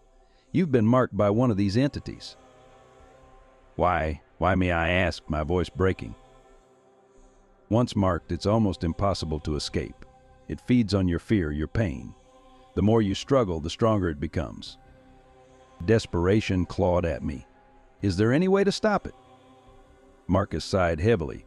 There's a ritual, an ancient one. It might sever the connection, but it's incredibly dangerous. If it fails, the entity will consume you entirely. I had no choice. The ritual was my last hope. Marcus explained the process: a series of incantation symbols drawn in blood and an offering of personal items. It had to be performed at the witching hour, under the light of a waning moon. The night of the ritual, I gathered everything Marcus had instructed me to bring.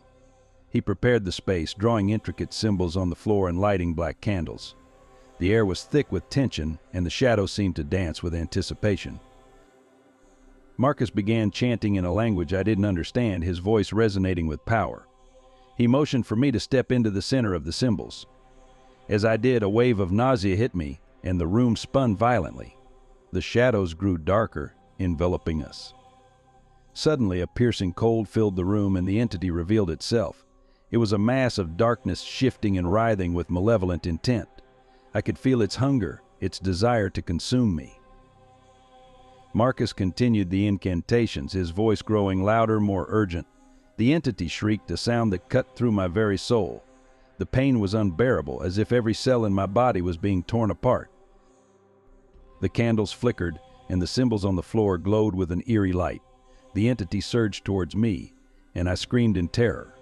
Marcus shouted the final words of the ritual, and a blinding light filled the room. When I came to, the entity was gone.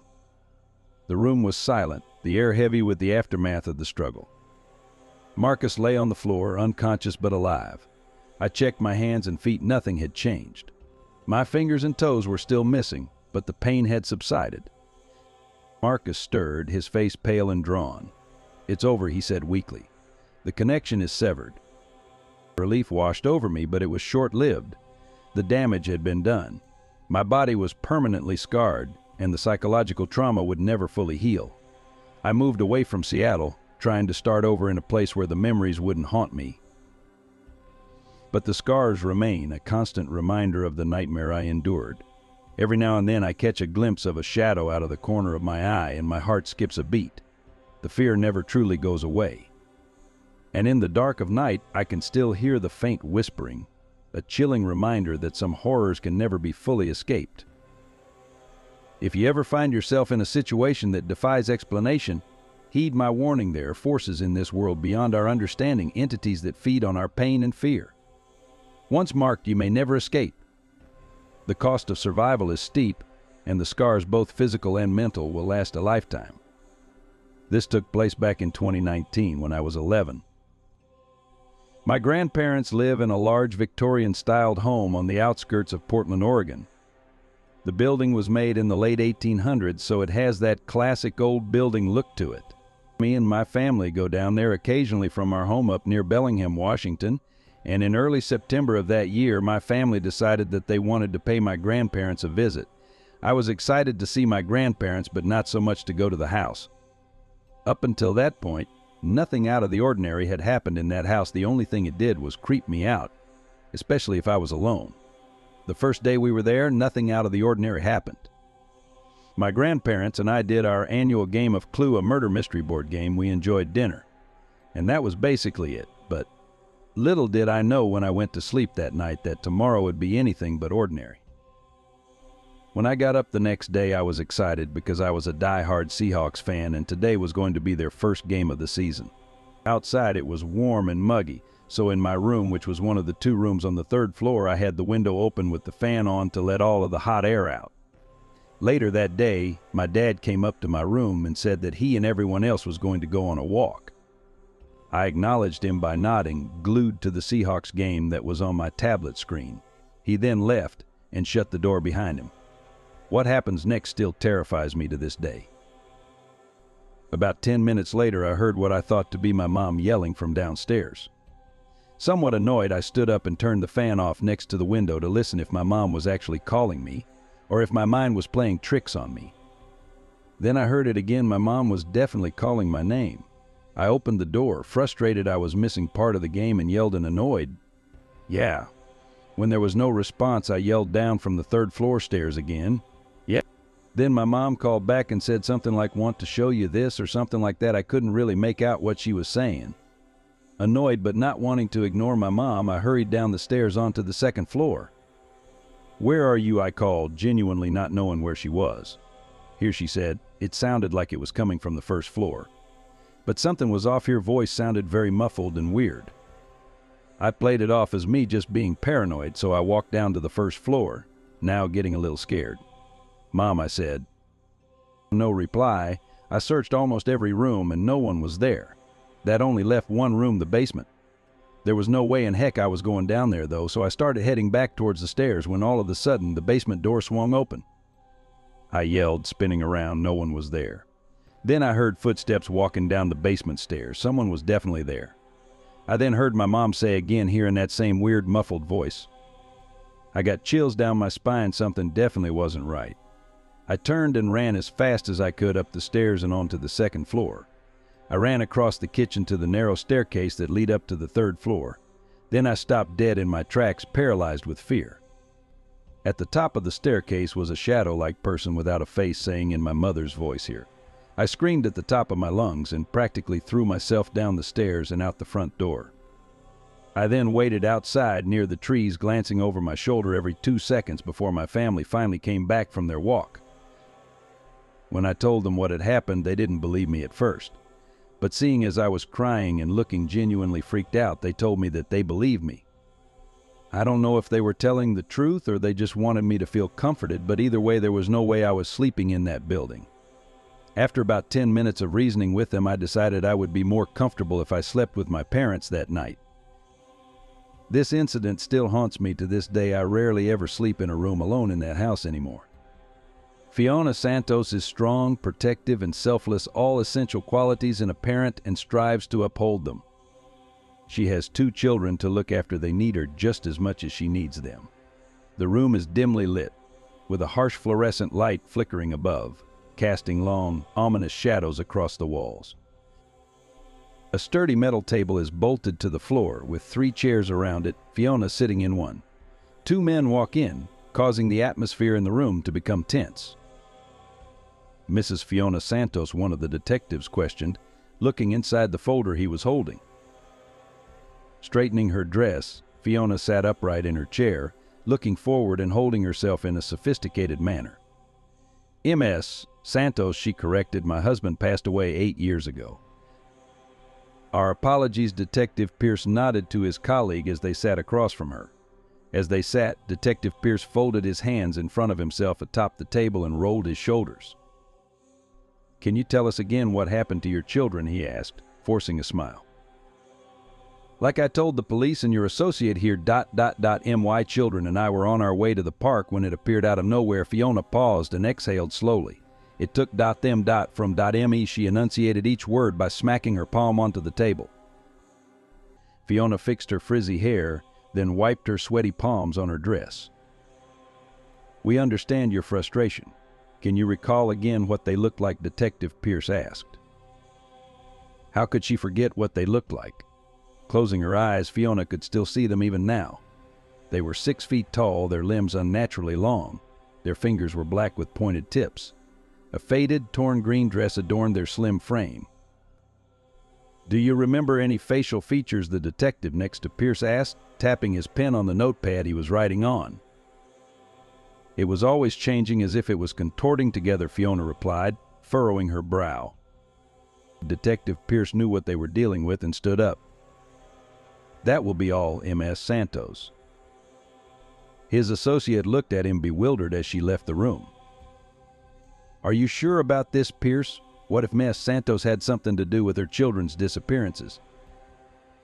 "Morrison, have you ever heard of the entity called the Mother?" "An entity called Mother takes the children away and they never come back.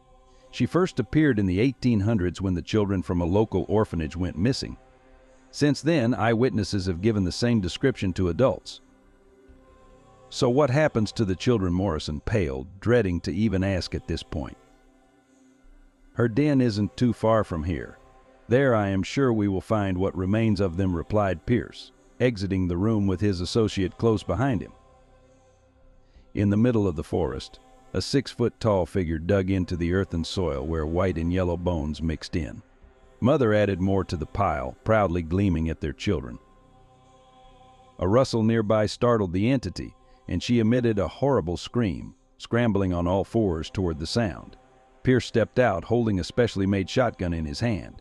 As they got closer, he fired the shot, hitting Mother in the chest with a spray of buckshot. They writhed and screamed, contorting on the ground. Morrison stepped out from behind a tree. "What the hell was in that shot?" he asked, pushing over a container on a dolly with symbols on the outside of it. Pierce kept his gun trained on Mother.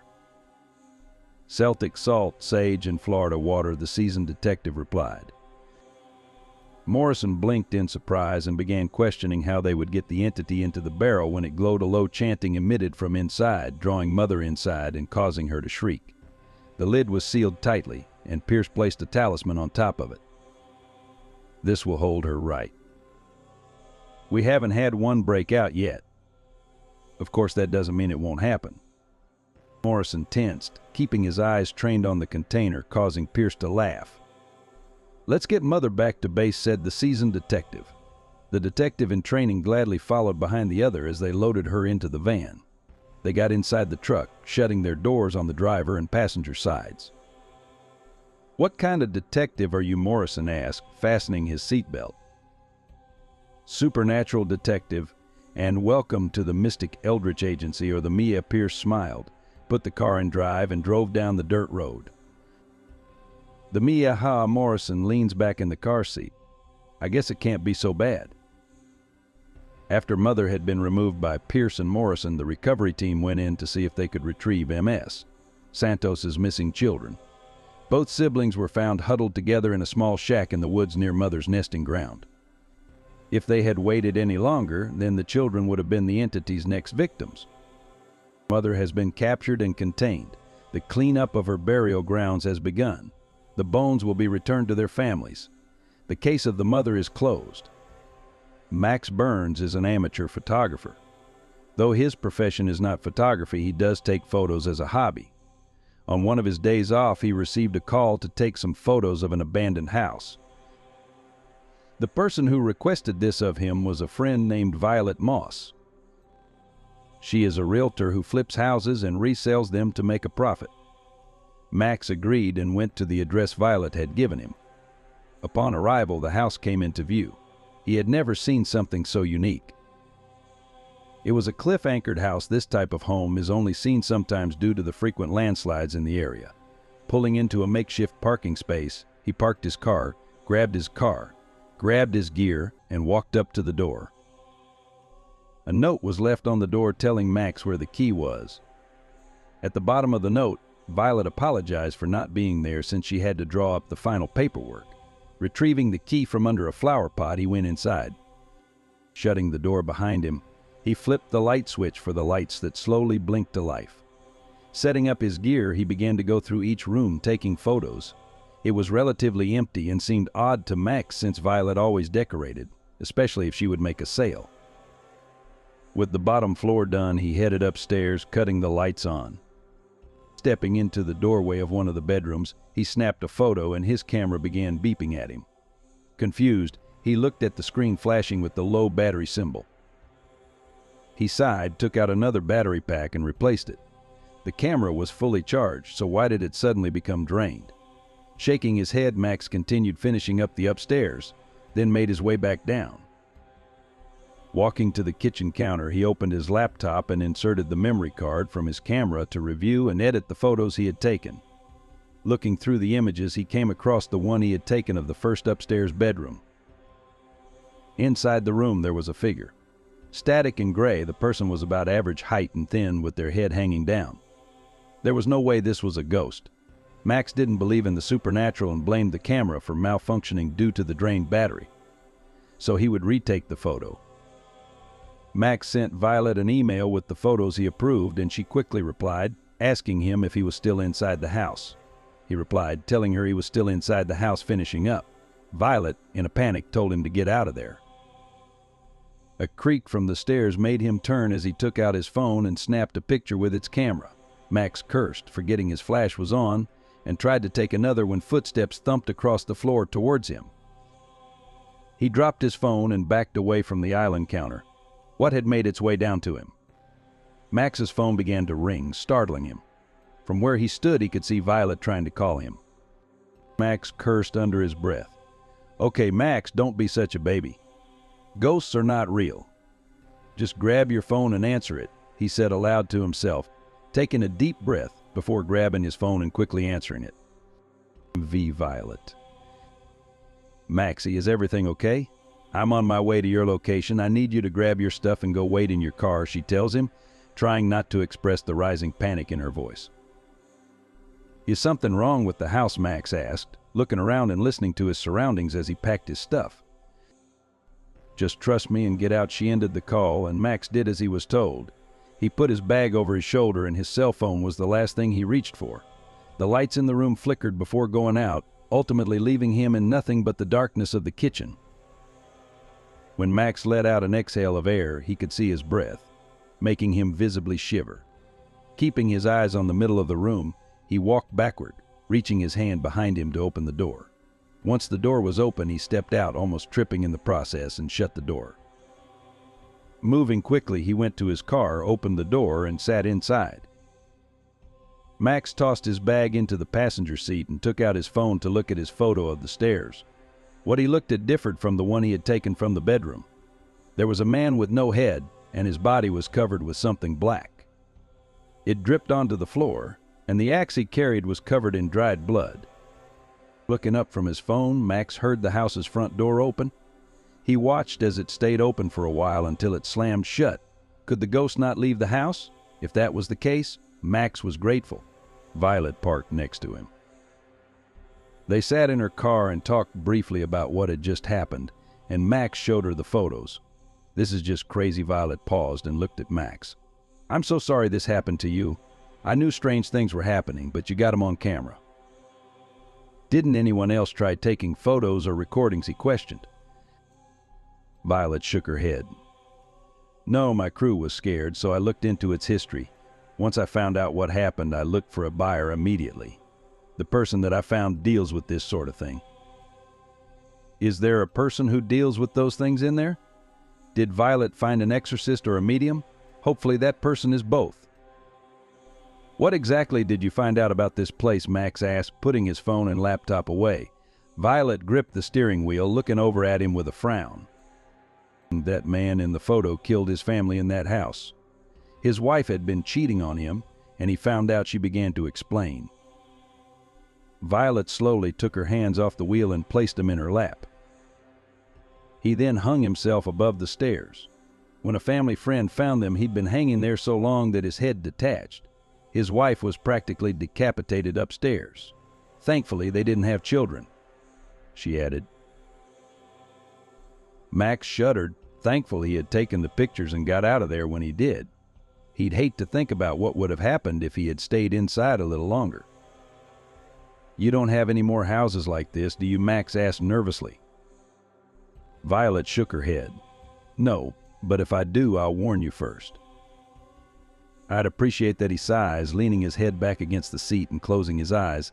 This was enough excitement for one day. Hopefully the person who bought this house knows what they're doing. A week later, Violet contacted him. "Hey Violet, did the new owners have any luck?" Max asked as he headed inside from his regular 9-to-5 job for the day. "Yes, but I have another favor to ask," she replied, hearing two other people in the background. Sure, what do you need exactly?" Max nervously swallowed, tossing his keys onto the dish on his coffee table. "How do you feel about doing spirit photography as a profession?" "The owner says they would pay you a lot." Max pondered this for a moment. If it paid enough, he could quit his office job, especially if this person bought homes like this often. Max Burns, a deep, gruff voice said on the phone now, making him sit upright. "My name is Andy Graves, and I need your assistance with my business ventures. You'll be paid for your time and will constantly be on the move. Are you okay with these terms?" Surprised, he visibly nodded, even if Andy couldn't see him. "Yes." "Good. See you at the airport a few days from now." Monday, 6 in the morning, don't be late, Andy ended the call, and Max sat on his couch in shock. This is a full-time profession now, he thought. Monday came sooner than expected, and he was rushing out the door. He looked at his apartment from over his shoulder before shutting the door one last time. He had already said his goodbyes to Violet the day before, so there would be no tears. When he arrived at the airport, he didn't know what to expect when looking for Andy Graves, but for some reason he knew it was him when they met. Andy Graves. You must be Max Burns. It will be a pleasure working with you, Spirit Photographer. Max nodded, feeling a shiver go down his spine as they shook hands. Just what had he gotten himself into? The Skinwalker's cave had become overrun with the bones of its victims. Too many people had either caught a glimpse of it or escaped it, and because of that, the junction of I-160 and I-41 in the southwest corner of Colorado was no longer a feasible hunting ground. Armed officers began searching for the creature responsible for the disappearances, as did myth hunters. For weeks the Skinwalker sat in the mouth of its den, and now it scanned a vast and exhausted desert. The Skinwalker's skin was milky in color and clung tight to wiry muscles. It draped the hide of a coyote across his back, and he began to transform. A face that resembled half man, half coyote shifted from man to beast. His mouth elongated into a muzzle, and his eyes sank into his skull. Though his face resembled a coyote's, he still possessed human eyes. They captured subtle glints of the silver moon. From behind sheets of greasy and thin black hair, the Skinwalker's eyes shifted. As its hair receded, a gentle wind pushed against it, and then fur bloomed from the pores of its skin. The Skinwalker inched out of its cave as the bones in its legs popped and rearranged themselves, and now, except for its eyes, it had completed its transformation into a coyote. It sat in the maw of its den and howled at the moon. The cloudless sky hung over a vast gray desert, sparse with vegetation and split by I-160. Shallow plumes of dust spiraled in protest of the breeze, and either dissipated in victory or flew westward in defeat as a wandering cloud of dirt. There were few animals skulking about, and even fewer people driving down the interstate. Accepting that it must move on to survive, the Skinwalker trotted out of its den and stepped upon the harsh ground of the desert. The whistling breeze pushed against its fur as it sniffed the air and looked at I-160. It followed the interstate southwest, until it found a small home occupied by a family of 3 northwest of TIE Nazbus Community School, about 8 miles away. Dohasan Yazi, a man in his late 30s and of Navajo descent, had spent the day toiling on a highway about 30 miles away from home. The labor was grueling, intense. The heat of the desert mingled with hot pavement made the work so much worse and left his uniform soaked with sweat. He hung his blue and white striped shirt over their porch railing before entering his home, as he didn't want the smell of sweat or his work to stink up the couch. An orange and yellow vest hung beside the shirt. The Yazi home was a small 4-bedroom bungalow ranch-style house built in the middle of nowhere, accessible only by a single dirt path carved by those who drive on it. Built in the 60s, this house has had few occupants through the years. Dohasan and Sarah Yazi purchased the home in June of 2023, and Dohasan didn't mind that the purchase wiped out their savings, as this was their first home, and they were proud of it. This home, located off of I-160 northwest from Titnos, PO, served as a middle point between where they wanted to go closer to his mother, Eitze, who lived in Willow Springs, a 2.5-hour drive, and where they were coming from, Thoreau, New Mexico. This home, out in the middle of nowhere, is nothing more than a temporary spot on their life journey. Sarah liked that the home was small, and the only way to get to it was to drive on a dirt road for about 10 minutes. From the interstate, the home was hardly visible, and because it was so far away, the sound of traffic didn't reach them. The home was white with a brown tinge because of the desert. There was plenty of yard space, and a sprawling mountain ridge that stood out against the dramatic backdrop of the Arizona sky. She worked from home as a customer service representative. So long as she had a quiet room to work in, a door that could lock, and an internet connection, she could work in the comfort of the spare bedroom they set aside for this purpose. The sun set in the distance as Dohasan stood in the kitchen. Before him simmered a stew. He stirred it every so often. Occasionally a carrot or sliver of onion would bubble to the surface. His mother was visiting, and though he didn't like her stew, he knew it was best to entertain her. A chunk of meat floated to the surface. Stirring the pot with a wooden spoon, Do Hassan pushed down the meat chunk. He covered the pot with a lid and turned away from it. His daughter, Naiabi, bounced on Atsa's knee and relished the moment she shared with her granddaughter. Naiabi was a young girl, 7 years old to be exact, who had been enrolled into an online school. Do Hassan and Sarah agreed that to compensate for Naiabi's lack of social interaction, they would take her to the park often until they figured out a way to get her into school. Fortunately for them, Atsa lived down the block from a park, but unfortunately for them, Atsa lived more than 2 hours away. Though her hips, feet, and joints were bad, Atsa, she didn't slow down. She didn't know how to and knew that to feel young at her old age, she had to keep moving. Gardening, swimming, and power walking kept her somewhat thin and as flexible as a 74-year-old woman can be. She smiled as she held her granddaughter and bounced her off her knee. She said, "Do Hassan, you've get-goed this place, right?" Do Hassan pressed his eyes shut as he turned away from his mother. He sighed as he pushed his fingers through his thick jet black hair. Sarah sat up and turned her attention away from the television. Sarah said, "What does that mean?" Glaring at Do Hassan, Atsa curled her lips and bit them. Though he didn't abandon his Navajo roots, he certainly didn't try to learn about them either. Atsa hissed, "You haven't told her?" "It means to carry out a ceremony to protect this place from skinwalkers." She pointed at the mountain range clearly visible from the living room window. "You got a sweetheart right here you need to watch out for." Do Hassan turned around, opened the soup pot, and stirred it. Navajo culture, his heritage, it all felt like baggage he was forced to carry around. It did not take long for people to figure out that he was a Native American Indian, and when they did, the apologies would come. People apologizing for something they didn't do to someone who didn't suffer. Sorry for this. Sorry for that, yet he felt no one truly felt the words they spoke. No, they said what they said because that's what people are supposed to do. Apologize. Though he was grateful for their apologies, at some point in time the apologies sounded like noise. Too many heartless words, too many people who wouldn't donate a dime to a Navajo Indian reservation, or any reservation for that matter, deeply apologetic for the length of their conversation. He wanted something that wasn't prefaced by the color of his skin or the knowledge of his heritage. To feel human rather than an article from the past, that was what he wanted. Atsa understood her son's deeply seated resentment and believed that if he could go through life without anyone asking him about being a Navajo Indian, he would. Not because of shame, but because of the empty bits of sorrow and empathy thrust upon him by strangers. Knowing these truths, she understood why he chose to marry Sarah. Sarah didn't care about any of it and left the past where it belongs. In the past, she's a pale-skinned woman, bushy blonde hair and hazel eyes. She didn't respond to Atsa's stories pertaining to skinwalkers, but expressed curious wonder about her husband's Navajo heritage. Sarah's eyes glazed over when the topic of these tall tales arose, and paid no attention when Atsa discussed Chindas, Nadleas skinwalkers, or anything else. Sarah wanted to learn about traditions, not mythological monsters. Naiabi was the only person interested in these eerie stories, but Atsa restrained herself.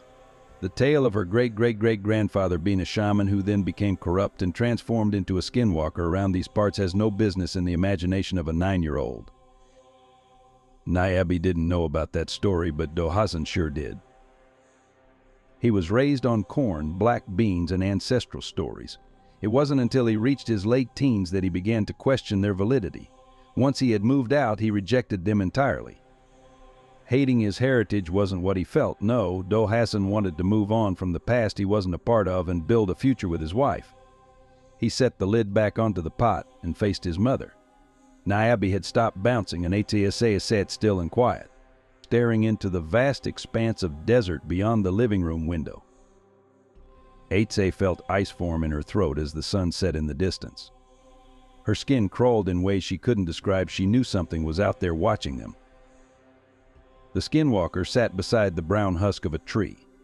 Broken by a strike of lightning many months ago, the split tree served as reasonable coverage for the skinwalker. The moon was full and cast its silver glow across the desert. Dust, thin and sturdy, brushed against the skinwalker's fur coat. It slunk low to the ground as its fur swayed against the wind. Eyes, sharp and focused, remained on the small Yazzie home. Twigs and debris crunched beneath its feet as it crept closer to its target. Though the wind pushed against its fur and the scent of boiled meat enticed its hunger, the skinwalker remained focused on its meal, the Yazzie family. 3 vehicles sat side by side. A 2012 blue Chevy Silverado, white 2001 Ford Focus, and a gray 2015 Subaru Forester. Of all the vehicles, the Focus had the least amount of rust and still ran quite well. This car belonged to Sarah, a graduation present.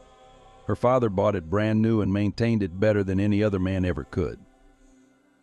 The Silverado hardly ran right, but it still ran nonetheless.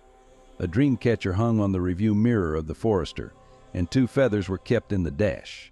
A small, handcrafted Navajo blanket lay rolled up in the back windshield. It hasn't been unrolled for at least 3 years. A sudden pop, and the revving of an engine caught the skinwalker's attention. It dropped its body low and lay as close to the ground as it could get. A shabby hatchback darted down the highway, misfiring every so often. Once it had passed, the sound of crickets returned, as well as the distant hoots of owls. The skinwalker closed the distance between itself and the 4-bedroom bungalow. Facing the highway was a small porch. The scent of Doe Hazen's work clothes wafted into the skinwalker's nose. Its eyes closed as it tasted the salty air, and it was then that its mouth began to water. Something about the taste of man excited it. Perhaps it was the hunt and the challenge it brought. The skinwalker approached the vehicles and studied each one. It walked along the porch, below the windowsills. With deft paws, it positioned itself just outside the living room window, and there it sat and listened. Doe Hazen breathed a sigh of relief once he shoveled out the last bit of stew from the pot and into the 4th bowl set out onto the counter. Dinner would be had, and his mother would be off, and then he could finally relax. Carrying 1 bowl in each hand, he said, "Time to eat." Stu's done a brewing Niabi, and H.C. had found a new game to play. Sarah dug out a game called Mousetrap, which had 1/4 inch of dust on it from the closet, and set it up. 2 hours had passed since the first game, and the game was now wrapping up. Niabi clenched her fists as she watched the trap descend on H.C.'s mouse. She cheered as H.C. playfully moaned that she lost yet again. Sarah cleaned up the game and put it back into the closet before sitting down next to her husband. Niabi and H.C. washed their hands together and played in the sink. Neither Sarah nor Doe Hazen cared that their daughter and grandmother played for so long in the bathroom. Once they had finished goofing off, the 4 of them had a pleasant meal. H.C. inquired about Sarah's new job and wished that she could also work at home. Doe Hazen brought up the topic of his late father, and H.C. was reminded of a time that belongs to the past. She lost her husband 3 years prior due to colon cancer. Times were rough back then, and they still are now. They ate their soup, bickered over who would do the dishes, and ultimately both Doe Hazen and Sarah conceded to H.C.'s demands. Her words rang in Doe Hazen's head, "I am not a guest, I am your mother. Sit down and let me do the dishes." Every last dish had been dried and put away, the floor swept clean, and the table wiped off. Niabi sat in her pajamas on the couch, and they were finishing up Tim Burton's Charlie in the Chocolate Factory. H.A. chuckled as she said, "They'd have to kick me out of that place. I'd come out of there with more than a stomachache and candy. I'd also have type 2 diabetes." The movie finished, and Niabi, though reluctantly, rushed off to bed. H.S.A. kissed her goodnight and bid farewell to her son and daughter-in-law. With the door at her back, H.A. glanced around one last time and started her car with the key fob. The headlights flashed on, and she peered at the daunting mountain range glaring back at her. Her skin began to crawl as she stepped out of the home, and once the door shut, she felt naked in the cool desert air. The sound of laughter and television were replaced by gales of wind carried from the west. Her jacket flapped open as her hair was pushed around. Left idling, the Forester doors clicked as they unlocked. H.A. walked out from the porch and toward her car. For reasons she couldn't explain, her heart began to race, and she felt as though tunnel vision was circling in on her. H.A. glanced over her shoulder, only to see tumbleweeds passing across the desert. As she grabbed the handle of the Forester door, she looked into the back of her car. Nothing was there. A sigh escaped her lungs as she opened the door and sat down. She was wrong. Something was there, and she had yet to discover it. Dul Hassan and Sarah finally had a moment to relax. Though they had only one child, that one child was still a handful. A few hours have passed since Ate left, and Dul Hassan thought nothing of it. He stood in the bathroom, in front of a large vanity mirror, brushing his teeth. Work begins tomorrow at 5 in the morning, and knowing that it's already 11 at night, he has accepted that tomorrow is going to be a groggy and painful day. Sarah stood in front of the bedroom window, staring at two blaring red lights in the distance.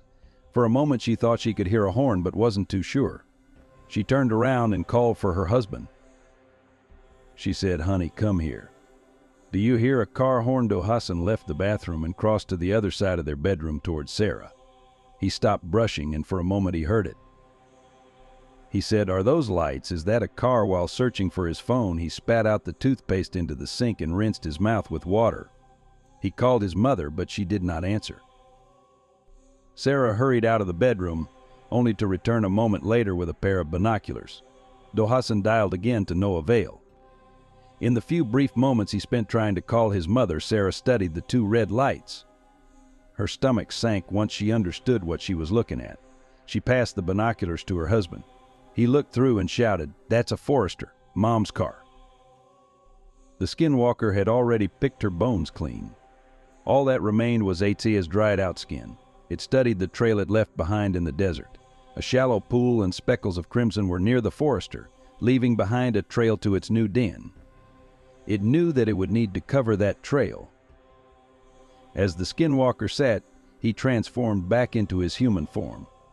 The skin of the walker was milky white, and he had very long black hair. Eyes deep and brown, scanned the desert as he felt the brush of dust pass between his fingers. This man, a hunter, a shaman, a murderer, has forgotten who he was. His name? He doesn't know. Family? Forgotten? Heritage? Erased? Does he know that he is no longer a man, but a beast in disguise? Does he know that he hunts his descendants, and that he has taken the life of his distant granddaughter? He does not and could not. The only thing this skinwalker knows is hunger, a hunger that can never be satisfied, a fitting punishment for the crime he committed many lifetimes ago. Though he is unaware of his past, he is alert to the present. He crawled deep into the wet cave and removed the skin of a bear. Slipping its skull over his head, the skinwalker covered himself with the bear's skin. Patches of fur were missing, and the edges of the dried-out skin were frayed. Once the bear's skin touched his own, his bones began to shift. Fur grew from the pores of his skin as his bones rearranged. Muscles expanded while he hunched over and emitted guttural groans. His hands swelled as his nails became black claws and heavy. The skinwalker moaned in agony, at first resembling a man and then a bear. His transformation was complete. He left his cold and damp cave to erase his trail. Dul Hassan slipped on his work boots and a thin jacket. He stood in the doorway, glaring at the Forester a quarter-mile down the road. The horn blared much louder now that he had opened the door, and the night air felt cool against his skin. Carrying his phone, flashlight, and a crowbar, he marched toward the Forester. Glancing over his shoulder, he noticed Sarah standing in the doorway, leaning to one side, arms folded, waiting. His phone buzzed in his hand. A new text message had been received. It read, "Not going anywhere, don't worry." Dul Hassan nodded and slipped his phone into his pocket. As the distance between him and the Forester closed, he aimed the flashlight toward the vehicle and clicked it on. A yellow beam of light illuminated the vast desert, revealing small rocks, bramble bushes, dead trees, and cacti, none of which gave any clues to Ate's whereabouts. He pointed the flashlight at the Forester, slowing his pace as he cautiously flanked to the right of it. The flashlight revealed little and told no secrets about Ate's disappearance. As he surveyed the front of the vehicle, he realized that the front bumper was in good condition, suggesting that perhaps the Forester had rolled into the boulder. While studying the interior of the Forester, he saw a stick wedged into the seat and pushing into the horn. Though he felt relief knowing his mother's vehicle wasn't involved in a crash, he felt this sour feeling in his stomach. He wondered why the stick was positioned in such a way and how the vehicle veered so far off the interstate. Dul Hassan opened the passenger door and broke the stick in half. The blaring horn ceased and silence remained. scanning the seat and searching the dash for clues, he found nothing, not a single scratch or torn seat. Nothing. However, the deep guttural groans of a bear manifested behind him. Do Hassan ignored the sound he heard because bears weren't too common in Arizona, and he guessed that it was probably a man or his imagination. A second groan pierced the silence and captured his attention, for it wasn't the groan of a man, but of a bear. The cool night air now chilled the marrow in his bones as his stomach turned to ice. As his hands trembled, he readied his crowbar. Footsteps, heavy and thick, circled behind him. He blindly swung his crowbar and hit nothing. Looking in every direction he possibly could, he searched for the bear but found only desert. Do Hassan closed his eyes and exhaled. A groan, deep and furious, came from his left. Wafting into his nose was a musky, earthy odor. The scent was quite foul and caused him to slightly gag. He shone the flashlight in the direction of the scent and sounds. A bear stood 10 feet from where he was. Human-like eyes stared at him. They reflected the flashlight and appeared to possess a faint glow. Do Hassan felt his stomach drop because he knew that what was in front of him wasn't a beast.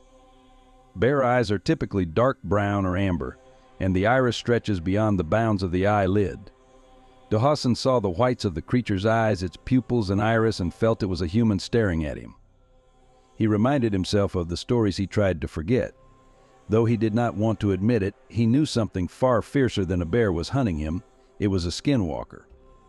Squeezing the crowbar, Do Hassan swung it to and fro, striking the bear in the side and across the face. A cracked tooth exploded from the bear's mouth and skittered across the desert floor. As the bear towered over him, he felt hopeless because the beast remained unfazed by his attacks. Suddenly, a deafening roar washed over Do Hassan as the skinwalker howled with rage. He fell to his back, turned around and began to flee. As he looked forward, his home came into view. His lung ached as he sprinted through the desert, until at last he arrived home to Sarah still standing in the doorway. She said, "I saw you go behind that boulder. Everything okay?" Do Hassan turned and scanned the desert. Nothing was out there. Not a coyote or hawk or even a bear. Nothing. He scratched his head and tried to figure out what had just happened. Uncertainty and confusion consumed him as he passed through the doorway. Sarah quietly closed the door and locked it. She said, "Honey, is everything okay?" Do Hassan filled a glass with water and sat down at the kitchen table. He couldn't find the words he needed to express how he felt, and did his best to mumble through his incoherent thoughts. He said, "Car is fine. She's not out there. Saw a bear." He tilted the cup onto his lips. "A bear in Arizona. A black bear." Sarah said, "Keep it down. Nayabi is sleeping, and I know bears aren't very common here, but they do still occasionally come around." Do Hassan sneered as he said, "No, I'm sure they're around, but to happen upon one in the desert by my mom's car? Not likely. That thing had human eyes. I can't explain it any other way than that. Human eyes. Sarah, we need to call the police right now." He sat silent for a moment as Sarah walked away from the kitchen and called the police. He digested the event which unfolded. A bear with human eyes, the sudden disappearance of his mother, it all seemed too difficult to believe. He drank his water and turned away from Sarah. Once she hung up the phone, she said, "Honey, I'm sure there's an explanation for all of this. Maybe a snake was in your mom's car, and it scared the crap out of her and tried to get out and run away from it. I don't know." Do Hassan trembled as he sat. He did not have an answer to the questions which beckoned him, and neither did Sarah. There at the kitchen table they sat for a long and quiet hour. Sarah filled a small cup with sleep aid and passed it to her husband. He drank it and soon fell into a restless slumber. 3 cups of coffee and a Red Bull couldn't shake off the grogginess Do Hassan felt as he drove to work. Sarah had cooked eggs, bacon, hash browns, and buttered toast, a gesture to make her husband feel better. He enjoyed her meal, but the side effects of the sleep aid and lack of good sleep kept him on the edge of returning to slumber once more. As the day progressed and he began to wake up, the eerie sense that something was wrong returned to him. He counted the hours as they passed by. 8 in the morning. No return phone call from his mother. 9, 10, 11, 2, 3, and now 5 in the evening. Still no phone call. Before he hung up his construction hat, he checked his phone one last time. Not a single missed call, yet he had called her phone more than a dozen times. Sarah had called HSA too, if only to subdue the anxiety which had started to gnaw on her. The stories of skinwalkers and the tales HSA told began to creep into her mind. What if they were real? What if a skinwalker took her? She thought of those things and more as she tidied up the home while waiting for work to come to her. Working from home answering customer service calls had its perks, but sometimes no one called and there was nothing to do. At 6 in the evening, Dohassan came home from work and dragged himself through the doorway and toward the kitchen. He patted Naiabi on the head as he passed and rubbed Sarah's back.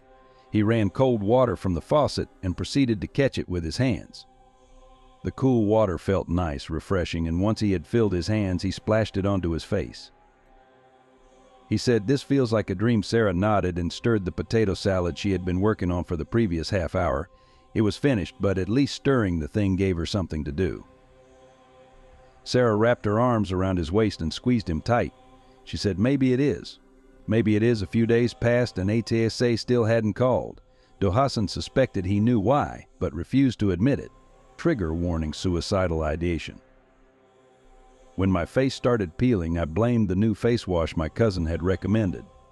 Despite its high ratings on best of lists and glowing reviews from TikTok influencers, it was clear that my skin was reacting badly to it. I liked the results from the few times I used it, but I couldn't risk further damage, so I threw the cleanser in the trash. However, a week later, my face became much worse instead of getting better. The texture of my skin was scaly and rough, like a snake's. I racked my mind for a possible cause, but came up blank. It looked revolting, and the itching was unbearable. My constant scratching drew blood, and the underside of my nails was clogged with dead skin. Everything came to a head the day I got my braids done. I spent hours at the stylist's. Finally, she dipped my braids into boiling water and wrapped them in a towel to prevent burning me. She gasped when she uncovered my head, and I felt lightheaded as my scalp throbbed, my heart pounding painfully. "What's wrong?" I asked, but she didn't respond. "What's wrong?" I demanded as my vision began to burn and blur. I snatched her mirror and saw my reflection. The sight was so horrifying I thought my head would implode. Nearly every braid had fallen out, though a few clung to my scalp by bloody, viscous threads. My fingers trembled as they dug into my skull, feeling like they were sinking into decaying fruit. The skin at my hairline had started to erode, flaking like brittle parchment. My skin wasn't just peeling, it was dissolving. Raw, crimson flesh exposed veins and tendons that struggled to keep up with the rapid decay. Dark blood dripped from my rotting forehead, pooling at the tip of my nose before dripping onto the mirror. More blood followed, splattering thickly, a torrent of red rain. I slammed the mirror down and fled to my car, shaking so badly I could barely grip the steering wheel. I ignored the stylist's texts and calls demanding payment. Was she out of her fucking mind? When I got home, I locked myself in the bathroom. My scalp was a road map of raw flesh and patches of skin. Every small bit of movement hurt, and I couldn't stop myself from rocking on the cool tile and crying. I wailed, screamed, and cursed even though the pain felt like it might kill me. As time went by, I deteriorated further. Painful boils bubbled across my cheeks and forehead, pulsating in rhythm with my racing heartbeat. Upon bursting, they released thick, yellow pus that oozed down my face like molten wax. The surrounding skin was blackened and peeled, exposing raw, bleeding tissue that wept a mixture of blood and infection. Confusion and fear gripped me. All I had done was buy a cleanser, now I was a monster. Was desiring beauty a crime? My face was a battlefield of decay. I was the embodiment of grotesque. My eyes, swollen and red, were now tinged with a sickly yellow hue reptilian. Thick mucus gathered at the corners, dripping in long, stringy threads clinging to my ragged eyelids. Staring into the mirror was triggering, and from it came a sudden sharp memory from a week ago at my cousin's birthday party. There had been a woman there, a so-called spiritualist, who was undeniably a witch. My cousin had always been eccentric, even more so since her boyfriend vanished under mysterious circumstances. She had delved into mystical practices, spells, curses, rituals, so it wasn't surprising that this year she hosted a seance led by a spiritualist, a witch. Seances are more than just a gateway to the dead. They peel back the layers of the world, revealing the truths we hide from, even the ones inside us, she intoned in a strange monotone. I had been skeptical, I admit. Bitch, crazy, I thought, lifting my wine glass to avoid her intense stare. She had cornered me for conversation in the easiest way possible. You're beautiful, she had said. Thank you, I'm aware, I replied. Then she had sat across from me during the seance, her eyes unblinking and black as voids, reflecting the flickering candlelight. I had been drunk and unsettled. Unnerved at her constant staring, I stuck out my tongue, and when that didn't yield the desired reaction, I flipped her off. That made her smile, and when she did, her lips stretched unnaturally wide to reveal jagged, blackened teeth. Her grin stretched wider and wider until a figure slowly emerged from the back of her gaping throat. The witch gagged and convulsed violently, and after vomiting, the pale, long-limbed figure collapsed into itself and became ash, which scattered across the table, twinkling like starlight. The figure rose with a twitch, its long black hair cascading down its back. When it turned to face me, I screamed, but no sound came out. It was a woman, a very dead woman. Her rotting skin hung loosely from her bones, putrid green slime oozed through her pores. Her hollow eyes leaked a dark liquid, and her mouth was a cavernous abyss filled with jagged teeth. She lurched toward me, her movements jerky. I wanted to run, but I was rooted to the ground. She tapped my forehead, sending a searing pain through my skull. Her touch burned trails into my flesh as she traced my eyes, outlined my lips, and then, with brutal strength, tore my face off. The world blurred into a blazing inferno as I screamed. The witch held my face, inspecting it with hollow eyes before pressing it against her skull. The skin fused to her bones, reshaping to fit her features. She turned to me, my face now hers, and smiled a cruel, mocking grin. The pain was unbearable, a searing agony consuming every nerve as if my soul was being scorched. I screamed and tried to claw my way out of the inferno, but I was trapped. I died. I awoke lying on the floor, wet and cold. My face throbbed as though on fire. The room was too bright, the lights glaring down, revealing a distorted blur of faces hovering above. My cousin knelt beside me, her eyes wide with fear. The others stood around us, their expressions puzzled and concerned. Esme, are you okay? My cousin's trembling voice cut through the haze. She was terrified. I struggled to focus. What happened? I rasped, snatching the towel she held out to me. I swiped at my face, and the towel tinged dark pink. Wine. These bitches had thrown wine at me to wake me up. I would deal with that later, because right now a witch was on the loose, and she was on the hunt for bad bitches like myself. Panic surged as I scanned the room again. Where's she? I muttered, anger tightening my throat. Where the fuck is she? Where is who? My cousin asked, brow furrowing. I turned to her, desperation creeping into my voice. The woman you hired to lead the seance? The spiritualist, the witch who handed me the wine. She told me I was beautiful. She wouldn't stop staring at me. Where is she? My cousin exchanged uneasy glances with her friends, then looked back at me. Esme, there was no witch, no spiritualist here. It was just us. Are you sure you're okay? I shook my head. Confusion and fear tangled my thoughts. I reached into my pocket, pulling out my compact mirror. Flipping it open, I stared at my reflection, half expecting a monstrous distortion. But no, the face in the mirror was flawless, unmarked, beautiful me. Had I imagined it?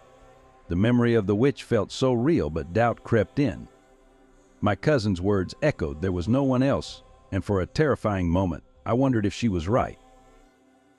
Esme, my cousin's voice was gentle, coaxing me back to reality. There was no one else. Maybe you just imagined it. Perhaps you had too much to drink. No, I interrupted, hollow as I pushed past her to grab more wine. I poured and watched the crimson liquid swirling like blood. I downed it, the alcohol burning but failing to quell the fear gnawing at me. The problem is I haven't drunk enough, I muttered. God, remembrance is a bitch. My bathroom resembles a slaughterhouse. The sink overflows with a brackish mix of water and something darker. Clumps of hair cling to the porcelain, tangled in the drain. Mirror shards litter the floor, and everything is stained with my blood. My handprints are smeared across the walls, like desperate warnings from something wild, cornered, and feral. It stinks in here. The air is thick with the stench of rot, a suffocating cloud of decay. My skin, what's left of it, feels like it's wilting under the oppressive smell. Once upon a time, I was indescribably beautiful. Now I'm a monster because a jealous witch stole my face. I'm tired of crying. I'm so fucking tired of crying. Haven't I said how much it hurts? My tears burn like acid, carving channels into my skin. Why bother? What's the point? My mind spirals. How am I even still alive? Be done with it. A voice hissed, cold and convincing. What else do you have to live for? Slit your throat, tear out your veins, chew through your fucking wrists if you have to. Anything to be done, just be done. Doesn't bleeding out in a hot bath sound like paradise? The warmth, the release, knowing it's all over. No more mirrors, no more ugliness, just silence. Sweet, oblivious silence. But wait, what was it that witch had said? What had she told me? You're beautiful. Thanks, I'm aware. No, not that as important as it is. Something else. Something about a veil? Chances are more than just a gateway to the dead. They peel back the layers of the world, revealing the truths we hide from even the ones inside us, she'd said, her voice a monotone hum. Truths inside us. What did she mean by that? A realization bursts through the darkness, as ripe and putrid as a boil. Inner beauty? If my insides matched my outsides, I'd be a horror worse than this. Suddenly, it all makes sense. I've been clinging to something that was never really mine. I was a hollow shell, pretty on the outside, rotten to the core. Why not own it? If the world's going to see me as a monster, then I'll be the most beautiful monster they've ever seen. I'll find that witch and demon and take back what's mine. No one fucks with me and walks away. But why stop there? I'll steal beauty from anyone who dares to cross my path. Their hair, their skin, their smiles, whatever I want. I'll carve it out and stitch it together like a patchwork quilt of stolen beauty. Because if I've learned anything, it's that beauty is power. And power is the only thing that matters. I close my eyes, savoring the plan forming in my mind. A smile spreads across my face, sharp enough to tear your throat out. I laugh. It starts as a chuckle, a ridiculous little hiccup of sound I can't quite suppress. But it quickly spirals into something wilder, something uncontrollable. The laughter comes in waves, harsh and guttural, until it claws its way out of my throat in a series of ragged, choking sobs. I'm on all fours as my body convulses. My stomach heaves violently and I vomit, the acidic taste mixing with the coppery tang of blood. It's the greatest damn release in the world. The floor is slick beneath me, and thousands of my eyes stare back at me. I see my distorted face in each mirror shard like some fucked-up kaleidoscope. I am everywhere, yet I am nothing, just a broken thing in a room full of broken glass. I roll onto my back, feeling the sharp sting of glass pressing into my skin, and giggle helplessly as I stare up at the ceiling with a smile that feels too wide, too sharp enough to rip someone's throat out. It's decided. If I can't be beautiful, then nobody else can. I'll take it from everyone. I'll carve it out, peel it off, gouge out what is mine. I'll chew on it piece by piece until there's nothing left. I'll rip it from their souls and stitch it into my skin. And when all is said and done, I'll make sure the last face they see is mine. Consider it a kindness, a favor, really. If pride goeth before a fall, they should be grateful, because I'll be their willing savior. I'll cure you of what ails you, my dear. The old house loomed at the edge of the forest, its sagging roof and boarded windows a testament to years of neglect. David and Sarah had moved there with their 8-year-old daughter, Emily, hoping to escape the clamor of city life. The sprawling, decrepit property seemed like a perfect place to start anew, but from the moment they set foot in the house, a sense of unease settled over them like a thick fog. Emily, usually a bright and bubbly child, grew quiet and withdrawn, her attention consumed by the new friend she claimed to have found in the house. Victor, she called him. He lives here, Emily said one evening, her eyes wide and serious. He says he's been waiting for me. Sarah shivered at her daughter's words. "What does Victor look like?" she asked, trying to keep her tone light. Emily's face lit up, but there was something unsettling in her expression. "He's tall with dark hair and old clothes. He told me he doesn't like you, Mommy. He doesn't like Daddy either." The chill that had crept up Sarah's spine now froze her to the core. She tried to brush it off, but Victor's presence soon became impossible to ignore. As the days passed, David noticed changes in Emily. She spent hours alone in her room, whispering to someone unseen. She no longer wanted to play outside, claiming that Victor didn't like it when she left the house. More disturbingly, she began to withdraw from her parents, her once loving demeanor replaced by coldness. One evening, as David was working in the garage, a heavy shelf suddenly collapsed, narrowly missing him. Shaken, he looked around the empty space, convinced he heard a deep, disembodied voice whisper, "Leave." It wasn't long before their cat, Pickles, started to sense something was wrong. The usually affectionate cat began to hiss whenever Emily entered the room.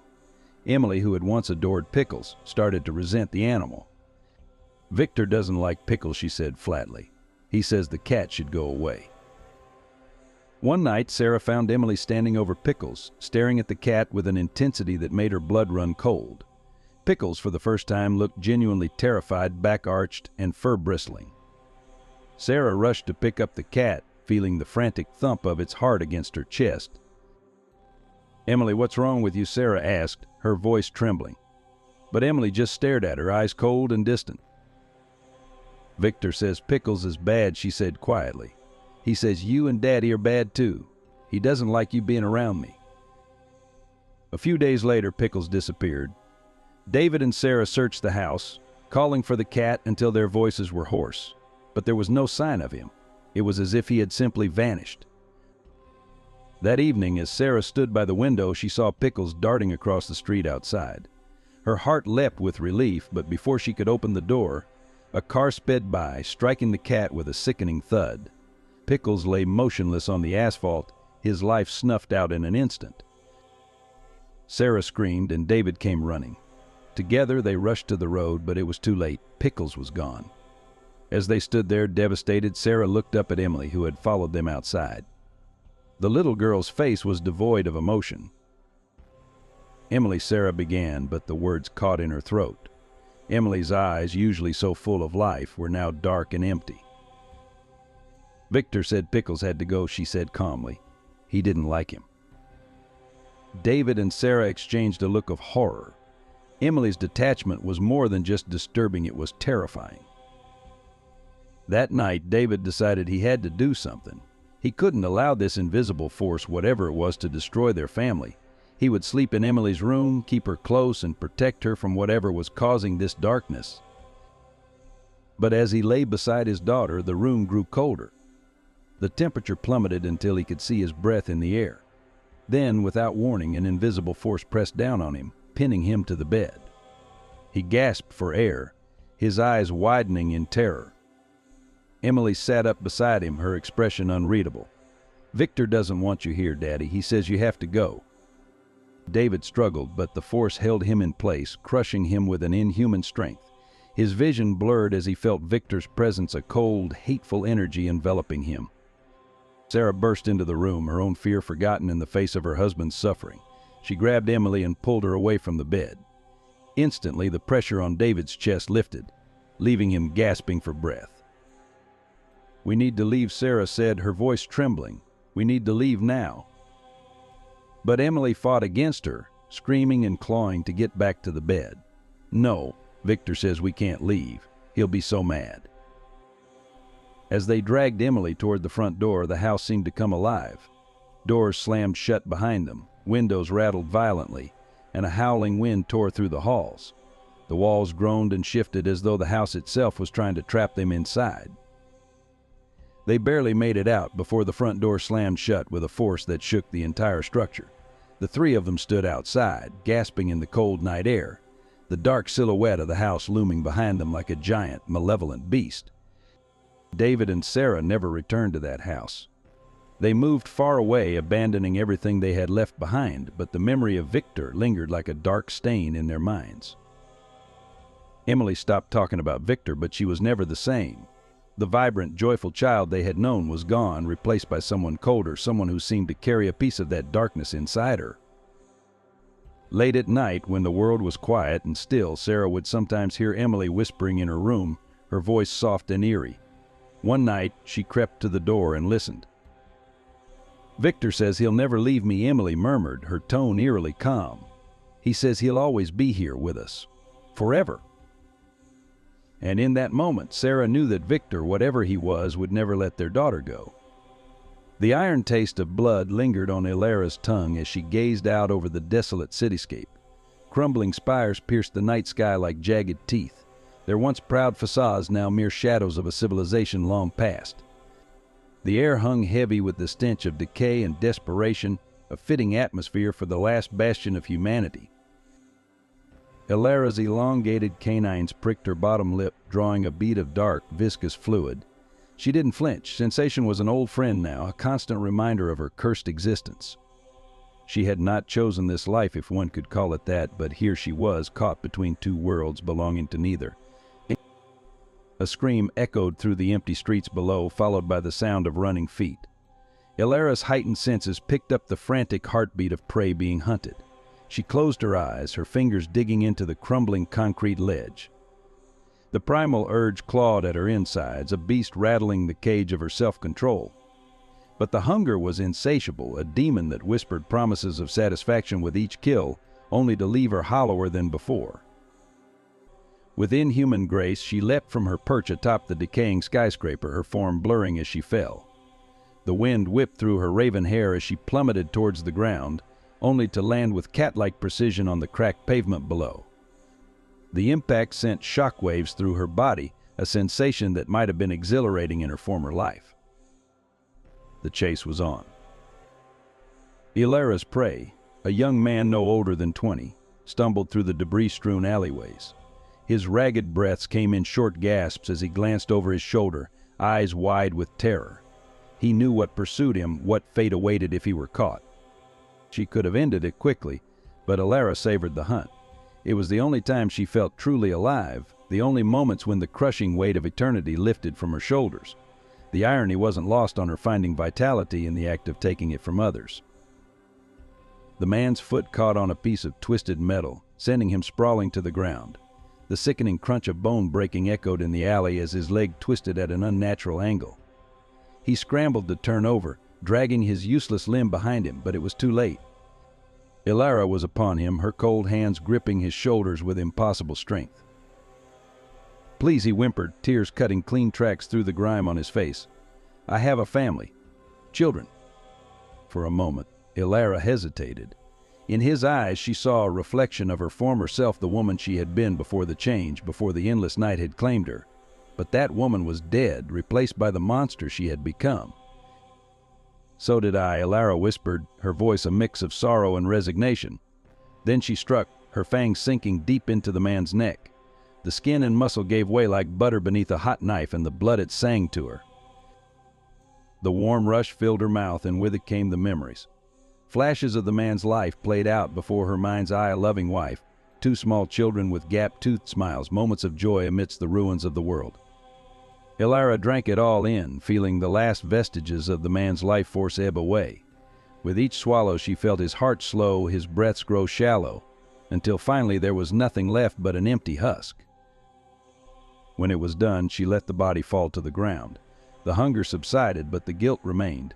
It always did, a constant companion as eternal as her curse. Ilara wiped her mouth with the back of her hand, her pale skin now flushed with stolen vitality. She turned away from the corpse, unable to bear the sight of what she had done.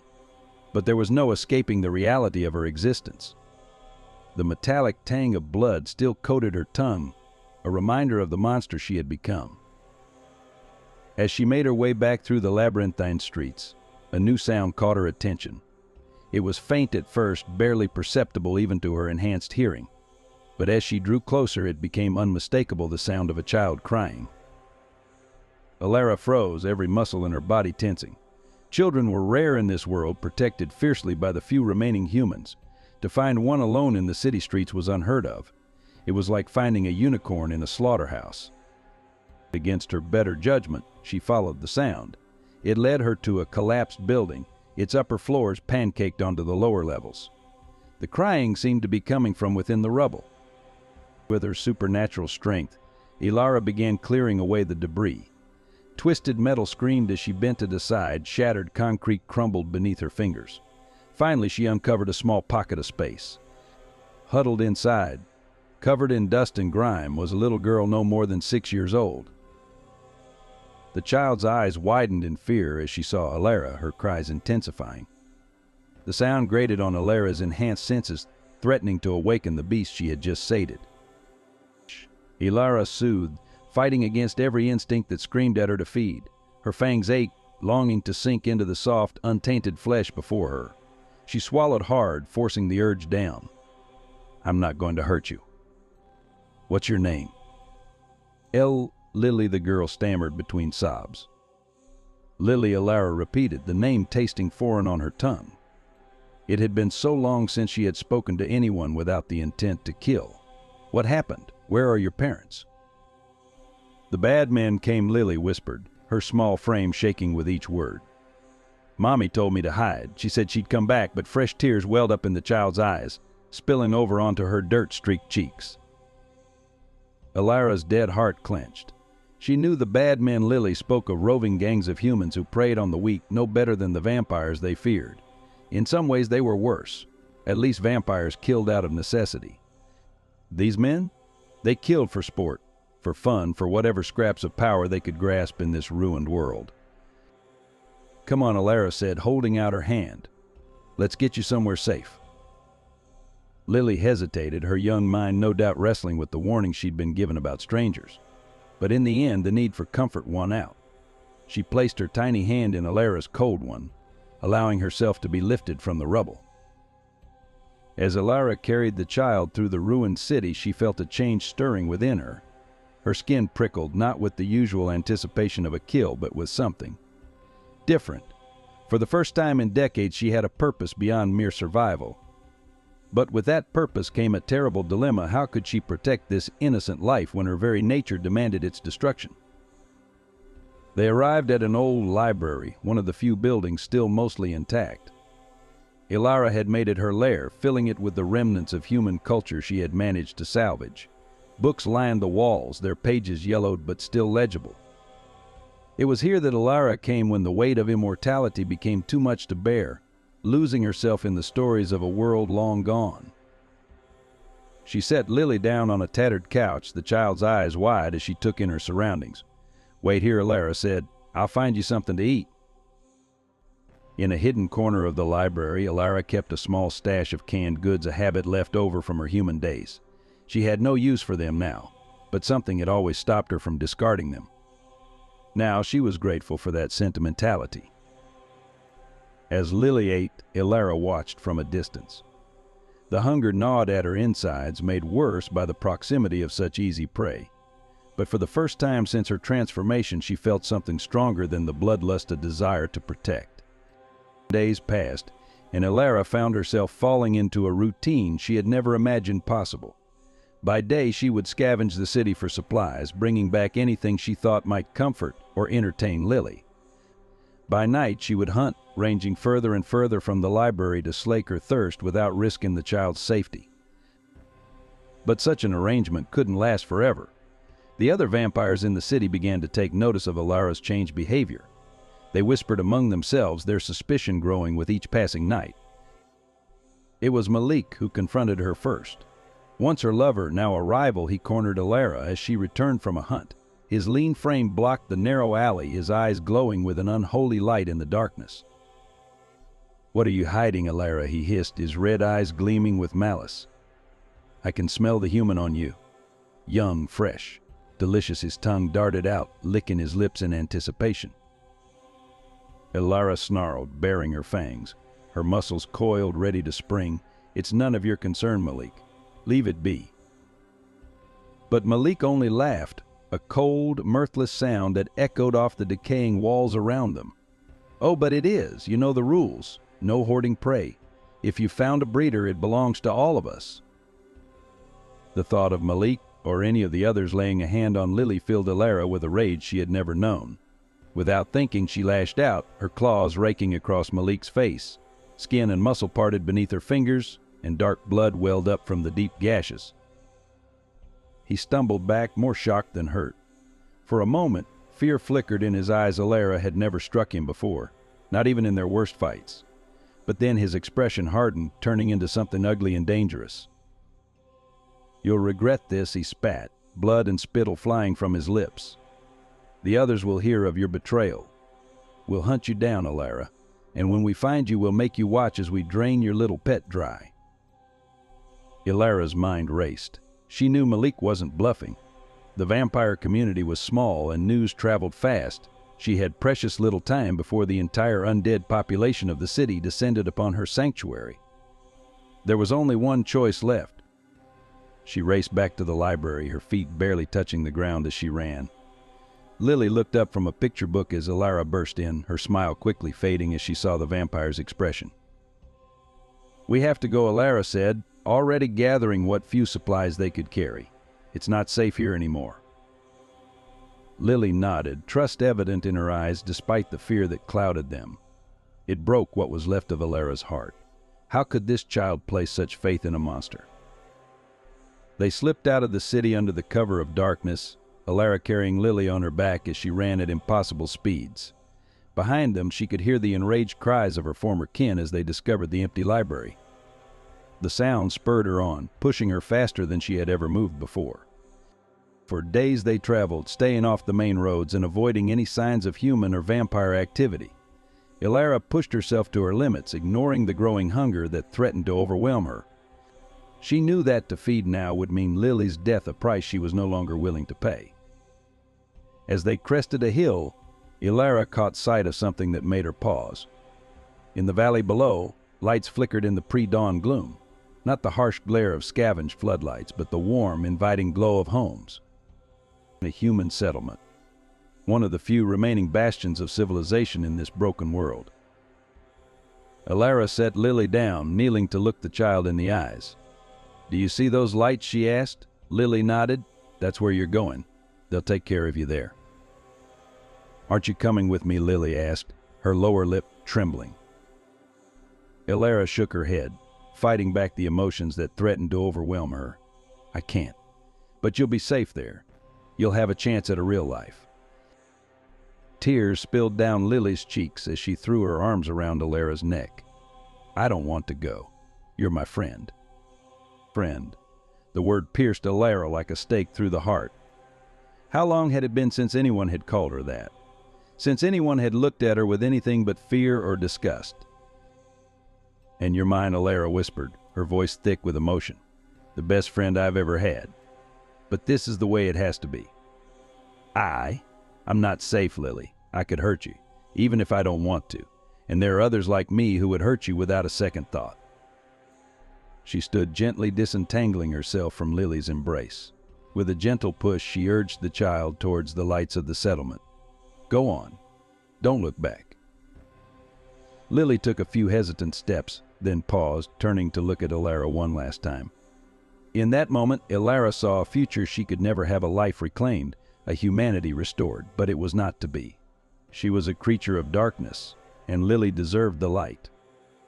As Lily disappeared into the early morning mist, Alara felt a change come over her. The hunger that had driven her for so long seemed to recede, replaced by a sense of purpose she had thought lost forever. She had saved one life. Perhaps that could be her penance for the countless she had taken. She turned away from the settlement, facing the desolate landscape from which they had come. In the distance she could see dark shapes moving with preternatural speed, her former kin, no doubt still in pursuit. Alara smiled, her fangs glinting in the growing light. Let them come. She would meet them here, in this no-man's land between the world of the living and the realm of the undead. And she would ensure that none of them ever threatened Lily or the human settlement. As the sun began to rise, Alara felt its warmth on her skin for the first time in centuries. It burned, yes, but it was a cleansing fire.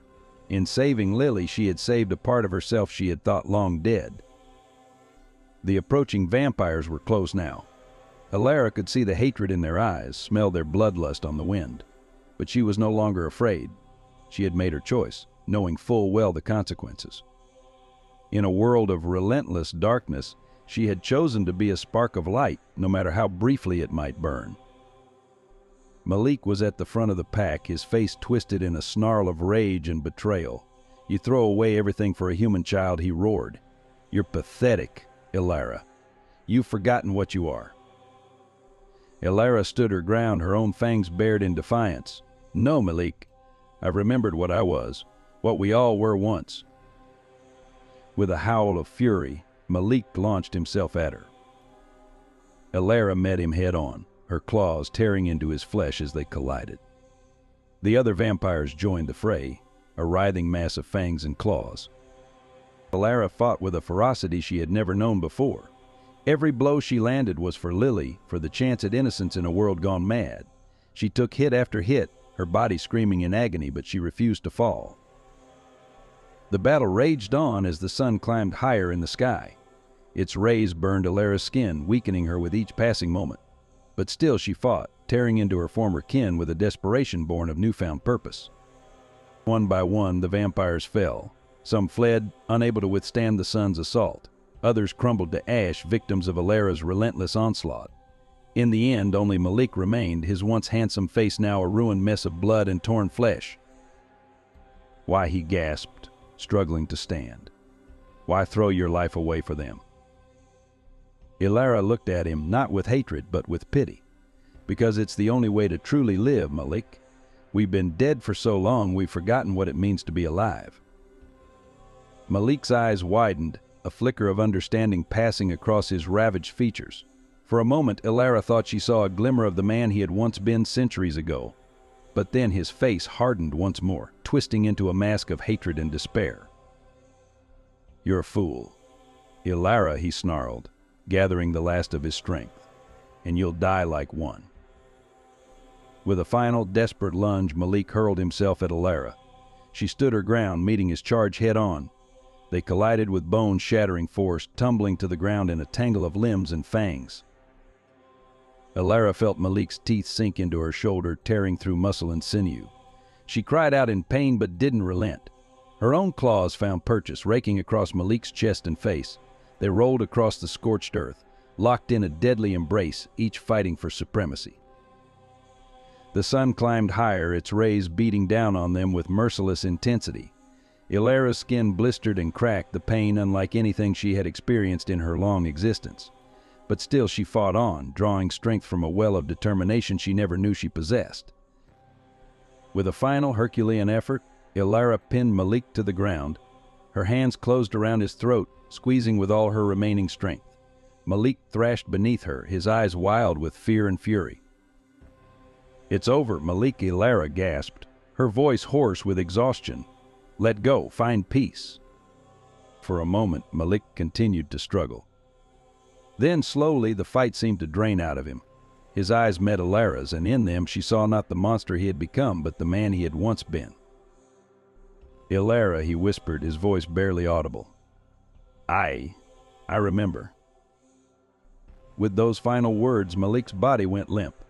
As Elara watched, his flesh began to crumble, turning to ash beneath her hands. The wind picked up, scattering the remains of her former lover across the desolate landscape. Elara collapsed to her knees, her body racked with pain and exhaustion. The sun, once her mortal enemy, now bathed her in its warm glow. She could feel her own body beginning to fail, her immortal flesh unable to withstand the purifying light of day. As her vision began to fade, Elara turned her gaze towards the human settlement in the distance. She thought she saw a small figure watching from the edge of the town, perhaps Lily, come to see the fate of her protector. Or perhaps it was just a figment of her imagination, a final comforting illusion before the end. It didn't matter. She had given the child a chance at life, at a future free from the darkness that had consumed her own. In doing so, Elara had reclaimed a piece of her lost humanity, finding redemption in her final act of sacrifice. With the last of her strength, Elara pulled herself to her feet. She stood tall, facing the rising sun, her arms spread wide as if in embrace. For the first time in centuries, a genuine smile graced her lips. "Thank you, Lily," she whispered to the wind, "for reminding me what it means to be human." As the first rays of true daylight broke over the horizon, Alara felt a sense of peace wash over her. Her body began to disintegrate, turning to ash on the morning breeze. But there was no fear, no regret. Only a profound sense of release, of burdens long carried finally set down. In her final moments, as her consciousness began to fade, Alara saw not the desolate world around her, but a vision of green fields and clear skies. She saw Lily, grown and happy, living the life that Alara had sacrificed everything to protect. And she saw herself, not as the monster she had become, but as the woman she had once been and in the end had found again. With a final gentle sigh, Alara, the vampire who had rediscovered her humanity, crumbled to dust in the light of a new day. The wind caught her ashes, carrying them across the awakening world, a world that, thanks to her sacrifice, held the promise of a brighter future. In the human settlement, Lily stood at the edge of town, her small hand shielding her eyes as she gazed out at the battlefield.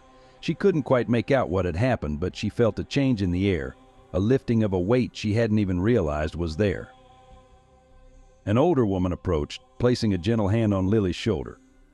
"Come along, child," she said softly. "It's not safe out here." Lily allowed herself to be led back into the town, but not before casting one last look over her shoulder. For a moment she thought she saw a figure standing tall against the rising sun, arms outstretched in a final, triumphant gesture. Then it was gone, nothing more than dust on the wind. "Goodbye, Alara," Lily whispered, a single tear rolling down her cheek. "I'll never forget you." As the town came to life around her, Lily squared her small shoulders and lifted her chin. She didn't fully understand what had happened, or the magnitude of Alara's sacrifice, but she knew that she had been given a precious gift, a chance at life, at a future. And she silently vowed to make the most of it, to live every day with the courage and compassion that Alara had shown her. In the years to come, long after the events of that fateful dawn had faded into legend, people would sometimes speak of a guardian spirit that watched over the town. They told tales of a dark figure that kept the monsters at bay, protecting the innocent with fierce devotion. Few knew the truth behind the legend, but Lily, growing older and wiser with each passing year, would smile softly whenever she heard the stories. She knew that somewhere, somehow, Alara was still watching over them all, a spark of light in the darkness, a reminder that even in the bleakest of worlds, hope and humanity could still prevail. And so, in a world slowly healing from the scars of its past, Alara's legacy lived on, not as a monster of the night, but as a beacon of hope for a brighter tomorrow.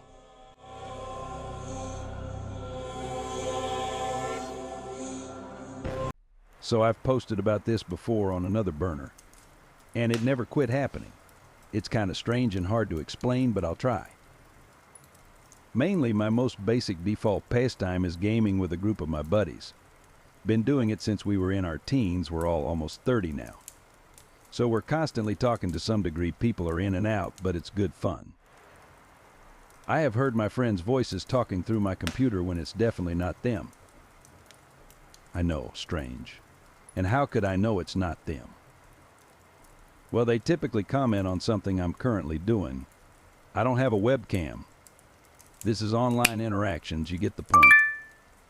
They couldn't know what I was physically doing in the moment. We'd have to be neighbors, but we live states apart mostly. So for instance, I'll get up to go do something else but stay in the call.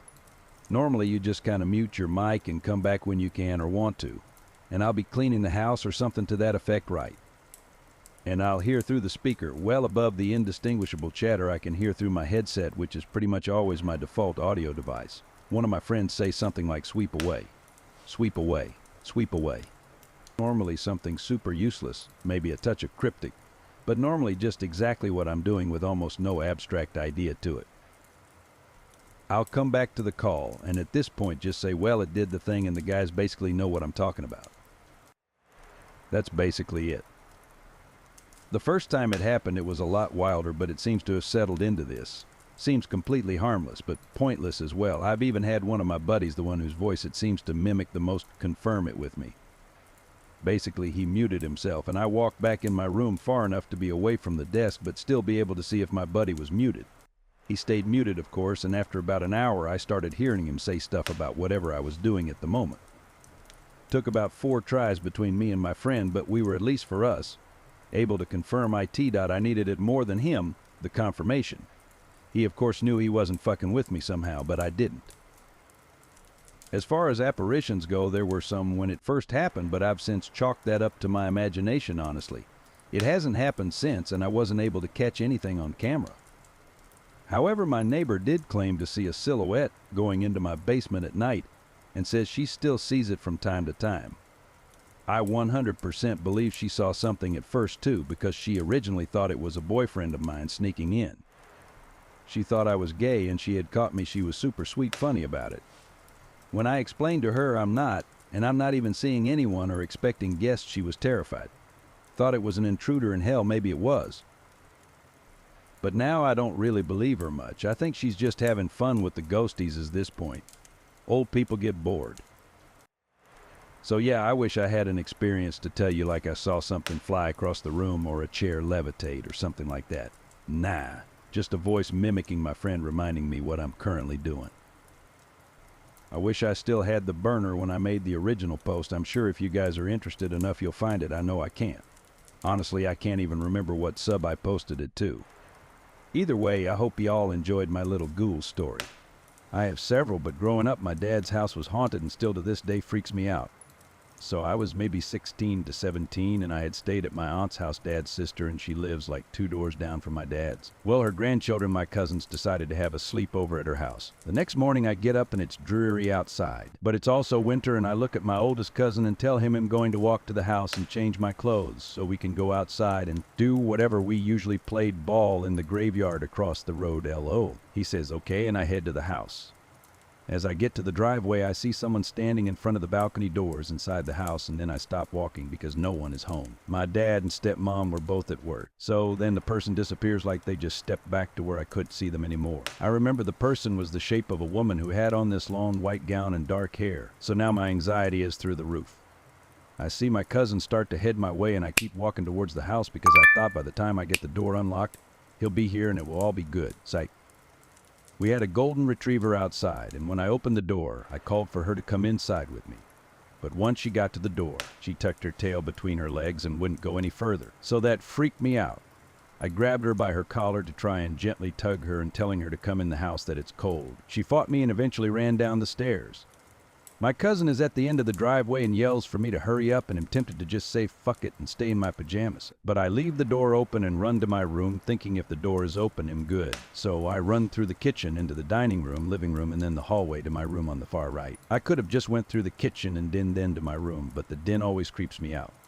So I get to my room and strip off my pajamas as fast as I can and put on some jeans and grab a long sleeve shirt. As I'm putting the shirt on, I hear running down the hallways with loud footsteps coming towards me, and I go to scream, but nothing will come out. So I go running out of my room and back the way I came and have my shirt halfway on by the time I run outside. My cousin is now under the carpet and asks me what's wrong. I tell him something is in my house, and he's like, what do you mean?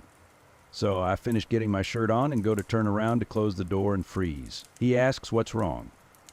I point to the kitchen window, which is beside the door, and through the kitchen window you see not only the kitchen, but the den too. The den light was on. I look back at him and tell him that I didn't turn it on because I never go through there. So he starts getting freaked out and he stands beside me on the step. The running came again towards us and he clears the steps. So I'm standing there feeling like I'm frozen and not being able to move. I remember him telling me to come on, and I tell him that I have to turn off that light because my stepmom will literally cuss me out. She was abusive. So I run inside and have him watch me, and as I go to hit the light switch, I see a dark figure on the wall in front of me, and then it disappears. I run out the house and slam the door. I tried to tell my stepmom, but she thought I was crazy and none of that stuff was real. Still to this day, hearing running in horror movies from ghosts where it's loud and stuff causes the hair on my body to stand up. The upstairs neighbors were awfully noisy. I told my landlord, but he says to just let it go. But the noises continue. The stomping above my head was relentless, as if a herd of elephants was trampling across the hardwood floors. Then there were the voices, muffled yet distinct, arguing and laughing, their echoes bouncing off the walls of my apartment. I'd swear I could hear the faint sound of children's laughter, a chilling dissonance in the eerie quiet of the building. At first I chalked it up to the old building's creaks and groans. Maybe the pipes were rattling or the wind was whipping through the attic. But the noises persisted, growing louder and more frequent. And then there were the voices. At first they were distant murmurs, like whispers carried on the wind. But gradually they became clearer and more insistent. One night I couldn't sleep. The voices were louder than ever, arguing, pleading, and screaming. I could hear the distinct sound of a child crying a heartbreaking wail that echoed through my apartment. I grabbed my flashlight and climbed the narrow, winding staircase to the vacant apartment above. The door was slightly ajar. I hesitated, my heart pounding in my chest. Taking a deep breath, I pushed it open. The apartment was dark, save for a sliver of moonlight filtering through a cracked window. Dust motes danced in the air, illuminated by the beam of my flashlight. I called out, my voice trembling. "Is anyone there?" There was no answer. I walked slowly through the apartment, my flashlight sweeping across the empty rooms. The furniture was covered in a thick layer of dust, and the walls were peeling and cracked. It was a place that hadn't been touched in years. And then I saw it, 5 dead bodies, which scared the shit out of me. They had been stabbed multiple times, their blood staining the floor and walls. As I turned to leave, I heard a faint sound coming from the bedroom. It was a child's laughter. A giggle that sent shivers down my spine. I hesitated, my heart pounding in my chest. Then I heard the child say, "My family has been dead for months. Your landlord is crooked. He is still collecting the checks even though my family is dead. Help me. Please, I will show you everything." I've worked construction since dropping out of college, so about 20 years. I know most people don't think much of it, but if you haven't shivered in the night lately, then think a construction worker, because we probably built the thing that's keeping the elements out. It's not glamorous work, but I have managed to claw my way up the ranks till I have my own crew, run my own job sites, and live pretty comfortably. After 20 years, I've noticed that there are constants in this industry, but only 3 standouts: hard hats, lunch pails, and porta-johns. Job sites and porta-potties go together like a hand and a glove. They are always necessary, always terrible to get stuck in for long periods of time, and always seem to smell both sterile and like a horse manure field. In 20 years, I've been inside more porta-potties than I have women, and unfortunately, I think some of the shitters were cleaner. This particular time was a little different, a lot different, and it's something that sticks with me to this day. It's been weeks, months even, and I still wake up sometimes in a cold sweat as I see that thing and hear it grind its teeth together. I'm getting ahead of myself. Let me start from the beginning. We were working on these new apartments, one of those big old buildings with about 8 units per floor and about 15 floors that are wedged between another one that's mostly the same thing. I was sipping my 5th cup of coffee when I heard the ominous rumble from my guts and knew what was coming. I had had 2 breakfast burritos from Dolly. She's an angel, but she goes heavy on the peppers. A whole pot of coffee, a hash brown as big as a pretzel, and now it was all coming to a head. The guy showing me the blueprints for the building looked at me with real worry and asked if I needed to take a minute. I told him it was fine, but he got about halfway through telling me about a problem with the wiring when it happened again.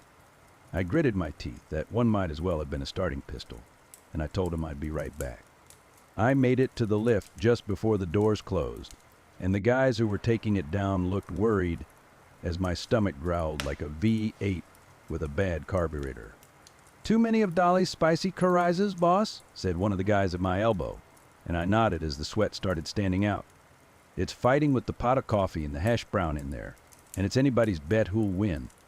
Remind me not to follow you into the John," he said with a laugh as the lift came to the ground floor. I was out and looking for one of the blue boxes that marked our porta-potties. There were about 5 of them on site, and it wasn't long before I found one of them over by the office. I was waddling now, trying not to lose it right here in the yard, and the guys were laughing as I came ponderously toward my oasis in the desert. I closed the door, pushed the black locking bar, and had my pants down and my ass over the hole before I could embarrass myself further. I checked for paper and was glad to find some, not always a given. And as the pressure began to relieve itself in the worst way possible, I closed my eyes and sighed happily. I'll save you the messy details, but needless to say, I was glad when it was finally over. I took out my phone, giving it some time to see if there was any more business to conduct, and that's when I became aware of the strange sound. At first I thought I might not be done, but I realized pretty quick that the slight splashing noise wasn't me. It was like something was making ripples in the water, splashing up a little as it stirred below, and I wondered if maybe I had dropped off a big enough payload to still be stirring as it sank. When it splashed again, this one high enough to wet my nethers with cold, dirty water, I stood up quickly. That had definitely been something alive splashing around in there, and I must have looked pretty silly just standing there, pants around ankles, as I stared into the hole. I fumbled at my phone, trying not to drop it in as well, and bent low so I could see into the fallow pit. It was hard to tell at first. The murky blue water looked like a subterranean lake more than anything. and the murky light in there wasn't helping matters one bit. I wondered if a snake had gotten in, maybe something bigger, and that was when I noticed something round coming out of the water. As it rose, I recognized it for what it was, the top of a very bald head. The tips of ears were sticking up from the surface of the muck, and as it rose I could see the beginning of eyes as well. They were open, staring, and utterly devoid of anything human. I stumbled back, nearly falling down as my feet tangled in my pants, and bumped hard against the door as the whole thing shook on its base. What the hell was that, I wondered? Had some homeless guy gotten into our shitter? Had some freak gotten down there with nasty stuff on his mind? I didn't know, but what I did know was that I was locked in here with him. I reached for the lock, the light from my phone held forward so I could see, and when I heard a splash, I turned back in a hurry. The light from my phone fell across the opening, and the head that rose from it looked like some kind of creature from one of the old stories my friends and I had told to spook each other with when we were younger. Its skin was inky, though that could have more to do with where it was residing. Its ears were long and pointed like a bat, and its eyes were white like the full moon. It rose from the festering swamp like a vampire from some old movie, its body simply rising without any kind of mechanism to lift it. I wasn't sure if it was tall or capable of levitation or something, but as its face came fully over the lip toilet lid, I saw the worst of it. Its mouth was stretched into a perpetual grin, its teeth long and sharp as they fit together like puzzle pieces. As neatly as they came together, they still appeared to be too big for its mouth. They looked like they might be painful to it, the grin more of a grimace than anything, and they were gravel gray and slimy with something more vicious than saliva. In the dim light of the little toilet, it rose up to tower over me. It kept rising, its head nearly brushing the ceiling, and I could see that its arms and legs were, indeed, longer than expected. They were nearly twice as long as its body, the hands ending in cruel claws. It leered at me, reveling in my fear, and I was paralyzed by that fear. The creature was terrifying, but I don't think that was all of it. There are certain places where we seem to believe we have the illusion of safety. Your home, your bed, the bathroom, places you are at your most vulnerable and comfortable. You think of these places as safe as sanctuaries, and when that space is violated, it feels like a violation of your person. It opened its mouth, giving me a good look at those gravel gray fangs, and as it hissed softly, it leaned forward like it was getting ready to strike. I don't know how I did it. I shouldn't have been able to move at all, but my hand seemed to come up all on its own and flick the plastic bar back that was holding the door closed. I went from cowering on the floor of a filthy porta-potty stall to scrambling across the yard of the job site, the light flooding in as it sent the creature shrinking back into its dark hole.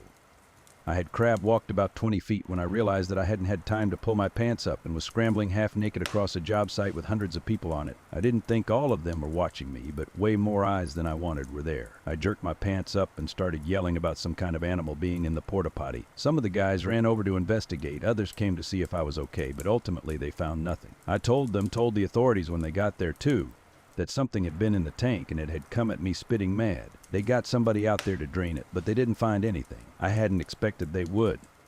Whatever it was, it had gone back to hiding in the muck. I had the unit closed down and told the vendor that he could come and get it. He offered to bring a new one, but that didn't help. I do my business off-site now, but I will remember that grinning, dripping, terrible face for as long as I live. It started with that whole classic yet kind of annoying Snapchat notification sound. This was odd because I was pulling an all-nighter and staying up all night, and it was 1 a.m. in the damn morning, so who the hell could this be? I didn't send anyone snaps.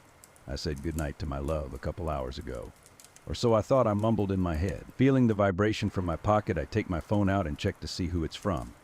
From your love, the notification read, "I have her name edited on Snap to say my love instead of her name. I know, very romantic of me. Oh, I wonder if she got one of those nightmares she tells me about, those reoccurring nightmares. Maybe she woke up because of fear and can't go to sleep. The nightmares in particular, from what she tells me, always start off in a different setting, such as the ocean, second mansion, woods, etc. But it always ends in the same way, a person, probably a man. From what she tells me, wearing a bloody pig's mask, runs up on her and begins to stab her to death. Then she wakes up in fear." Thinking that. But when I opened the Snap, I just a picture of her ceiling. It was that old and annoying ceiling picture. It was her ceiling, though, because of the existence of the stickers of Jupiter and a blood moon. There was no caption on the picture anywhere to be found, however. The type of snap that everyone sends once in a while. For my users of Snapchat, you would know. However, this one was strange.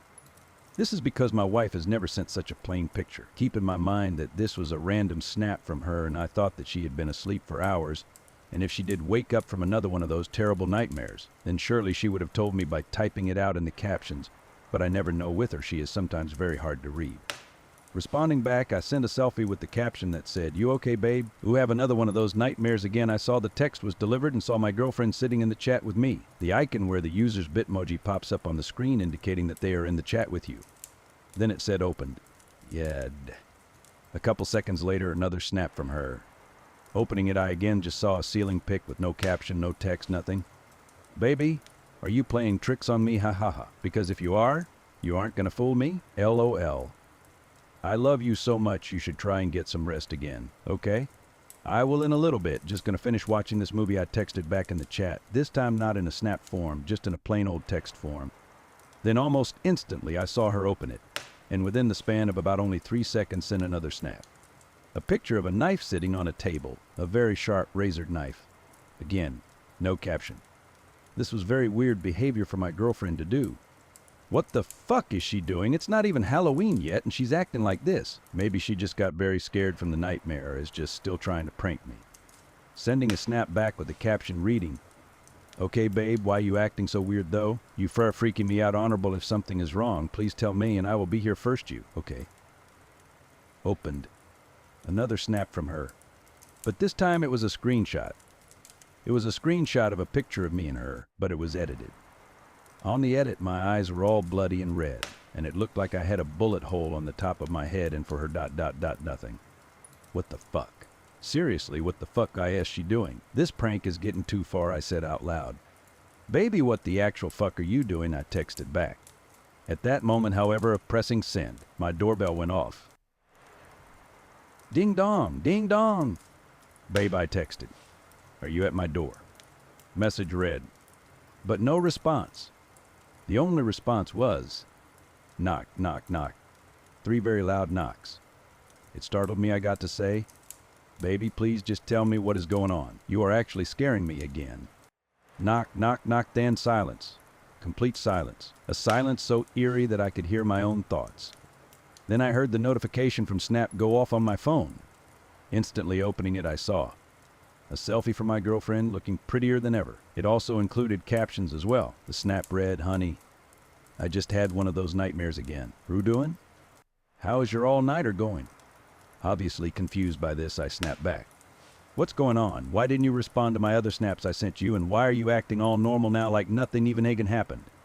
"What the hell are you talking about, babe?" She texted back. "I just woke up literally 5 minutes ago. Is this how I get comforted by having an awful nightmare?"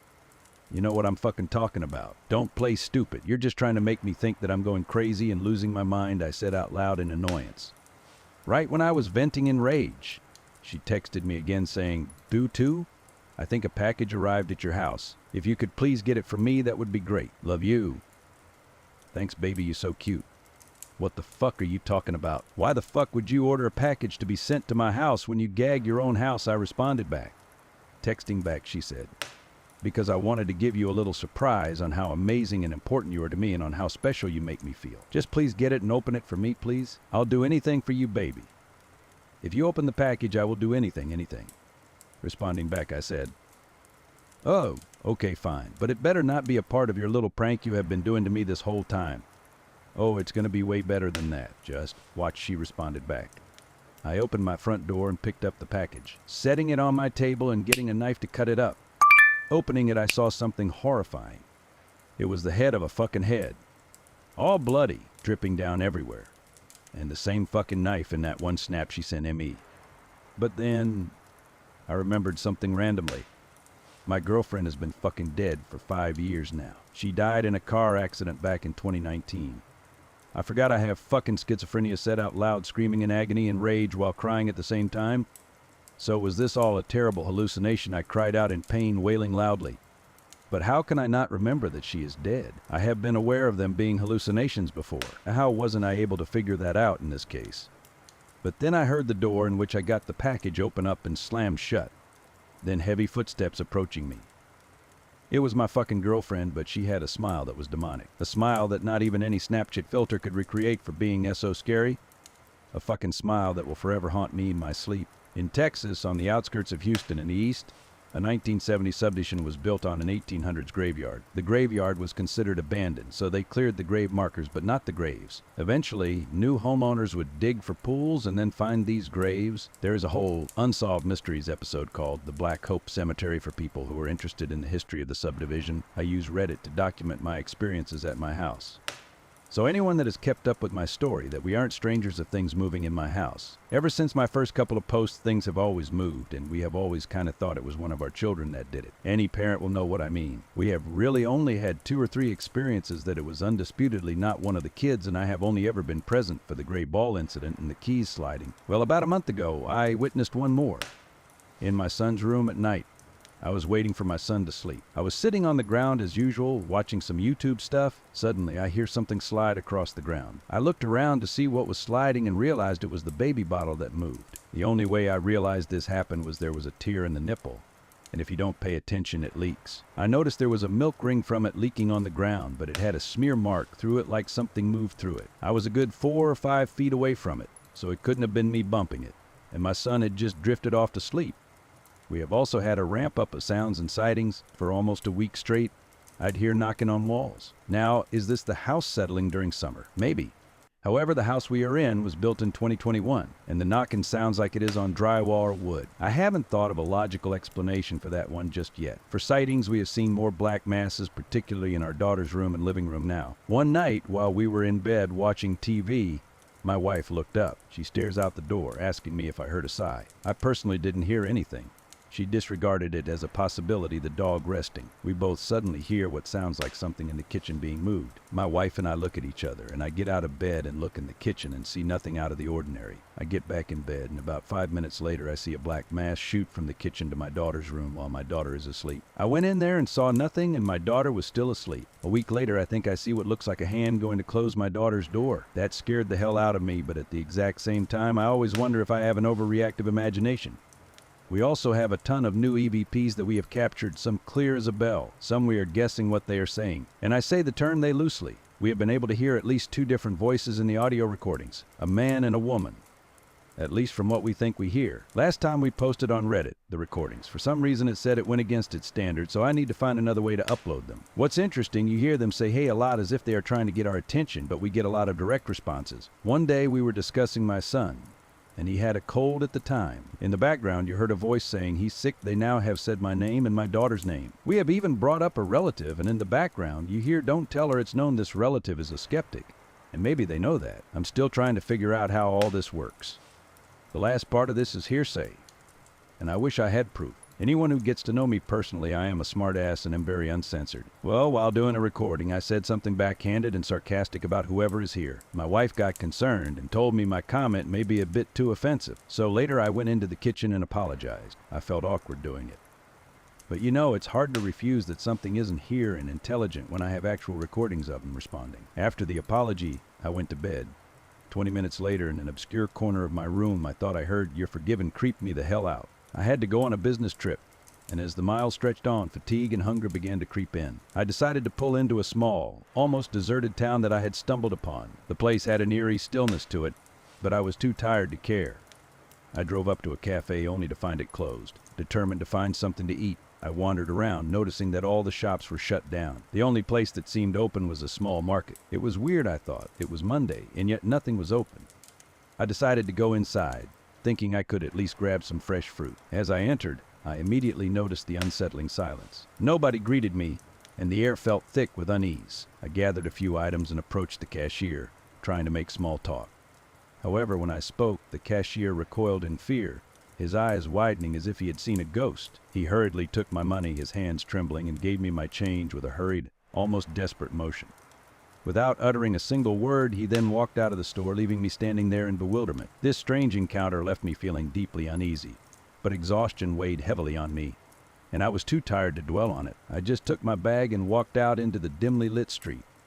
I drove a little further into the town and then realized that the streets were eerily empty. There were no other cars in sight, and the few people who were out were shuffling along with their heads down as if weighed down by an invisible burden. My windows were down, and instead of the usual bustling town noises, I only heard the haunting sound of the wind whispering through the empty streets. It was as if the town itself was holding its breath, waiting for something to happen. Eventually, I found an inn to stay at for the night. The woman at the front desk reacted similarly to the cashier when I spoke to her. Her eyes darted around nervously, and she quickly handed me the keys to my room, making sure to avoid eye contact. Her hands were shaking slightly, and she fumbled with her necklace before hurriedly retreating to a back room. The unsettling atmosphere of the town seemed to permeate every corner. I grabbed my keys, feeling a little annoyed by the behavior of the people in this town. I settled down into my room for the night, hoping to get some much-needed sleep before my meeting tomorrow. That night I experienced for the first time ever a terrifying case of sleep paralysis. A tall, slender figure stood ominously in the corner of my room. It inched its way closer, each movement slow and deliberate, until it was right beside my bed. Its shadow seemed to stretch across the room, engulfing everything in a suffocating darkness. The figure bent down to my ear and whispered, "Shay," before disappearing. The feeling of this thing's breath was icy. It burned as the cold air touched my skin and trickled down my neck. The sensation lingered there for a while, leaving a chilling imprint that felt like frostbite. My body was paralyzed, and I could only watch in horror as the figure vanished into the shadows, leaving an eerie silence in its wake. Finally, I was able to move and get up. I was shaken by the experience, my heart pounding in my chest. The room felt colder, and I could still feel the lingering touch of that icy breath. I checked every corner of the room, but there was no sign of the figure. Sleep was impossible after that. I went to confront the woman at the front desk about what had happened and to demand a change of room. My fear caused my voice to rise, but she immediately retreated, her eyes wide with alarm, and grabbed a pen and paper from the counter. With trembling hands, she wrote, "Don't talk," confused and frustrated. I read the note and looked at her, my patience wearing thin. "What on earth is going on here?" I demanded rather than asked, my voice echoing in the empty lobby. "I have to be up early, and I can't even get some sleep in here. I just want my room changed," I said angrily, my words slicing through the tense silence. She continued frantically writing, her eyes darting around as if expecting something dreadful to happen at any moment. "Please, stop talking. The town was cursed many years ago by a woman who was claimed to be a witch. Before they burned her, she put a curse on the town. Whoever shall speak shall be punished." You had done a lot of talking. The urgency in her scribbled words was palpable, and the fear in her eyes mirrored my own growing anger. Rage and skepticism washed over me. I told her she was full of it and that I would be leaving first thing in the morning and filing a complaint. She simply wrote down, good fuming. I went back to my room, determined to get some rest before leaving this cursed place. As I lay down, I felt something press against my mattress, as if someone had laid down beside me. Turning to look, I saw a woman sitting at the foot of my bed. Her eyes were pitch black, devoid of any emotion, and her long, greasy white hair hung in tangled strands, giving her an eerie and unsettling appearance. Her skin was pale and almost translucent, making her look ghostly in the dim light of the room. She smiled wide at me, revealing razor-sharp teeth that gleamed menacingly. She whispered, her voice a chilling hiss as she leaned over me. My body was frozen with fear, unable to move or scream. Her breath was cold against my skin, and I could feel the malevolence radiating from her. I let out a scream of terror as the witch slowly twisted her long, sharp fingernail into my chest, the pain searing through me as her malevolent grin grew wider. The air around me seemed to thicken, and a sense of impending doom enveloped me as I realized I was trapped in this nightmare. I could feel her penetrating my skin as I groaned out in agony. With a desperate burst of energy, I leaped out of bed and struggled to run to the door. I felt her cold, bony hands grab at me, her nails scraping my skin, but I barely made it, bolting out of the hotel room. As I ran past the front desk, I noticed the lady there looking horrified, hiding under the desk. Her eyes were wide with fear. I dashed to my car and sped away from the town. The image of the witch's malevolent grin burned into my memory. When I finally arrived at my meeting, I was late, disheveled, and improperly dressed. My clothes were wrinkled, and I had a wild, frantic look in my eyes. The meeting was canceled, and they told me to reschedule in the upcoming months. The disappointment was palpable, but the terror I had just escaped overshadowed everything else. Returning home, I broke the bad news to my wife, but didn't mention the strange town or the eerie encounter. I vowed never to go back. The memory of the witch's cold, bony hands and her malevolent grin haunted my thoughts, but I couldn't bring myself to tell anyone.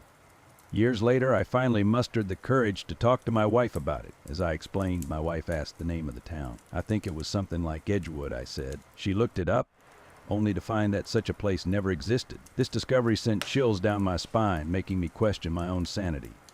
"I have the scar," I said, showing my wife the scar on my chest from where the witch had dug her nail into me. The scar was a constant reminder of that night, a physical proof that something terrible had happened. This revelation altered my reality and left me deeply troubled. I didn't understand it. I had physical proof, and I remembered it all too well. The scar throbbed sometimes, as if the witch's curse still lingered. My wife believes me, but she says maybe I got the name wrong. but I'm sure I didn't. I went to therapy thinking it would help clear some of this up, but the experience still haunts me.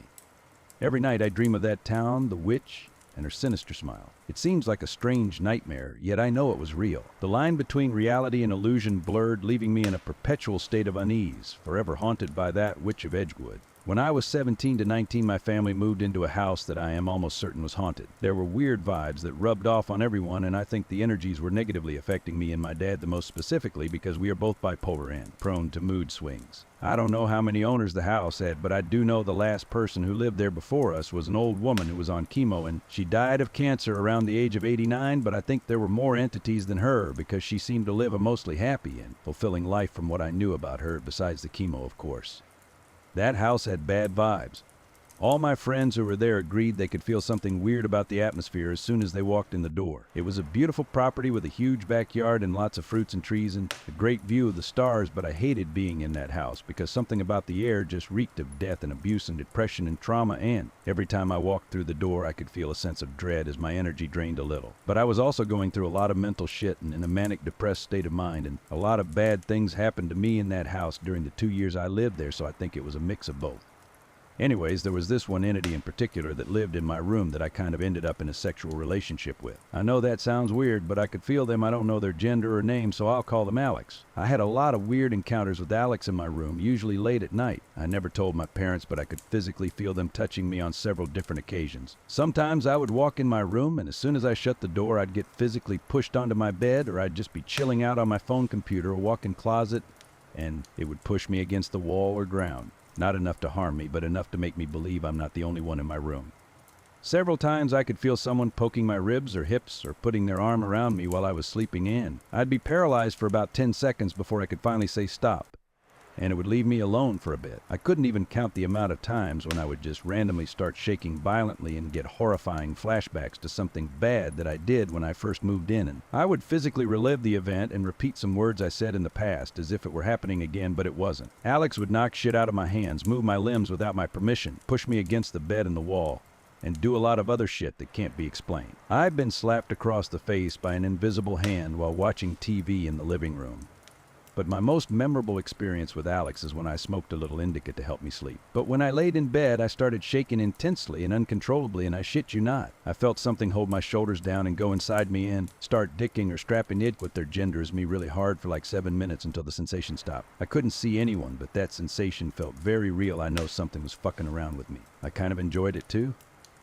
So yeah, that's my paranormal story. I moved out of that house in December, and I don't think I brought any entities with me because I haven't had any encounters with Alex since then, but I kind of miss them sometimes. I wonder if they're thinking about the teenage girl they screwed around with, or they started haunting whoever the new people who moved in.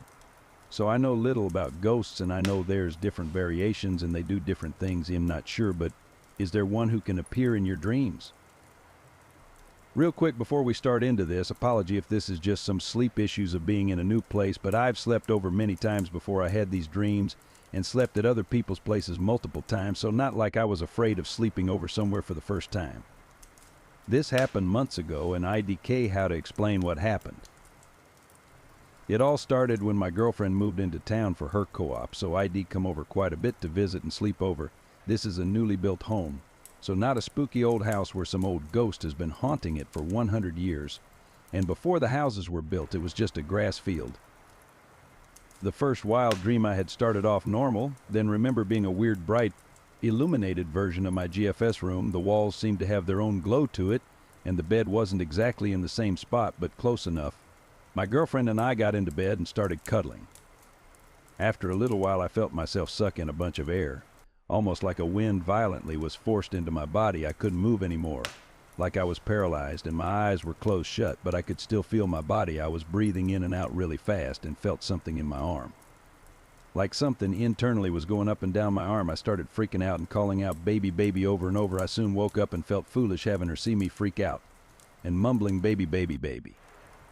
The feeling of something going through my arm was just my GF, her hand on my arm, trying to soothe me cause I was breathing in and out really fast like I was having a panic attack, which I've never had before. Weeks to a month went by, and I had another dream at my girlfriend's place. I remember driving down the country road to get into town. The scenery is farmlands on the left and rear, but a bunch of beautiful trees lined up with the road. I was on my way to my girlfriend's place in the morning time.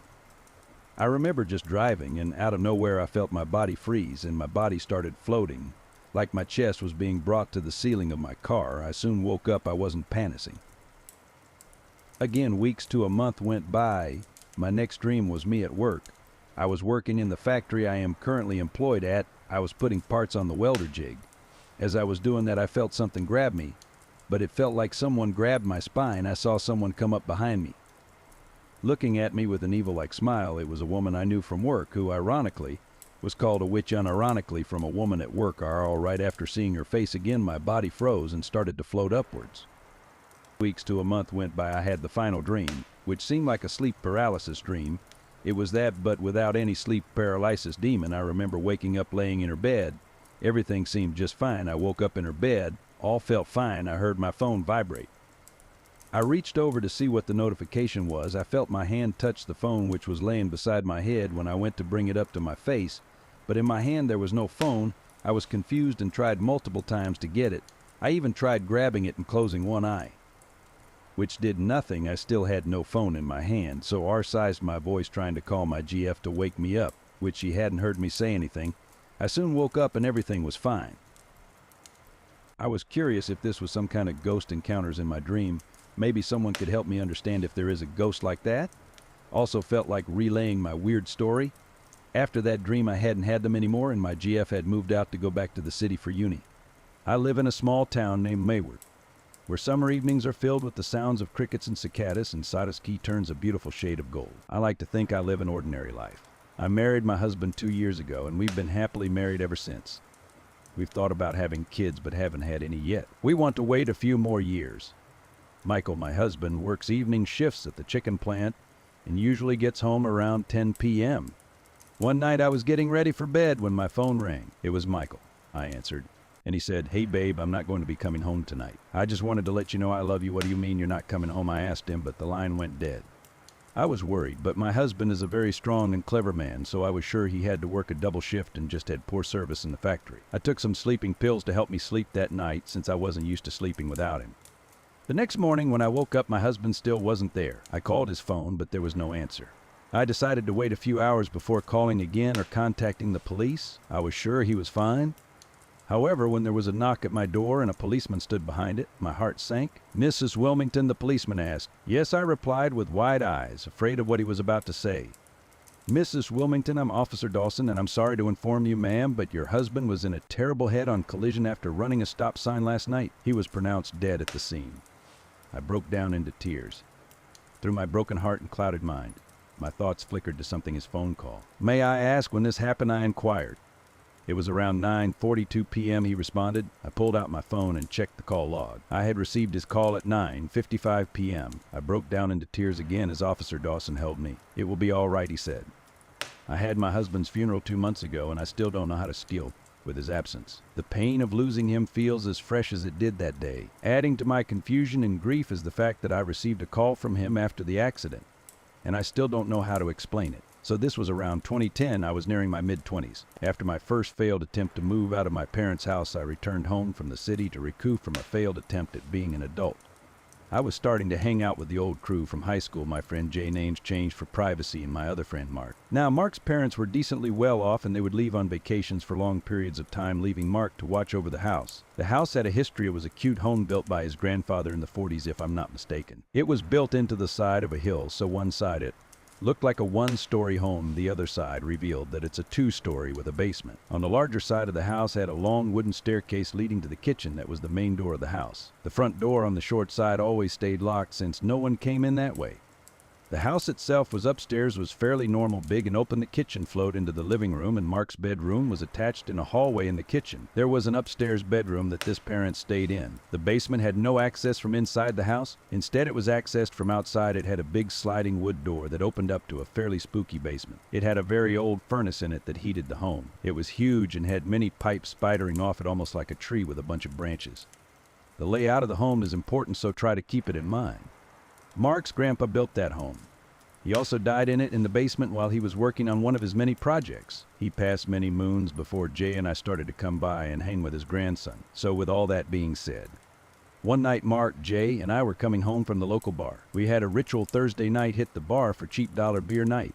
Then back to Mark's place where we would pick out a V's from his parents' insane collection of V's tapes and watch one. We would smoke a joint and hang out and watch a movie, and honestly, it was always a lot of fun. One night we get back, it was late summer after midnight. I remember the movie we watched was some terrible movie called TerrorVision Super Campy 80s Stuff. We all smoked cigarettes at the time, so we paused the movie and moved out through the kitchen and down the steps outside so we can smoke. When we came back inside, all the drawers and cabinets in Mark's kitchen were all hanging open. And when we walked in the living room, the door leading to outside was wide open. Mark couldn't explain it, as he stated nobody ever comes through that door. We always keep it locked. Maybe not a direct quote there, as it's been 14 years since this has passed, but you get the picture. We all armed ourselves with stuff we could find laying around. I think I had a cane or an umbrella. We didn't think it was a ghost by any means, maybe a friend messing with us or a burglar. We went through the whole house and nothing, not a soul. We joked with Mark, maybe it's a ghost, and that's when he told us about Grandpa. So from then out, mostly just joking, we said it was just Grandpa coming to visit. Nothing else happened that evening. We talked about it a few times, but nothing major. Then in the early fall, late September, maybe early October, Mark and I were hanging out. Jay was on his way over. We were going to our local drive-in movie theater to see whatever was playing that night. So it was golden hour. The sun was starting to fade, but not before pouring gold all across the land. Mark and I were inside watching Simpsons Deeds De-Owned and playing Jenga of all things. That's when we heard a familiar noise. We heard someone coming up the big wooden steps from outside. We got up to greet Jay in the kitchen, getting our cigarettes ready. When we got there, nothing. Jay's truck wasn't out there, just our cars, and nobody was at the door or on the steps. We decided, okay, that's weird, pretty much with a glance to one another. We went back into the living room, Simpsons still playing, and pretty much as soon as we sat down, we heard the steps again, this time heading back down. Thinking about it still gives me the chills. Mark and I looked at each other this time, and he said, "Let's get out of here." I said, "Yup," and we got up and left from the front door because we didn't want to even entertain the thought of leaving through the kitchen. Nothing like that ever happened again. Now I'm not a super believer in anything. Most things can be explained with some rational thought. We've been through them all before. This is the one thing in my life that I can say doesn't make much logical sense. Maybe it just was Grandpa coming to visit. Trigger warning, this story is a little gruesome. I don't want to give too many details away since this really happened to me recently. My mom would kill me if she saw me posting this on Reddit. Anyway, this all started when my dad was driving me to school a few weeks ago on a Monday morning. Normally our car rides were really quiet with him listening to some boring sports podcast. However, this particular morning, everything changed. When I was a kid, people used to have hooks for their missing hands. My dad just blurted out of nowhere out on the drive to school. What? Not everybody, obviously, but you would occasionally see a person that was missing a hand. In place of that, they would have a hook or some other hook-like clamp on it. It was very hard to miss. "You don't see those much anymore," he said. "What are you talking about, Dad?" "Seriously, when have you ever seen one of those hook hands?" "I haven't seen one in a while, but I know people haven't magically stopped losing hands. It doesn't matter whether it's in a war, an accident, or something else. People lose limbs, son, it's natural." I swear I've never heard him talk like that. He was normally super quiet and reserved. Ever since he caught my mom cheating and they divorced, he'd been even more quiet. He still drove me to school every day, but I had been worried about him. All of a sudden, on that particular car ride that morning, he started to talk like that. "I guess so, Dad, I don't think I've ever seen a person with a hook hand." "Yeah, you sure as hell don't. So what happened? What would you guess? They probably have prosthetics, but instead of some hook, they are fooling the world with some lifelike fake hand. Maybe it even has some functionality and can grip stuff like a normal hand. How the hell are people supposed to know when someone has a real hand or a fake hand?" I had no idea what was happening or why he was talking about this. I was looking at him and his face looked weird, like a combination of anger and confusion. It scared me to see him like that. I thought he might be having some kind of breakdown. "I don't know, Dad. I think prosthetics are pretty common. My pre-algebra teacher has a prosthetic leg. It looks really cool. He had cancer several years ago in his right leg and they amputated the lower part of it. However, they reattached his right foot right below the knee, but backwards. He can still use it kind of, but it looks unusual. He has a prosthetic leg that goes over his backwards foot, which now acts as a custom knee. He walks around really well. You can't even tell when he walks." My dad then did this weird scoffing noise, then his jaw got super tight. He gripped the steering wheel tightly and I saw his knuckles burn white. He was really upset at what I had just said for some weird reason. "Is that Mr. fucking Hatchek? That piece of shit is lying to the whole damn world. Who the hell can you even trust anymore, son? Everybody is out there. lying to the world about who they are. Fake limbs, fake lips, fake asses, everything fake. You can't trust anybody, he shouted. Spit was flying from his mouth as he shouted. I was really scared and wanted to call my mom, but I didn't want my dad to see. A minute later, we pulled up to the drop-off point for kids that were driven to school, and he let me out. My dad looked like he wanted to say something but did this mean laugh and waved his hand and sped off. I called my mom and then texted her, but she didn't answer since she was already at work. I left her a text that I was worried about Dad. The second class of the morning was actually pre-algebra with Mr. Hatchett. He was always really friendly, but when I saw him, my heart sank. I couldn't get what my dad said about him out of my mind and was really worried. Mr. Hatchett could tell something was wrong and asked me what was going on. Nothing, Mr. Haycheck. I just didn't sleep well last night, I lied. Are you sure? If there is something you need to talk about, you can always tell me, he said. He called me up to his desk at the end of class while everybody else exited the room at the end of the period. It was just me and Mr. Hatchett. I was about to smile and try and play it off, but all of a sudden the door to the classroom burst wide open and my dad stormed in shouting. There you are, you lying bastard, my dad screamed. He started waving his right arm around wildly in the air. His sleeve was soaked dark red with blood. At the end of his sleeve, where his hand normally would have been, was a rusty-looking hook that he had jammed on the top of a bloody stump. The stench of death had long since seeped into my pores. 23 years I'd worked at Hartley's family slaughterhouse, and the smell of blood and offal had become as familiar to me as my own sweat. I'd started there fresh out of high school, desperate for any job that would pay the bills. Now at 41, I couldn't imagine doing anything else. The work was hard, grueling even, but there was a simplicity to it that I appreciated. Day in and day out, I'd stand at my station, knife in hand, and do what needed to be done. The animals came in alive and left as neatly packaged cuts of meat. It wasn't pretty, but it was honest work. Hartley's wasn't a big operation. We served the local community, processing livestock from the surrounding farms. Old man Hartley had run the place since before I was born, and his son Jim had taken over about a decade ago. It wasn't glamorous, but it was steady work, and in a small town like ours, that counted for a lot. I remember the day everything changed. It was a Tuesday, unseasonably cold for September. I'd just finished my shift and was heading out to my truck when I saw Jim standing in the parking lot, looking like he'd seen a ghost. "Everything all right, boss," I called out, fishing my keys from my pocket. Jim startled, as if he hadn't noticed me approaching. "Oh, hey, Mike. Yeah, everything's fine. Just fine." I'd known Jim long enough to know when he was lying. "Come on, Jim. What's eating you?" He sighed, running a hand through his thinning hair. "We got an offer today, to buy the plant." I felt my stomach drop. What? Who'd want to buy us out? Some big corporation. Nexus Protein Solutions, they call themselves. Jim shook his head. Never heard of them before, but they're offering way more than this place is worth. Dad's thinking of taking the deal. But what about the workers? What about the community? I couldn't keep the concern out of my voice. Jim shrugged helplessly. They say they'll keep everyone on. Modernize the place, increase production. Could be good for the town, bring in more jobs. I wanted to argue, to tell him it was a bad idea, but I could see the defeat in his eyes. The decision had already been made. 3 weeks later, Hartley's family slaughterhouse became a subsidiary of Nexus Protein Solutions. At first, not much changed. We got new uniforms, sleek black affairs with the Nexus logo emblazoned on the back. Some new equipment was brought in, shiny and efficient, but the work remained largely the same. Then came the new protocols. It started small. We were told to wear earplugs at all times on the kill floor. When I asked why, the new floor manager, a severe woman named EMS, Vance, simply said it was for our own protection. I didn't argue. The constant bellowing of cattle and squealing of pigs had long since damaged my hearing anyway. Next came the masks. Not your standard dust mask, but heavy-duty respirators that covered half our faces.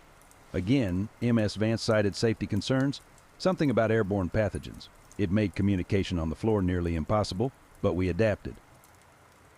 The real changes began about 2 months after the takeover. I arrived for my shift one Monday morning to find the entire layout of the plant had been altered. Where before we'd had a straightforward progression from holding pins to kill floor to processing, now there were new sections, areas cordoned off with heavy plastic sheeting. "What's all this?" I asked Tommy, One of the younger guys who worked the stun gun. He shrugged, eyes darting nervously. New processing areas, I guess? They brought in a bunch of new equipment over the weekend. Didn't you get the memo about the new procedures? I hadn't, but I soon found out. We were divided into teams now, each responsible for a specific part of the process. No one was allowed to move between sections without express permission from MS, Vance, or one of her assistants. My team was assigned to what they called primary processing. It was familiar work, stunning, bleeding, initial butchery, but something felt off. The animals coming through seemed different, larger than normal, with strange proportions. When I mentioned it to MS Vance, she fixed me with a cold stare. "Are you questioning the quality of our livestock, Michael?" she asked, her voice dripping with disdain. "No, ma'am," I replied, chastened. "Just an observation." She nodded curtly. "Your job is to process, not observe. Is that clear?" I muttered my assent and returned to work, but the unease lingered. As the days wore on, I couldn't shake the feeling that something was deeply wrong. The sounds that escaped my earplugs were different, not the normal lowing of cattle or squealing of pigs, but something else entirely. Something that raised the hair on the back of my neck. One night, about a month into the new regime, I was working late. Most of the other workers had gone home, but I'd volunteered for overtime. Money was tight, and Nexus paid well for extra hours. I was just finishing up, hosing down my station, when I heard it. A scream. Human. Terrified. I froze, the hose slipping from my grip. It couldn't be. We were a slaughterhouse, yes, but we dealt in animals, not. I shook my head, trying to clear it. I must have imagined it, a trick of the mind after a long shift. But then I heard it again. Muffled, distant, but unmistakable. A human voice, crying out in agony. My heart pounding, I moved towards the sound. It was coming from one of the new sections, an area I'd never been allowed to enter. The plastic sheeting that separated it from the main floor was opaque, but I could see shadows moving behind it, backlit by harsh fluorescent light. I reached out, my hand trembling, and grasped the edge of the sheeting. Every instinct screamed at me to turn back, to forget what I'd heard and go home. But I couldn't. I had to know. Slowly, carefully, I peeled back the plastic and peered inside. What I saw in that moment would haunt me for the rest of my life. The room beyond was filled with stainless steel tables, each bearing a form that was horrifyingly familiar yet grotesquely wrong. They were human in shape, but twisted, mutated. Extra limbs sprouted from torsos, skin mottled with patches of fur or scales. And they were alive, writhing in restraints, their cries muffled by gags. Standing over one of the tables was MS Vance, her face obscured by a surgical mask. In her hand was a wicked-looking blade, poised to make an incision in the creature before her. I must have made a sound, a gasp, a whimper. I don't know, because suddenly her head snapped up, her eyes locking with mine.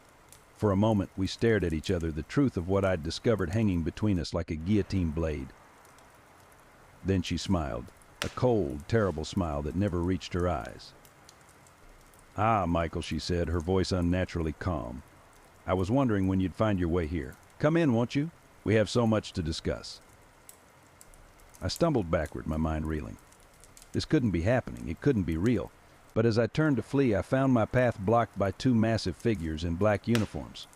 Security guards I'd never seen before, their eyes hidden behind dark glasses. Now, MS. Vance's voice drifted from behind me. "There's no need for alarm. You're one of our most valuable employees, Michael. It's time you learned the truth about Nexus Protein Solutions and the important work we do here." As the guards gripped my arms, dragging me back towards that nightmarish room, I realized with horrible clarity that my life as I knew it was over. Whatever lay ahead, whatever sick truths I was about to learn, I knew I would never be the same. The plastic sheeting fell back into place behind us, cutting off my last view of the familiar world I'd known. Ahead lay only darkness, the unknown, and the terrifying certainty that I was about to become part of something monstrous. The guards forced me into a chair, their grip unnaturally strong. MS Vance circled me slowly, her heels clicking on the sterile floor. I tried to avoid looking at the tables, at the things strapped to them, but their muffled cries pierced through my shock. I suppose you have questions, MS. Vance said, her voice clinically detached. That's natural. What you're seeing challenges everything you thought you knew about the world. I found my voice, though it came out as a hoarse whisper. What are they? She smiled, a cold expression that never reached her eyes. The future of food production, Michael. Humanity's answer to an ever-growing population and dwindling resources. My stomach churned. You're processing people. Not people exactly, she corrected. Though they started as human, yes, we've made significant improvements. Faster growth, more efficient conversion of feed to meat, specialized organ development for luxury markets. I shook my head, trying to deny the horror before me. This is insane. It's evil. You can't,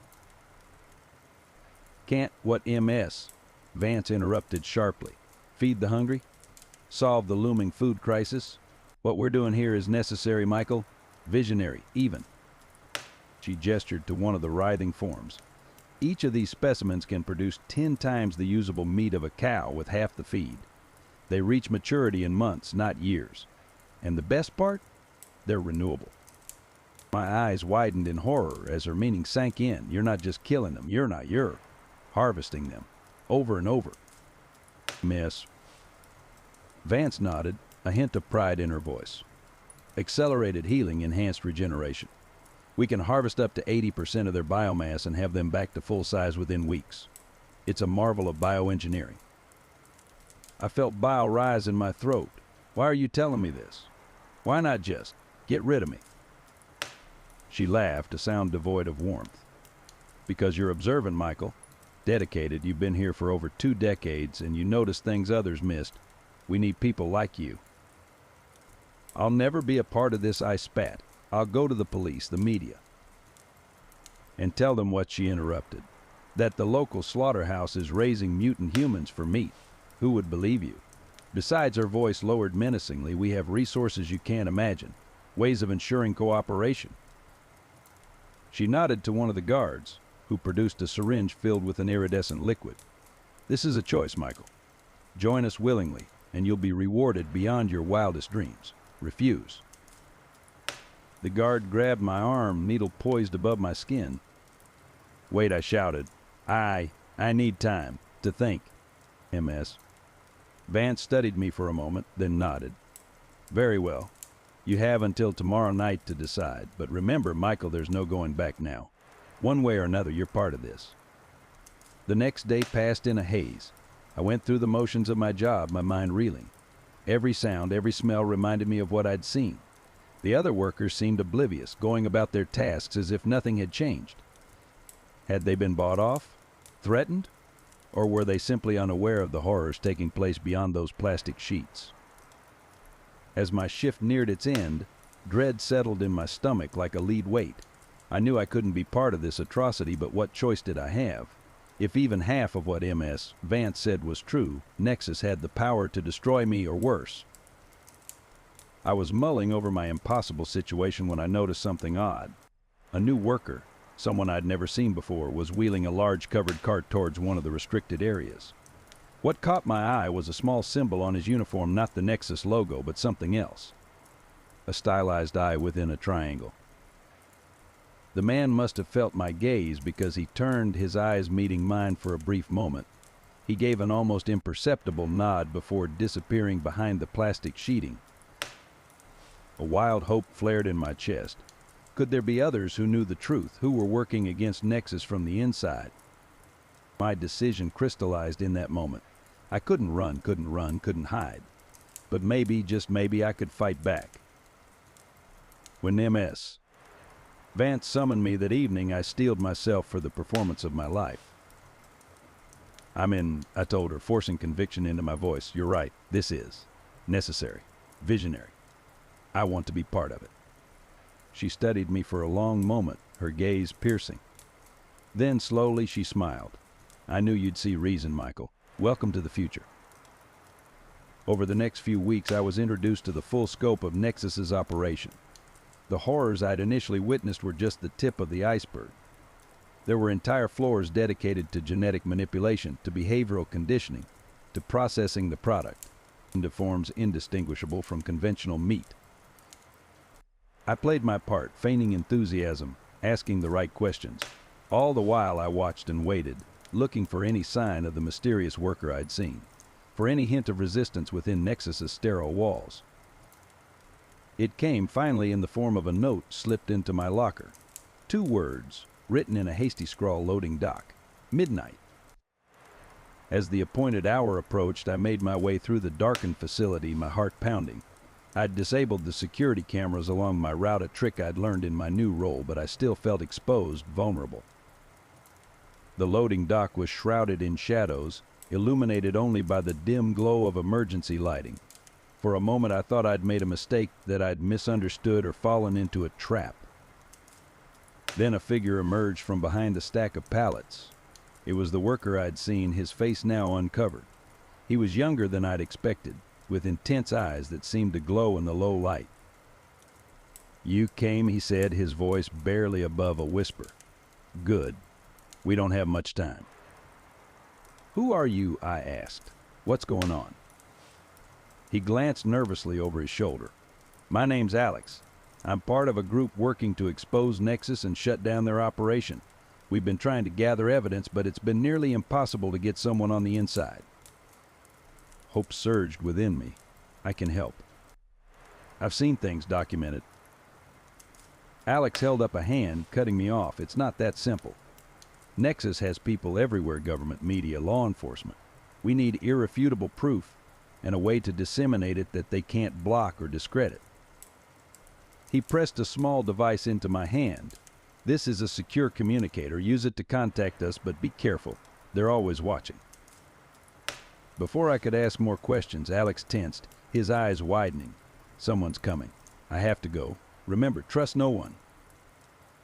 He melted back into the shadows, leaving me alone with more questions than answers. As I hurried back to my station, my mind raced. I'd found allies, yes, but I was also in more danger than ever. One wrong move, one slip of the mask, and I'd end up on one of those tables, just another piece of product to be processed. The next few days were a delicate balance of maintaining my cover while trying to gather information for Alex and his group. I smuggled out documents, took covert photos, and recorded conversations when I could. All the while, the horrors of what Nexus was doing weighed on me. It wasn't just the genetic manipulation and the harvesting. I discovered entire wings dedicated to psychological experimentation, to breaking down and rebuilding human minds. I saw children, or what had once been children, being conditioned to accept their fate as little more than living meat factories. Each night, I'd return to my small apartment, fighting the urge to scrub my skin raw, to somehow wash away the taint of what I'd witnessed. The secure communicator Alex had given me remained silent, offering no guidance, no hope of rescue. Then, exactly 1 week after my midnight meeting with Alex, everything went to hell. I was in one of the processing areas documenting a new batch of specimens when alarms began blaring throughout the facility. Red lights flashed and a computerized voice announced a security breach. For a moment, I dared to hope. Had Alex and his group finally made their move? But as armed security forces swarmed into the area, I realized with growing horror that this was something else entirely. They weren't heading for the restricted areas or the executive offices. They were converging on the main production floor where the regular workers, oblivious to Nexus's true nature, were going about their normal shifts. I raced towards the commotion, my heart pounding. As I burst through a set of double doors, I was met with a scene of utter chaos. Workers were screaming, running in panic as security forces rounded them up with brutal efficiency. And overseeing it all, her face a mask of cold fury, was MS. Vance. Her eyes locked onto me as I entered. "Michael," she called out, her voice cutting through the din. "So good of you to join us. We seem to have a bit of a contamination issue." I froze, my blood running cold. Contamination. They were going to eliminate everyone who wasn't already part of their inner circle. As security forces began herding workers towards the restricted areas, towards those horrible tables, I knew I had to act. But what could I do against an army of armed guards? My hand brushed against the communicator in my pocket. It was a long shot, but it was all I had. As MS. Vance turned to bark orders at her security team. I pulled out the device and pressed what I hoped was a distress signal. Then, taking a deep breath, I stepped forward. "MS, Vance," I called out, trying to keep my voice steady. "What's going on? How can I help?" She regarded me coldly. "That remains to be seen, Michael. It seems we have a spy in our midst. Someone has been feeding information to some very bothersome people." My heart raced, but I forced myself to remain calm. A spy? That's impossible. Who would dare? Indeed, she mused. Who would dare? Rest assured we will find out. In the meantime, we're implementing Protocol Omega. Total reset. The implications of her words hit me like a physical blow. They were going to process everyone, start over with a completely clean slate. Hundreds of innocent workers, people I'd known for years, were about to be turned into the very products they'd been unknowingly creating. I opened my mouth, though I had no idea what I was going to say. But before I could utter a word, a massive explosion rocked the building. The lights flickered and died, plunging us into darkness broken only by emergency lighting and the red glow of alarm beacons. In the chaos that followed, I heard MS, Vance, shouting orders, her composure finally cracking. Security forces scrambled, torn between containing the workers and responding to this new threat. Another explosion, closer this time. I was thrown to the ground, my ears ringing. Through the smoke and confusion, I saw figures moving with purpose, not Nexus security, but others, faces obscured by gas masks. A hand gripped my arm, hauling me to my feet. I found myself face to face with Alex, his eyes visible behind his mask. "Time to go," he shouted over the din. "Your distress call worked, but this place is coming down. We need to get as many people out as we can." As we ran through the smoke-filled corridors, helping dazed workers find their way to emergency exits, I realized that this wasn't an ending, it was a beginning. Nexus was bigger than this one facility, their tendrils reaching far and wide. What we'd done here tonight was strike the first blow in what would be a long, difficult battle. But as I emerged into the cool night air, gulping in breaths free from the stench of death and chemicals, I felt something I hadn't experienced in a long time: hope. Whatever came next, whatever horrors still lay ahead, I was no longer alone in the fight. The war against Nexus had begun, and I was ready to see it through to the bitter end. The months following the destruction of the Nexus facility were a whirlwind of activity. Alex's group, which I learned was called the Prometheus Alliance, had cells all over the country. They'd been working for years to uncover and expose Nexus's operations, but our breakthrough had accelerated their plans. I found myself at the center of it all. My years of experience in the industry, combined with the insider knowledge I'd gained, made me an invaluable asset. We worked tirelessly, following leads, gathering evidence, and planning our next moves. It wasn't easy. Nexus's influence ran deep, and for every facility we exposed, 2 more seemed to pop up. We faced constant danger, assassination attempts, smear campaigns, and worse. I lost count of the times we narrowly escaped capture or death. But we were making progress. Slowly but surely, we were chipping away at Nexus's empire. Independent journalists began picking up our leaks and public awareness grew. Protests erupted outside Nexus-owned businesses.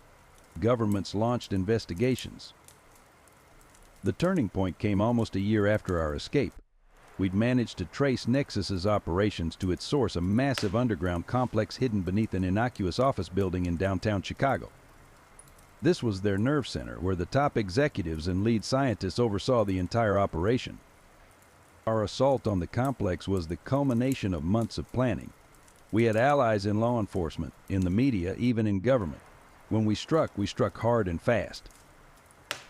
I'll never forget the moment we breached the main laboratory. It was like stepping into a nightmare made real. Rows upon rows of tanks filled with grotesque human-animal hybrids in various stages of development. Scientists in hazmat suits scurried about, desperately trying to destroy evidence. And there, in the center of it all, was MS Vance. She stood calmly amidst the chaos, a slight smile on her face as she watched us enter.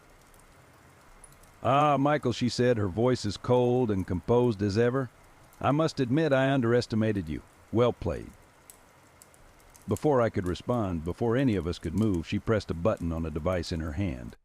Alarms blared and a computerized voice announced the initiation of a self-destruct sequence. "You may have won this battle, MS," Vance said as security doors began to slam shut around us, "but Nexus is bigger than this facility, bigger than you can imagine. We will rise again."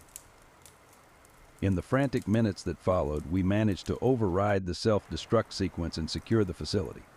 MS Vance and several other top Nexus executives were taken into custody. More importantly, we were able to save hundreds of victims, both the fully human prisoners and the genetically modified beings who still retained enough of their humanity to be saved. The data we recovered from the complex was damning. It provided irrefutable proof of Nexus's crimes, implicating government officials, business leaders, and others who had enabled their operation. The resulting scandal rocked the world. In the weeks and months that followed, Nexus's empire crumbled. Facilities were shut down across the globe. Arrests were made at all levels of the organization. The full scope of their atrocities was laid bare for the world to see. But our work was far from over. The victims, those who could be saved, needed extensive rehabilitation. The genetically modified beings posed ethical and logistical challenges unlike anything the world had seen before. And there were still Nexus loyalists out there working to rebuild from the shadows. 5 years have passed since that night in Chicago. I'm no longer the man I was when I first stumbled upon Nexus's secrets. The horrors I've witnessed have left their mark, but so too has the good we've managed to do. The Prometheus Alliance has transitioned from a shadowy resistance group to a recognized humanitarian organization. We work to rehabilitate Nexus victims, to advocate for stricter regulations on genetic research, and to remain vigilant against any resurgence of Nexus or similar groups. As for me, I find myself in an unexpected role as spokesman, an advocate, a link between the victims and a world still struggling to understand the magnitude of what happened. It's not an easy job, but it's important work. Sometimes in quiet moments I think back to my days at the slaughterhouse. How simple things seemed then, how naive I was. I remember the day Nexus took over, the slow descent into horror that followed. Part of me wishes I could go back, could warn my younger self of what was to come. But then I think of the lives we've saved, the evil we've stopped, and I know I wouldn't change a thing. The world knows the truth now. We're no longer fighting in the shadows. There are still hard days, still battles to be fought. Nexus may be gone, but the temptation to abuse science, to treat human life as a commodity, that will always exist. But now, at least, we're ready. We're watching. And we'll never let something like Nexus rise again. As I stand here today, looking out at a room full of survivors, human and hybrid alike, preparing to share their stories with the world, I feel something I hadn't felt in years prior. We've come so far, overcome so much. And while the scars may never fully heal, we face the future with hope, determination, and the unshakable knowledge that, together, we can overcome even the darkest of evils. The nightmare of Nexus is over. A new day has dawned. And we'll be here, standing guard for whatever comes next. They were walking home from school that warm spring day. Every day they walked the same route, so much so that they had embedded a trail into the ground. Beth was the older sister. She was in charge of Emma on their daily walks to school. Their mother had trusted that Beth, being the older sister, would protect Emma. Emma was quite adventurous, he would say. The river was flowing faster than usual as the mountain snow was melting. Something shiny caught Emma's eye, and she quickly ran to the shore to take a look. She knew she wasn't allowed to go near the water, but she did anyway. In the blink of an eye, she reached down to grab the shiny object and fell in. Beth screamed, a scream that Emma had never heard before, and she knew she was in trouble. Without hesitation, Beth jumped in to save Emma. Unfortunately, the river won that day, and the girls were found 3 days later. I was driving up north to Lucerne, California to visit my brother as it was my nephew's 2nd birthday. We were going to stay the weekend. I was so excited to see Reef as I didn't get to go to his first birthday. I remember the odd feeling I got when we first arrived. I instantly pictured an older man walking down the hallway. I shook it off as being nothing, as I sometimes get visions. The first night we slept on the living room floor. It was quite late when something woke me up. I can only describe it as a buzzing feeling. I tried to go back to sleep, but it woke me up again. This time it was accompanied by giggling. There were 2 of them. I could tell by their voices. They were running back and forth from the living room to the kitchen. 2 little girls running back and forth giggling. I didn't know if it was real or if I was dreaming. I reached out my arm to touch my husband's arm so he could wake me up, as I often do when I am in this state of mind. I don't know if I am in a trance or if this really is the way I connect with spirits. The next morning I told my brother that I slept like shit. He and his wife looked at each other and chuckled. My mom overheard the conversation and said she didn't sleep well either. I told them what had happened that night, and my mom jumped in to say that someone had been pulling on her blanket all night out. She'd pull it up, and something would pull it right back down. My sister-in-law chimed in to tell us the house was haunted. One morning, Reef was playing outside. I think my brother and his wife were just moving into the house. Reef was a little over a year old. He seemed to be talking to someone. He motioned for someone to come sit by him and scooted over. He was having a conversation, but nobody was there. My brother Dustin was moving the refrigerator into the kitchen. He was putting into position when it scooted forward towards him on its own, almost smashing his finger.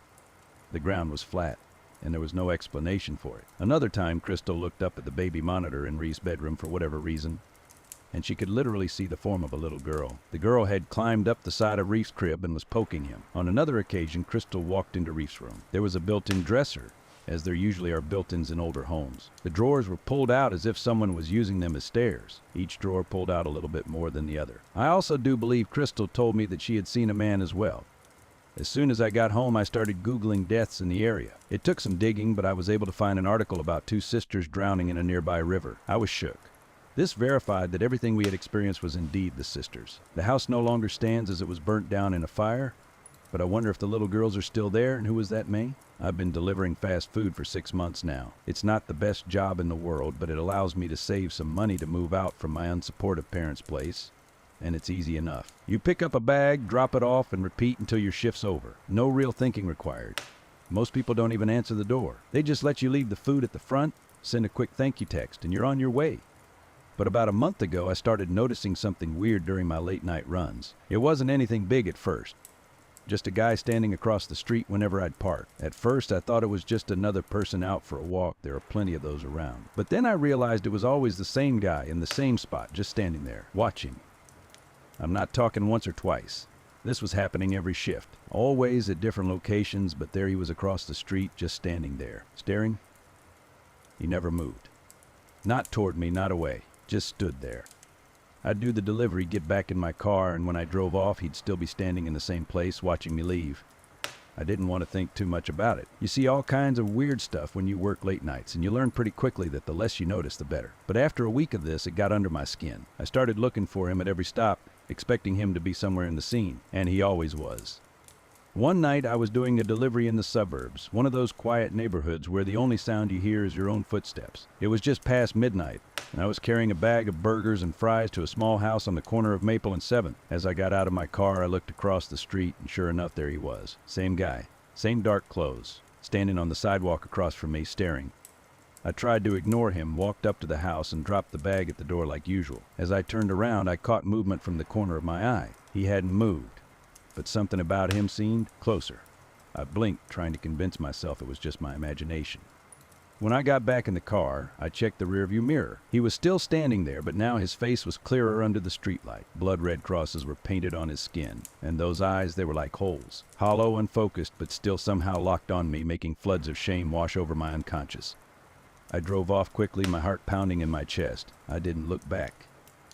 My boyfriend and I decided to spend the night together at his, enjoying a rare evening of relaxation. He's been incredibly supportive, especially since I've been working so much and saving up to move out from my parents' place. I've been waiting for the right time to find our own space, where we can be ourselves without hiding or sneaking around.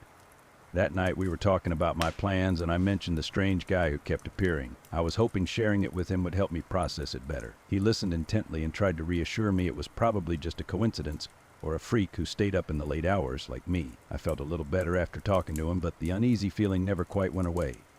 The next night, the same thing happened, but this time it was worse. I was delivering to an apartment complex on the edge of town. I parked by the entrance, grabbed the bag of chicken nuggets, and as soon as I stepped out, I saw him. Not across the street this time, but on the same sidewalk, standing under a flickering street lamp. He was closer. Too close. I hurried through the delivery, not caring about making sure everything was perfect, and rushed back to my car. I locked the doors the second I got inside. I didn't dare look up until I was driving away. When I did, he was gone. I should have stopped working nights right then and there. But money's tight, and the late night shifts pay better. And let's be real, I need every bit of it. It's not just about keeping my head above water, it's about getting out. Getting away from my parents, their small minds, their small house, their small religious town, I don't talk about it much, but I've been putting every spare penny aside, saving for that perfect moment when I can finally move out for good, get a place of my own. A place where I don't have to hide every part of myself, where I don't have to sneak around or pretend like I'm someone I'm not. When I discuss the man stalking me with my boyfriend, he thinks that the reason I keep the late night shifts is just about money. But it's more than that. It's my freedom. Then, a few nights ago, something happened that I can't explain away. I was out on my last delivery of the night, in a nice and conservative neighborhood where the streets were mostly empty after dark. It was a giant house with a gate and a long driveway. I parked at the end, grabbed the Indian takeaway, and started walking up to the house. Halfway there, I froze. He was inside the gate. Not across the street, not on the sidewalk, but right there, just standing next to a tree at the edge of the property, watching me. My legs felt like they were made of lead, but I forced myself to push past him. I made the delivery, dropped the food on the porch, and practically sprinted back to my car. I didn't even care if the guy was right there. I just wanted to get away to safety. As soon as I got in the car, I locked the doors and stared straight ahead, not daring to look around. My hands were shaking as I put the car in reverse. Then my phone buzzed. A text from my own number. "Don't turn around." I felt the blood drain from my face. I was gripping the steering wheel so hard my knuckles were white. Another buzz. "He's behind you." I couldn't help it. I glanced in the rearview mirror. Nothing. But when I looked forward again, I nearly screamed. He was standing in front of my car, just outside the gate, his lips forming inaudible words, his hands stretched out toward the sky. Fingers splayed, palms up as if offering me to something higher, something far beyond my understanding. His face, painted with those blood-red crosses, twisted in desperation as if he was pleading for himself or me. His lips moved faster, fervently, but the words wouldn't reach me. His eyes, those hollow eyes, locked onto mine. The realization struck me hard, making my breath catch. He wasn't just standing there, he was performing some sort of ritual, a frantic prayer that turned the space between us into both sacred ground and a fire pit. I don't know how I managed to drive away without crashing. I didn't look back, didn't stop until I was home. I ran inside, locked every door and window, and sat in the dark, shaking.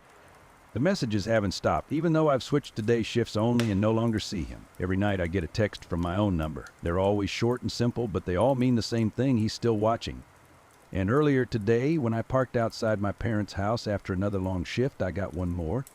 "Let me in. I don't know what's going to be the end of this. I don't know how to stop who or what he is, but I do know one thing. If you ever see a man standing across the street from you watching, don't ignore him. And whatever you do, don't let him in." It was well past midnight when I finally arrived at the Elmwood Hotel. The journey had been long, the roads winding through dark, unfamiliar territory. By the time I reached the hotel, I was utterly exhausted, my eyelids heavy and my body aching from the hours spent behind the wheel. The Elmwood was the only place I could find in this remote area. A grand old building that seemed to have been plucked straight from a different era. Its faded brick facade and dimly lit sign were barely visible in the fog that clung to the night. I stepped inside, grateful for the warmth of the lobby, which contrasted sharply with the chill outside. The place was quiet, eerily so. The front desk was manned by a single clerk, an elderly man with thinning hair and a weary expression. He looked up as I approached, offering a tired but polite smile. "Welcome to the Elmwood Hotel," he said in a low, gravelly voice. "How can I help you?" "I'd like a room for the night," I replied, my voice sounding just as tired as I felt. The clerk nodded and reached for a large, dusty register on the desk. He flipped through the pages, his fingers moving slowly, almost methodically. After a moment, he looked up at me, his eyes narrowing slightly. "Not many guests this time of year," he remarked, as if it were the most natural thing in the world. "But we do have a room available, room 714.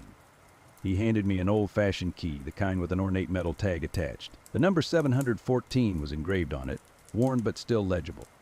"Your room is on the 7th floor," the clerk said, pointing toward the elevator at the far end of the feed lobby. "Enjoy your stay." I thanked him and made my way to the elevator, my footsteps echoing in the empty lobby. As I rode up to the 7th floor, I couldn't shake the feeling that something was off. The hotel had a strange, musty smell, and the decor was outdated, faded wallpaper, dim lighting, and threadbare carpeting that seemed to belong to a different time. The elevator doors opened with a soft chime, revealing a dimly lit hallway that stretched out before me. The walls were lined with old paintings, their colors muted and their frames tarnished with age. The carpet underfoot was thick, but the pattern was faded and worn in places. I glanced at the numbers on the doors as I walked, each one labeled with a brass plate: 710, 711, 712. But there was no sign of room 714. The hallway seemed to go on forever, the lights growing dimmer the further I walked. Just as I was beginning to think I'd made a mistake, I spotted it. A door at the very end of the hallway. almost hidden in the shadows. The brass plate on the door read 714, though the numbers were slightly askew, as if the plate had been hastily attached. I hesitated for a moment, a strange feeling of unease settling over me, but I was too tired to care. All I wanted was to collapse into bed and get some rest. I inserted the key into the lock and turned it, the mechanism clicking softly as the door swung open. The first thing that struck me about room 714 was how old-fashioned it was. The furnishings were all impeccably clean, but they looked like they hadn't been updated in decades. The bed was a massive four-poster with heavy drapes that hung down on all sides. The wallpaper was a deep burgundy with an intricate floral pattern, and the carpet was a rich, dark green. A large wooden wardrobe stood against one wall, and an ornate vanity with a round mirror occupied the opposite corner. The room was illuminated by a single dim lamp on the nightstand, casting long shadows across the floor. There was a television, but it was one of those old boxy models from the 1980s sitting on a wooden stand near the foot of the bed. The air was cool, almost cold, and there was a faint smell of mothballs and something else, something I couldn't quite place. Despite its age, the room was spotless. The bed was neatly made, the linens crisp and white. The wooden furniture gleamed in the soft light, free of dust or grime. It was as if the room had been preserved in time, untouched by the years that had passed outside its walls. I set my bag down on the bed and let out a deep sigh of relief. My exhaustion had overtaken any feelings of unease I might have had, and all I could think about was getting some sleep. I quickly changed into my pajamas and climbed into bed, the mattress firm but surprisingly comfortable. As I lay there, staring up at the ceiling, I couldn't shake the feeling that something was off about the room. It was too quiet, too still, as if the air itself was holding its breath. But fatigue won out, and before I knew it, I had drifted off to sleep. I don't know how long I slept, but I was jolted awake by the sound of a phone ringing. The noise was sharp and piercing, echoing through the silence of the room. I sat up, disoriented, and looked around, trying to pinpoint where the sound was coming from. It was an old rotary phone sitting on the nightstand next to the bed. I hadn't noticed it before. It blended in with the rest of the room's outdated decor. The phone continued to ring, insistent and demanding. My first instinct was to ignore it, but something compelled me to pick it up. I lifted the receiver to my ear, expecting to hear a voice on the other end, but there was nothing, just silence. I waited for a moment, my heart pounding, but still no one spoke. Just as I was about to hang up, I heard it, a faint whisper, barely audible over the crackling static. "Please, help me." The voice was distant, distorted as if it were coming from a great distance. I felt a chill run down my spine as I strained to hear more, but the line went dead. I quickly hung up the phone, my hands trembling. The room felt colder now, the shadows longer and darker. I glanced at the clock on the nightstand.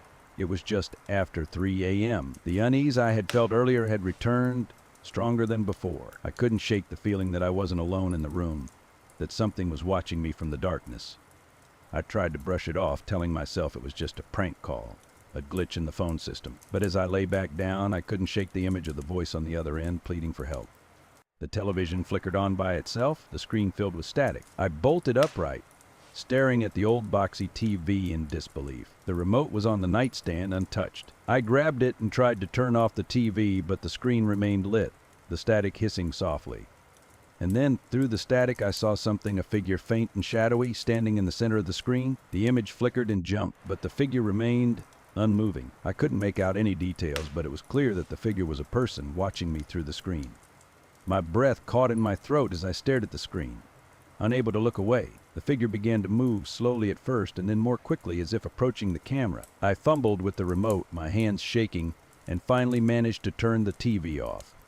The room was plunged into darkness, the silence deafening. I sat there in the dark, my heart racing, trying to make sense of what had just happened. Had I imagined it? Was it some kind of glitch, a trick of the light?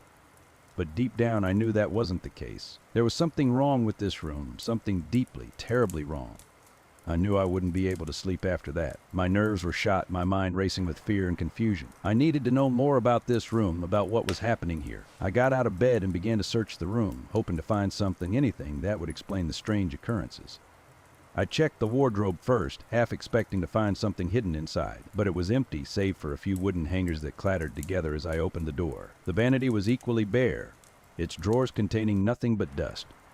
Finally, I turned my attention to the bed. I lifted the mattress, expecting to find nothing, but my heart skipped a beat when I saw it, a small leather-bound book wedged between the mattress and the box spring. I pulled it out, my hands trembling, and opened it to the first page. The handwriting was neat and precise, the ink slightly faded with age. The first entry was dated nearly 50 years ago.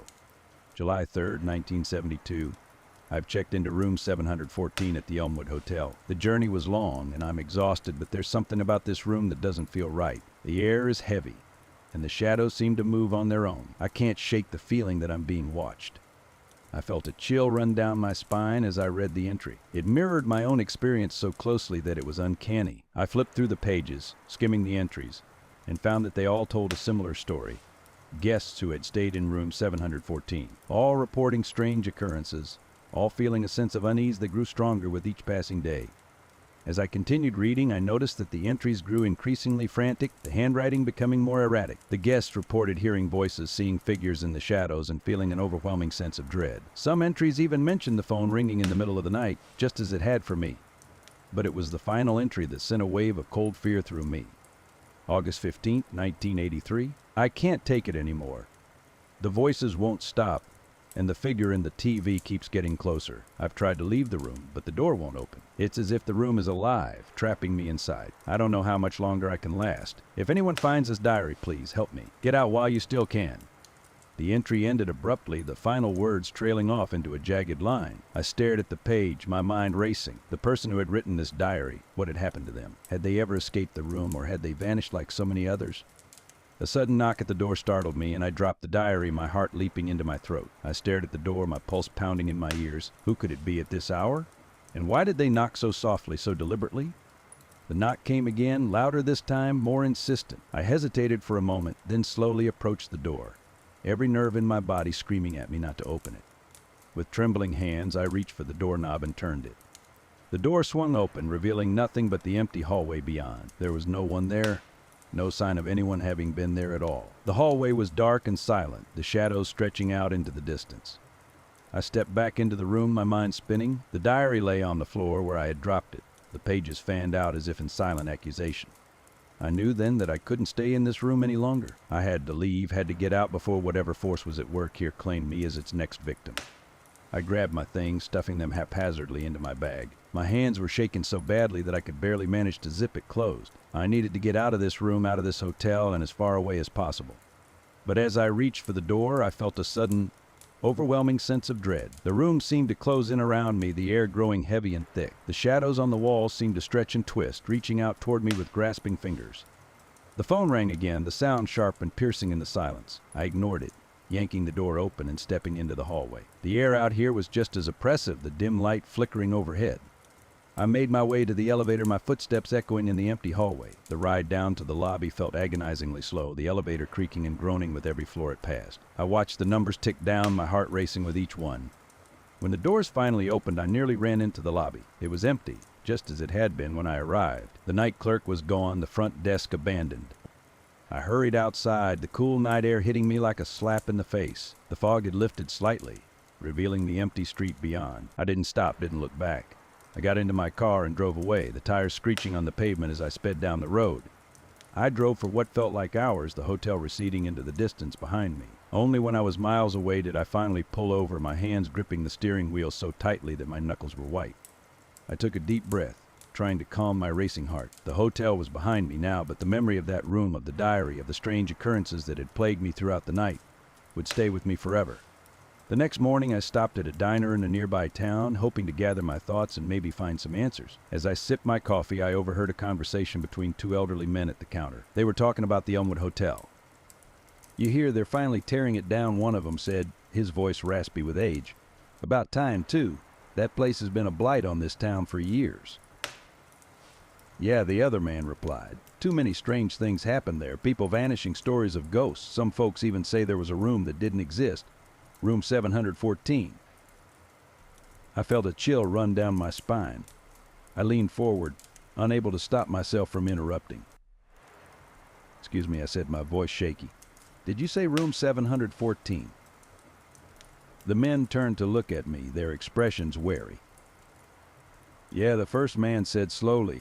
"Why?" I stayed there last night," I stammered. The men exchanged a glance, their faces pale. "You must be mistaken, son," the second man said. "That room's been closed off for years.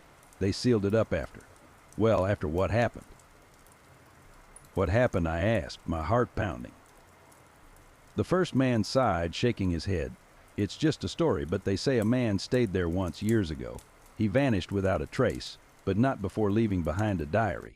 People who read it say it's cursed, that it drives you mad. I felt a wave of nausea wash over me.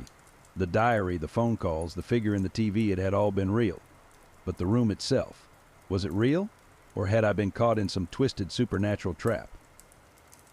I never found out for sure. But I knew one thing: I would never set foot in the Elmwood Hotel again. Some places are best left forgotten, their secrets buried in the past where they belong.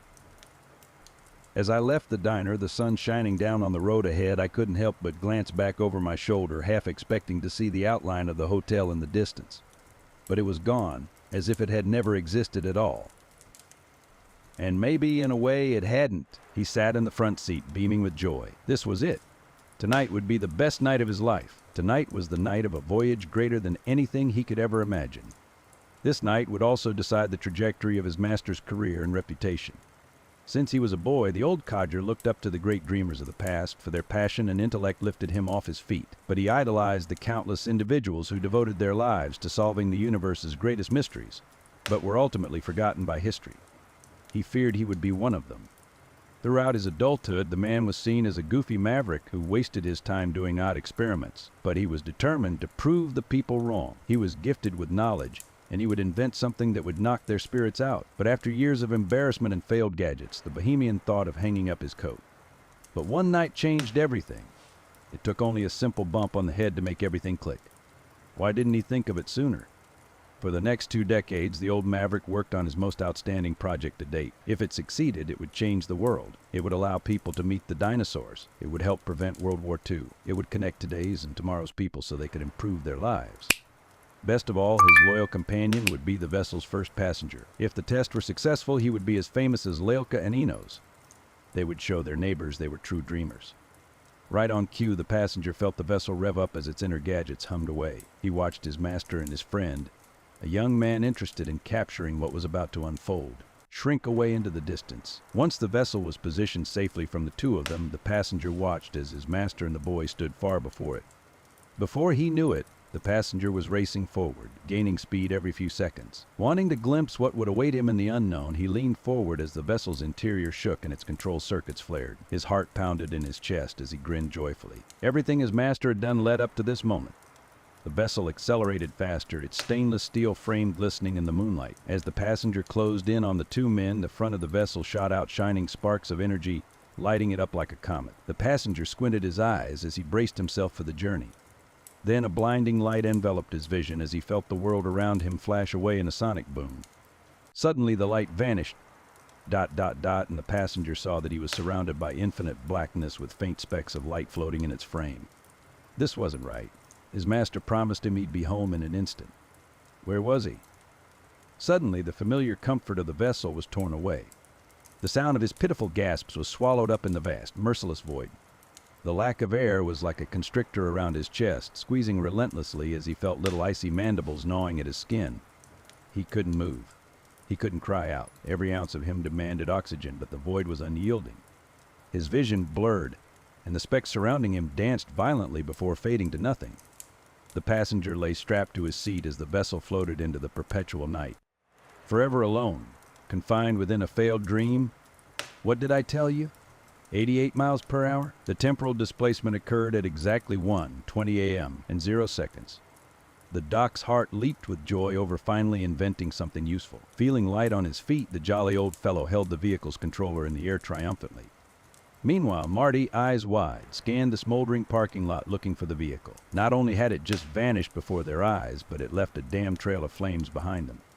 Looking down at the scorched pavement, he saw the only thing left behind, a license plate with "Out Time" hammered on it. The dazed boy reached for the plate, but upon touching it, it felt like he was touching hot coals. He recoiled his hand in pain. Jesus Christ, Doc, you disintegrated Einstein.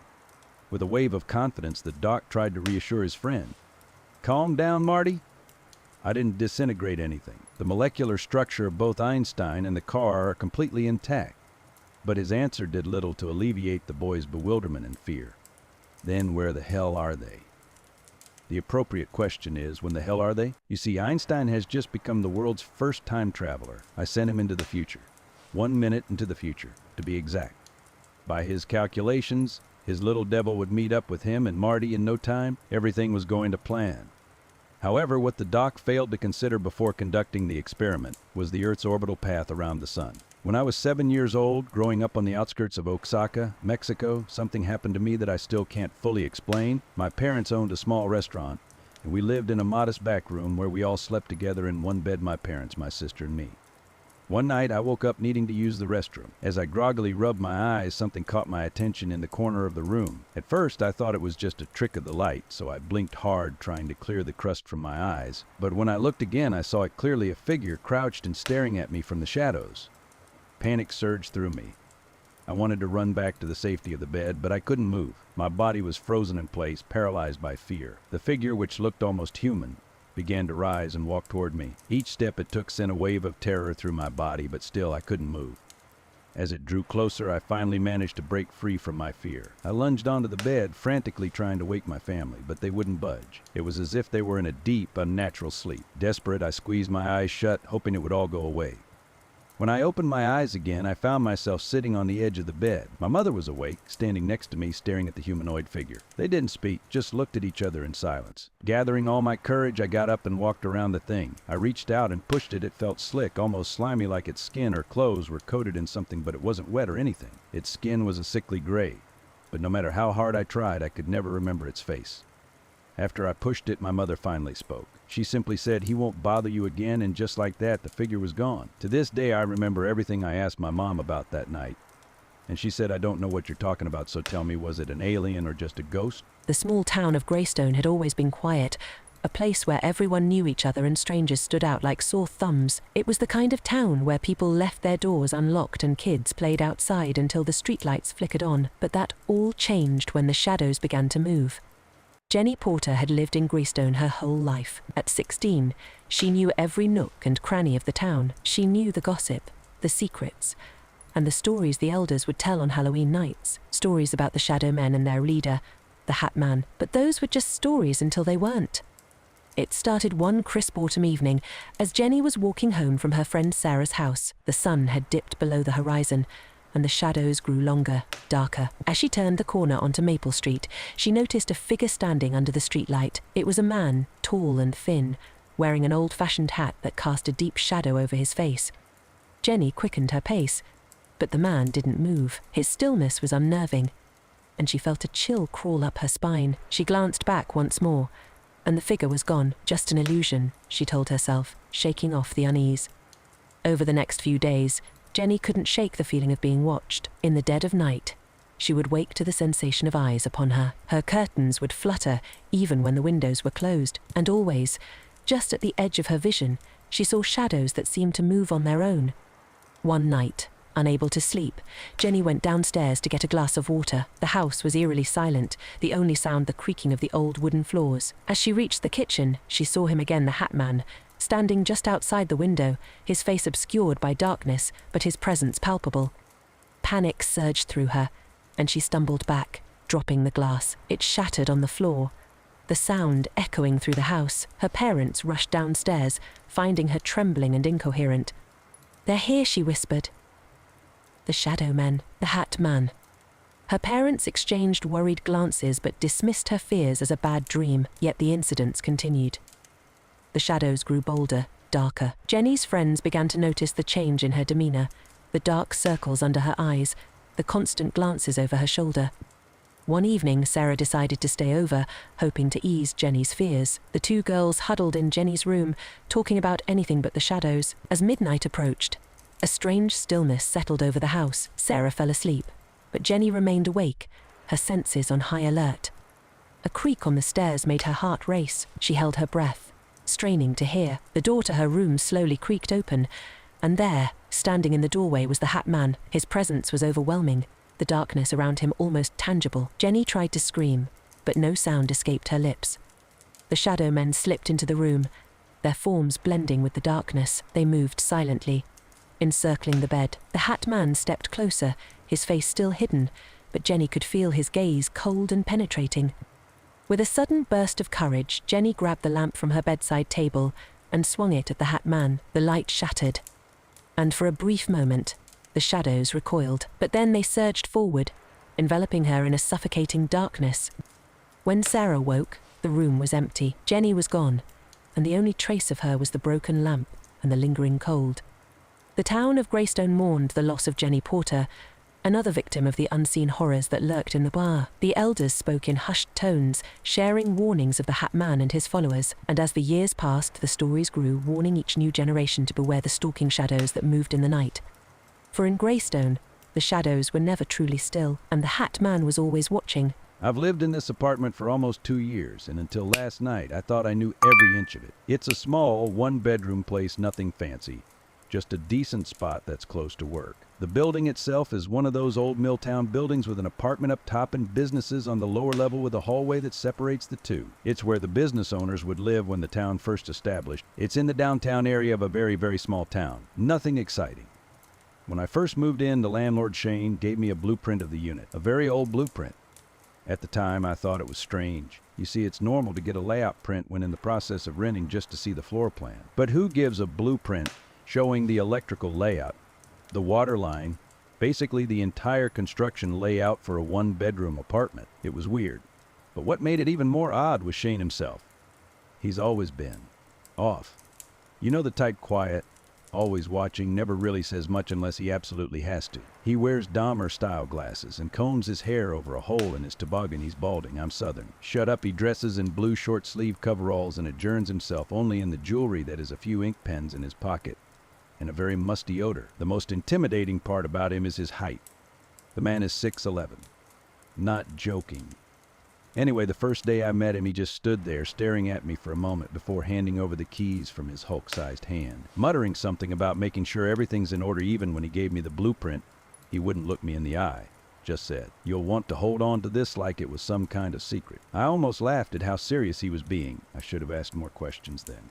But I'm a dumb welder, and I do what I have to do to get by.